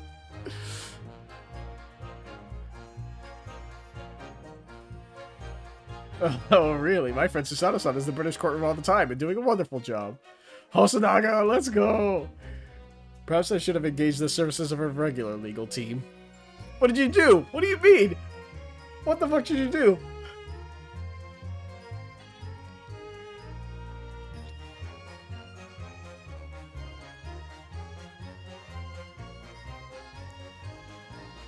Are we done? Oh, we aren't. Mama, is it true about Japanese people? Are they experts at filleting corpses? Yes, they are. Fish corpses, on the whole. I'd like to hone my own filleting skills. You don't mind, do you, Mama? Yes, I do. I'm not a corpse yet, am I? No. And I'm glad. Oh, that's right. Also got to see Drebber as well, don't we?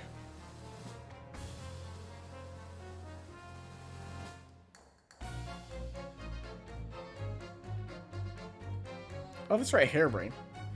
Here I am again in Great Britain on the invitation of my dear old university friend.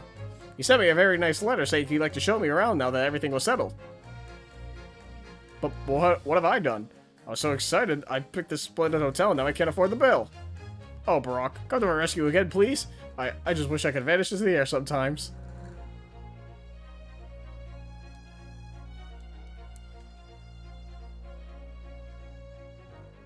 Yeah, I'll give my thoughts once we're done with all this, because I do want to read them out at the very least. Ah, tough spells, I miss you. When I went to make the waxwork impression of the killer in the cemetery, I realized what had happened. But even in the witness stand of the highest court in the land, I can never speak of it. The Lord Chief Justice and I struck a bargain, you see. For a faithful reproduction of the visage, there's nothing we tough spells will not do.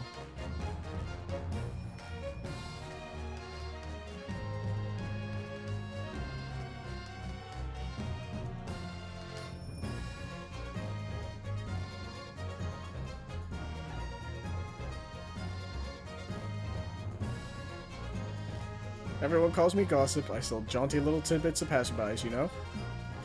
Oh, hey! Mr. Rossi. Everyone calls me a Peppino. I sell the spaghetti and it's more red than my hair. Everyone, they call me. No. I cannot do it. This is ridiculous. Oh, Daly. How charming. I made lots of new friends here, I see. Yes, and when we're released, we're all going to strike it rich together. I mean, hey, at least you're still with them.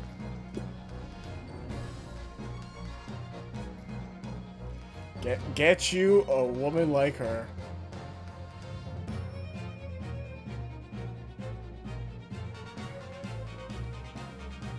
When I was accepted on the foreign study tour, I knew exactly what path I had to take.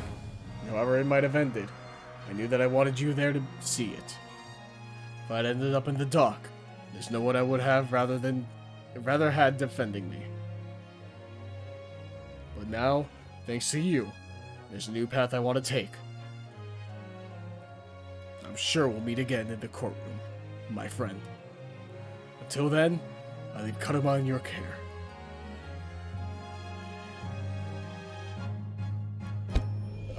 Get my mic. Oh god, it's 7 in the morning. I looked at my window and was like, oh god, there's sunlight out. Been playing all night.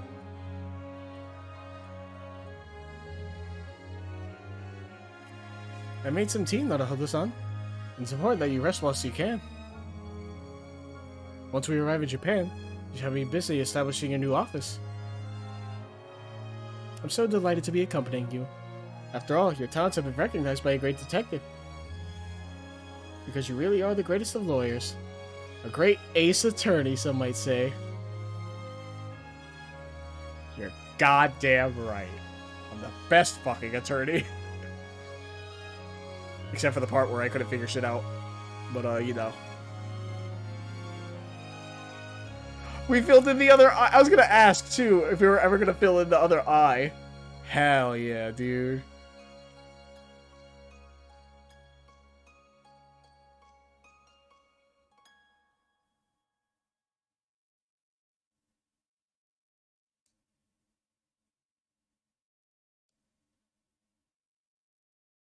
Alright. Yep, and there we have it. Now credits proper. I'll let the credits roll out though. I want to see if there's anything at the end. But, oh my god. Now that I can probably give my thoughts. The game was great. Wait, is that Susato? Yes, okay, that's when she dressed up, that's right. I forget we, like, go through the cases. God, it's been so long. The 2-month hiatus didn't really help anything, huh? Oh, that's right, mini memo. Oh my god.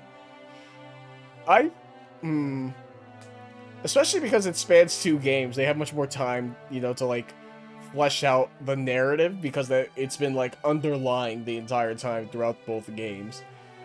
So I feel like story-wise, it's definitely better than, like, original trilogy and everything. In my opinion, at least. And then also, for the most part, all the characters are likable. And honestly, the best part is having the, what's it called? The best part of these 2 games is just straight up having a judge that's not a fucking idiot. Because, like, sure, it's funny for a bit, but then it's just, like, frustrating to deal with. Also, best characters, like, it has to be, like, Soseki, right? Soseki has to be, like, the best character in this fucking game, dude. It's so good. Trevor is also pretty cool. And then Tuspel's this best girl. That's the only thing you can really say about it. So she's up there. But yeah, no, like, story-wise, I think it's great. Characters are great. Especially Van Zieks and Kazuma. God, I love them both. And then just... I don't know. I think it's so far from the Ace Attorney games I've played, which I'm still missing some of the 3DS titles, like Dual Destinies and Spirit of Justice. But like, Miles Edgeworth Investigations, you know, the original trilogy, Apollo Justice, all that jazz.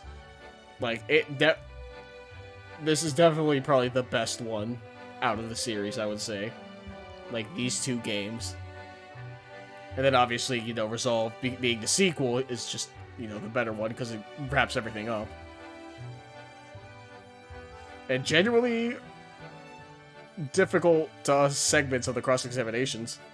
Because fuck me, did I get stumped on Jito immediately. Oh, that's right, Mikotomo just knowing how to fucking, like, tap dance. Coolest motherfucker.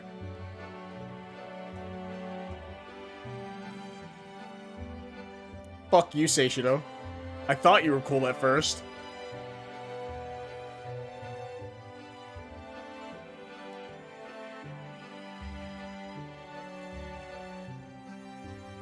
Then he did the fucking Damon clap.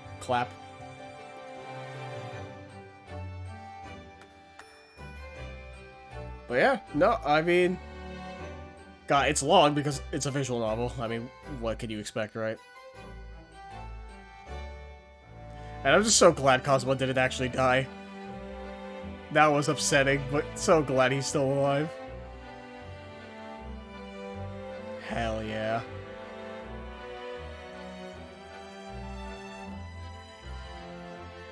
Yeah, overall, great time. I'm so glad I came back to it and finally done.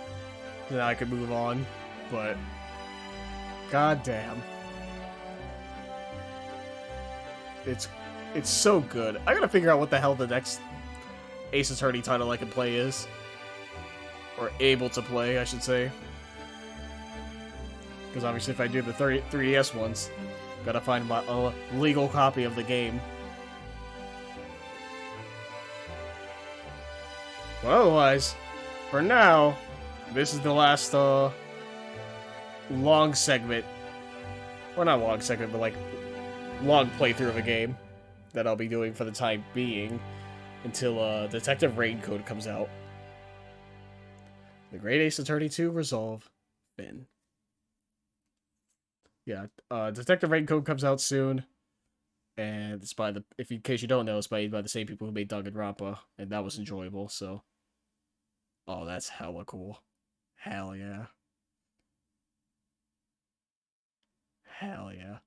But, so made by the same people that made Danganronpa. It looks very interesting. I plan on getting it and playing it. And, so that will be my next log series. And there you go. The title screen changes again. Hell yeah. And that will be the next log series I'll be doing. So in between, I'll just try to do like 1 or like 2 off games. in between until that comes out. But there you have it. The Great Ace Attorney Chronicles. Both Adventures and Resolve are finally done. I finally did it. And I can move on with my life. So, hope you enjoyed this journey. I'm back at it again. Hopefully no more breaks. But, as always, until next time, hope you enjoyed. I'll see you guys later. Goodbye.